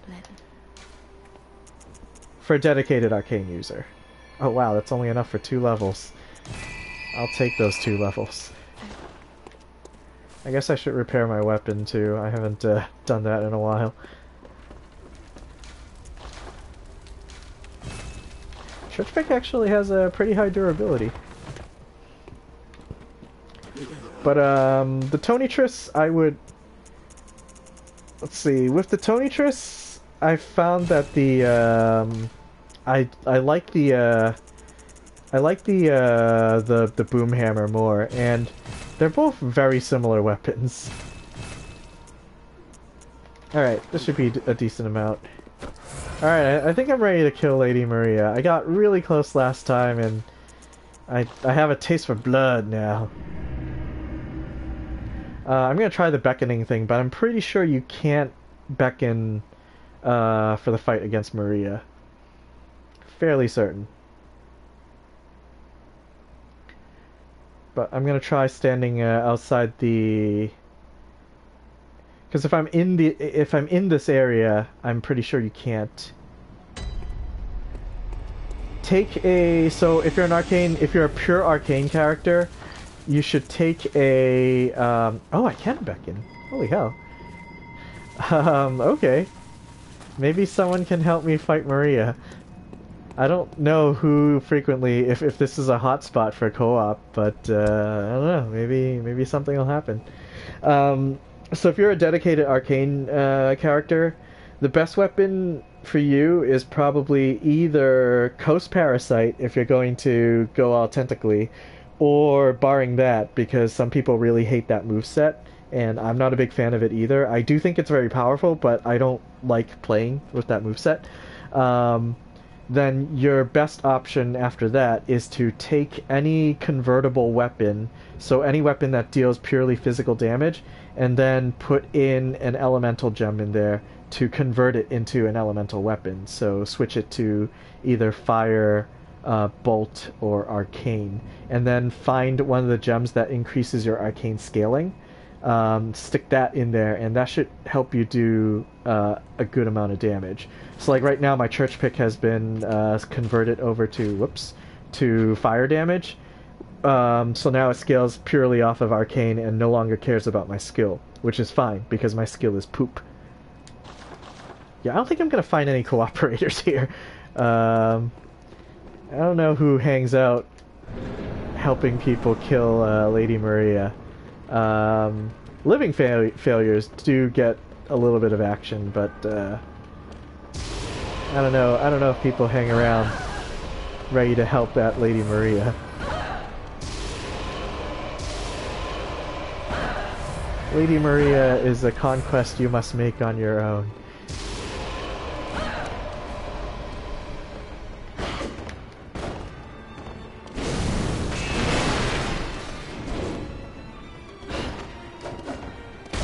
Oh!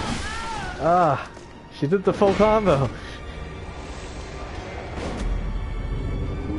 So, yeah, that's what I would do on a dedicated arcane build. Go convert a weapon, usually Saw Spear. Saw Spear is... It has a good moveset, so if you're gonna convert it, you want something that hits fast, you want something that basically gets you many hits, and Saw Spear is convertible. Some of the other faster weapons aren't convertible, like the Blade of Mercy cannot be converted to Elemental. And what else? I need to double check on the Reiter Palash, if it can be converted. It's weird because it is it's a Blood Tinge weapon, and I know that no matter what, well, I don't want to say no matter what, but when you're doing the gunshot, it will only scale off of your Blood Tinge, and it won't care about how much skill or strength you have. So, I don't know what the interaction is. Oh, okay, so you can convert it. That's good. I think when even after you convert it, the gunshot will still care about your Blood Tinge and won't, all of a sudden do fire damage, which would be pretty freaking awesome, but pretty sure that's not how it works, because that would be a little too good. Oh no! Okay.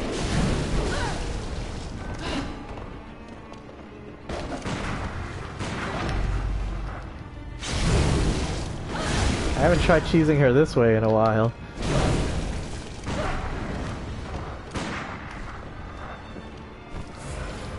Let's fight her by parrying her to death. I think that's the most common way that people learn to fight her. But I will fight with a little more honor than that. Not much more.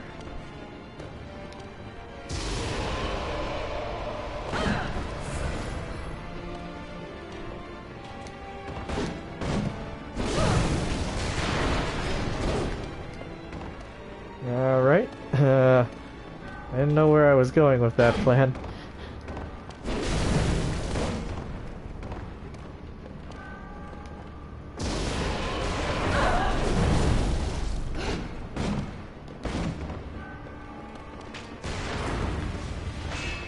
Alright, back to transformed mode.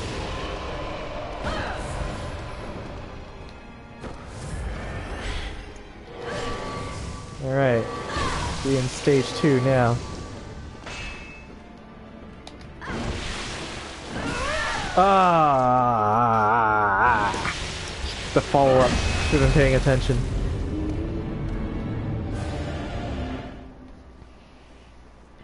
I feel like these fights are going a little bit better, though.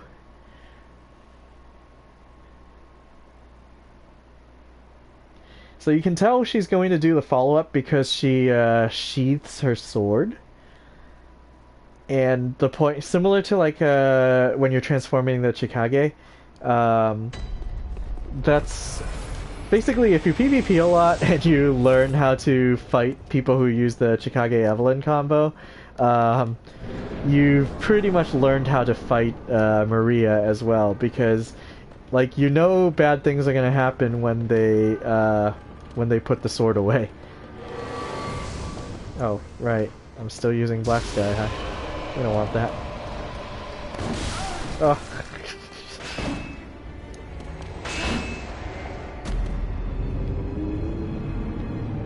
That said, the Rakuyo does not, even though they're both katanas, kind of, they fight very differently from each other.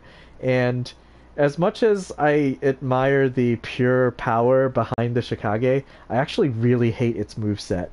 It's very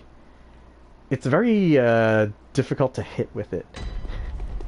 Like, other than the transform, which lets you do like a nice horizontal sweep, I find that the R1s from the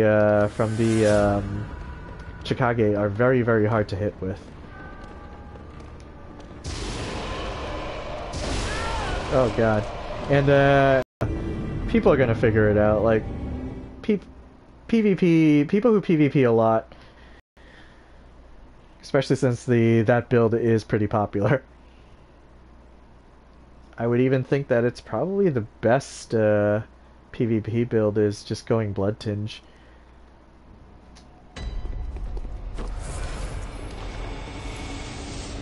I think if you're gonna go PvP builds, since it means you're gonna cap your level around the meta, so like 120 or 100, you'll want either Blood Tinge or Quality using, once again, Saw Spear or Saw Cleaver if you enjoy that a little bit more.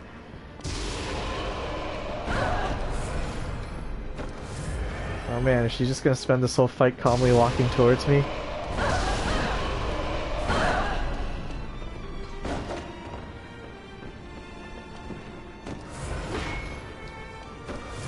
Oh no, she's got a gun!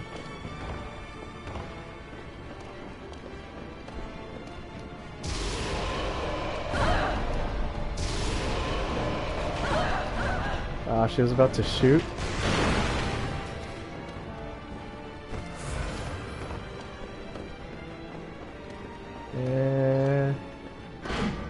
Yeah. Like, I'm pretty sure I'm too far away to be hit by that, but I didn't want to take a risk. Nope. Alright, she de-transformed. It's safe now. Ooh.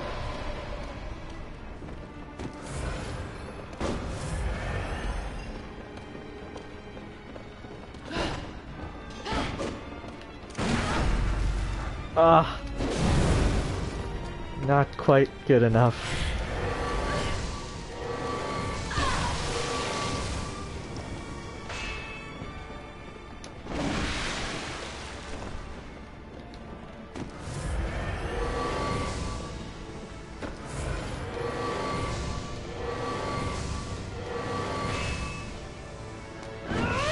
Sometimes it hits her. Oh, gotta go forward. I do like that Falcon dive. It looks very cool.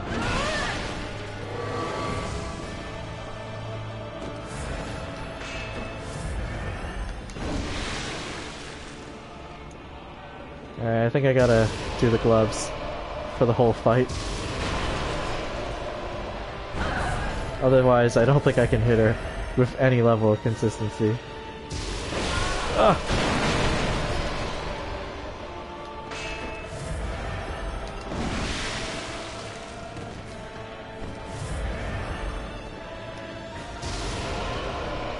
Probably not smart, but I do kind of want to see what happens if I launch Call Beyond on her.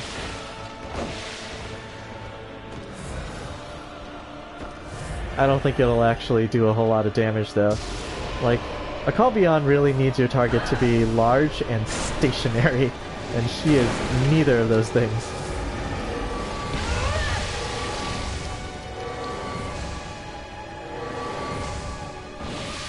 Whoop.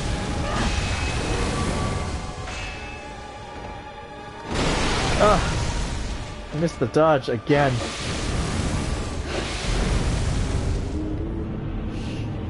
Goes staring off into middle space there. Yeah, I wonder. God, as long as I can dodge the one shot blood laser thing, I think I don't really have much else to worry about. Because if I'm staying mobile in the second and third forms, I don't think she can really hit me. First form is still kind of tricky though. That was a good fight, though. Lovely.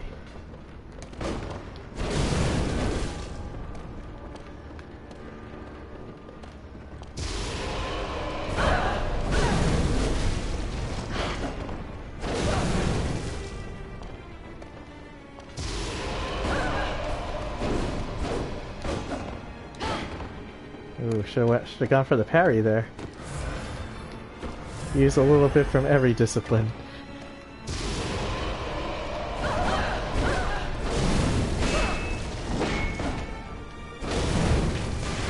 Ow. Ah.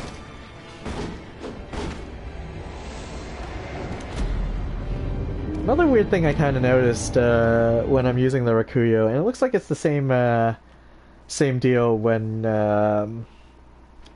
playing against Maria. I think the untransformed Rakuyo has a slightly slower swing than when you transform it. Like, I think there's a little bit more of a wind-up. Once you're actually in the R1 combo, though, I think the swing speed is the same, but I think there's a slightly longer delay from when you press R1 to when the sword actually deals damage. Oh my god. Stood there and took it like a champ.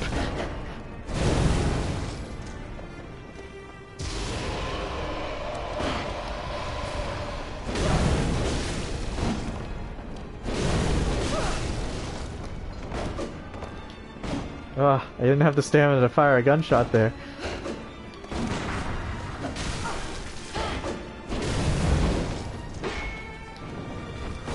Ooh. If she had rolled into a gunshot there, I probably would have been in trouble.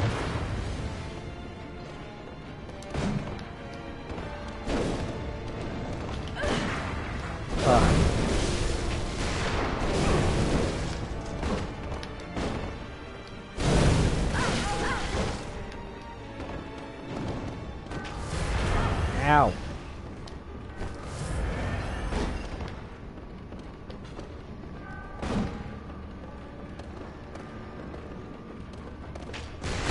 Yeah.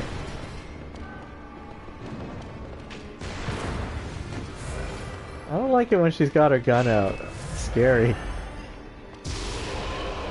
Sometimes she just shoots your ass.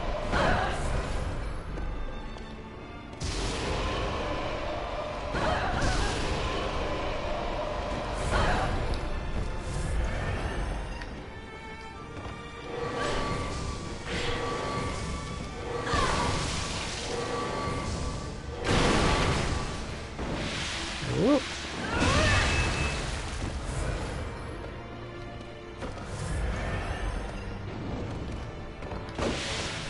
Gotta watch out for those blood swords. Ugh. Never can tell when she's gonna finish that combo. Uh-oh, that's bad.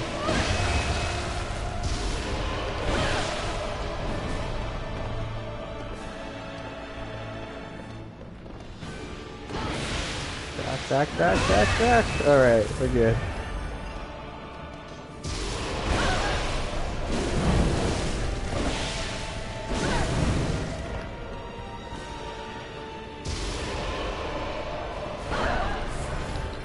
Alright. Wow, she's not transformed yet.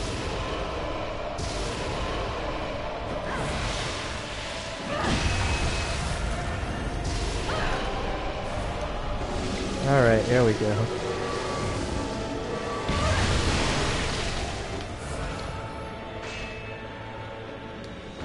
Ah, dodged too early that time, damn. I thought I saw her twitch. That's when you dodge, is right when she starts moving.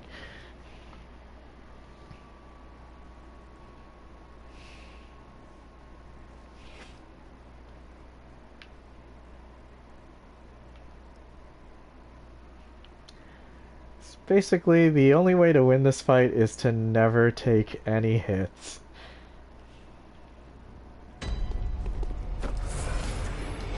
Oh, the fun thing about that blood laser, though, is I've tanked it before with a wooden shield, and it feels great.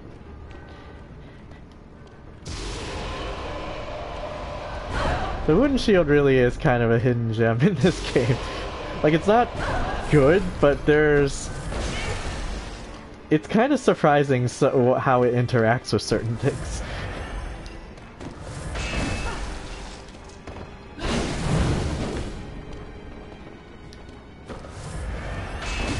Ow.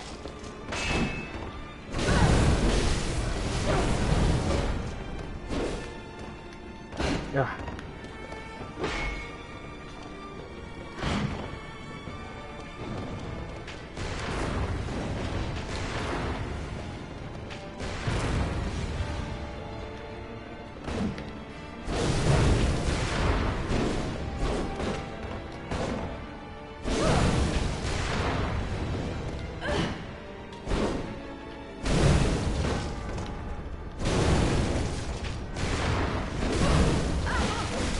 Oh, R1 combo.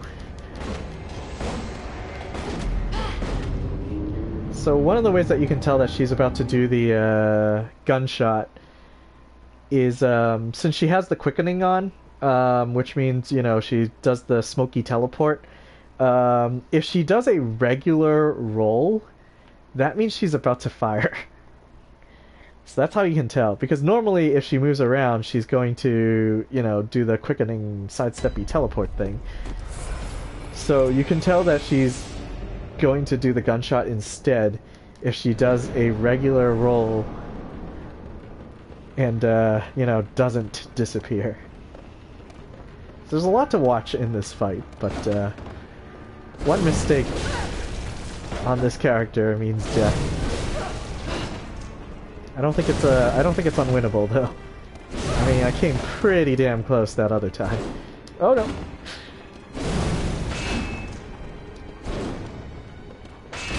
Ah. Yep, she did not do a follow-up.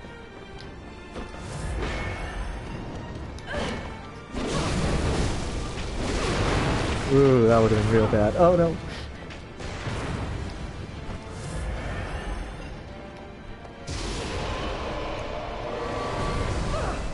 Haha.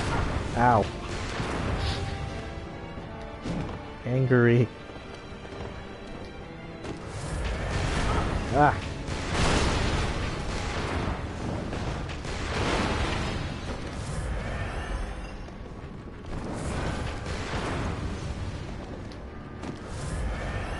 All right. We're in okay shape again.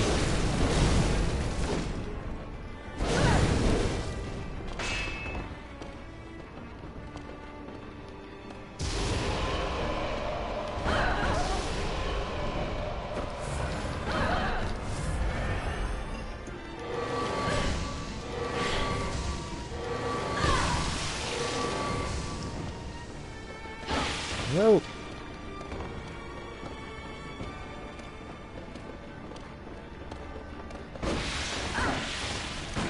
Oh, no follow-up. It's not the laser. If it's not the laser, I'm not afraid. I wonder if there's a... One thing... Okay, so that's the laser. Oh. I wonder if there's a certain distance where she won't do the laser, because I've never quite figured out what the range is. Whoa.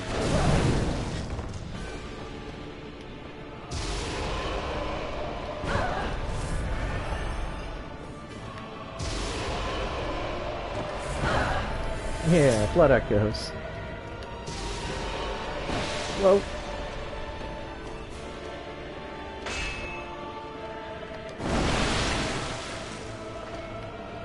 Fun thing about that blood laser, though...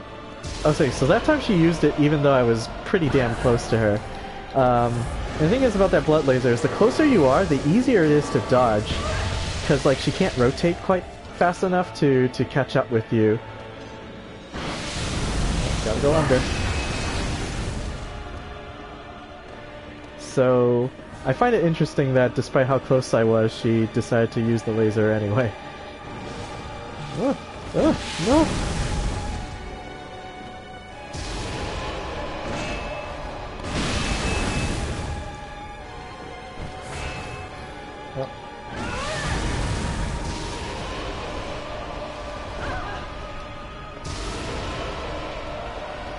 Fear the skulls.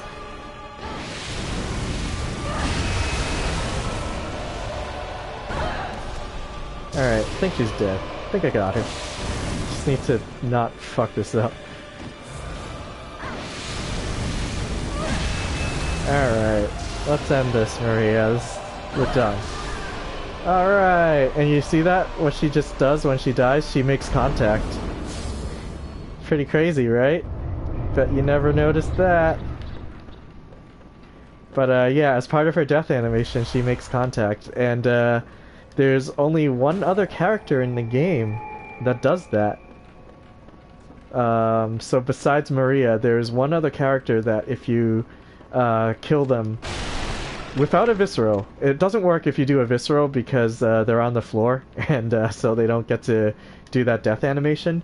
But there's one other boss in the game that if you kill them, they'll also do a make contact gesture just as they die, and it's Gehrman.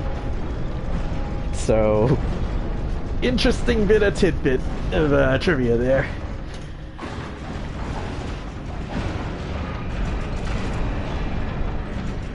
Alright. So now I gotta go put on the milkweed rune and then get the, grab a accursed brew from this guy. And then we'll see about where to go next, because I haven't actually planned it this far. But after getting accursed brew, I'll have pretty much all the magic that I want. Except for freaking Beast Roar, but I'm still not sold that that's something I desperately need, so we can hold off on Beast Roar for now.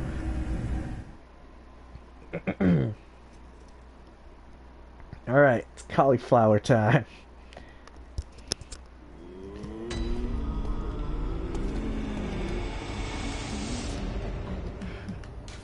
Yes, I killed Maria. Oh, not enough for a level, jeez.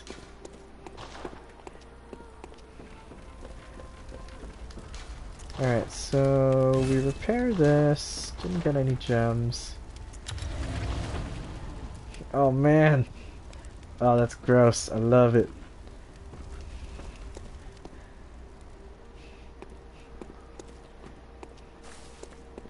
Alright, hop on down here, buy some more blood. Alright, we're good to go.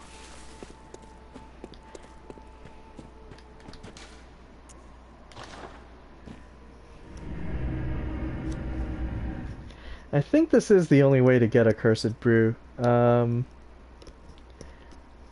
don't know if anybody has tried anything else, but you can't kill this guy to make him drop a Cursed Brew. Not even sure that that's... I'm not even sure that that he's like carrying it. Blah blah blah blah blah. And there we go, yeah! And the reason why a Cursed Brew is so important for an arcane character is you really don't have a whole lot of options for crowd control. So if you're fighting like a whole bunch of duders and you like, there's no other spell that hits multiple enemies.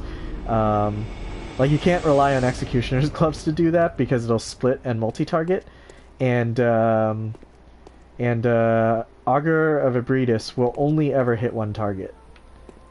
Even if like, you know, there's 3 enemies standing in front of you and they're all standing in a row, Augur of Ebrietas will still only hit the one that's in front. Alright, we're back to beautiful Lara Croft. Alright, so the only thing left to do in the DLC is to pick up Simon's Bowblade, and I could make a suicide run for it, but I think I'm gonna end the stream, because it's really fucking late. Well, hope you all enjoyed and learned a little something about this game, and about how difficult things are when you only have 7 vitality, and maybe I'll inspire someone to try to do this, but better, because I'm not that good at this game. Let's be real here. Alright, well, I'm gonna sign off. Thanks for watching, and have fun. Enjoy your own little Bloodborne adventures. I hope this inspired you to do some more.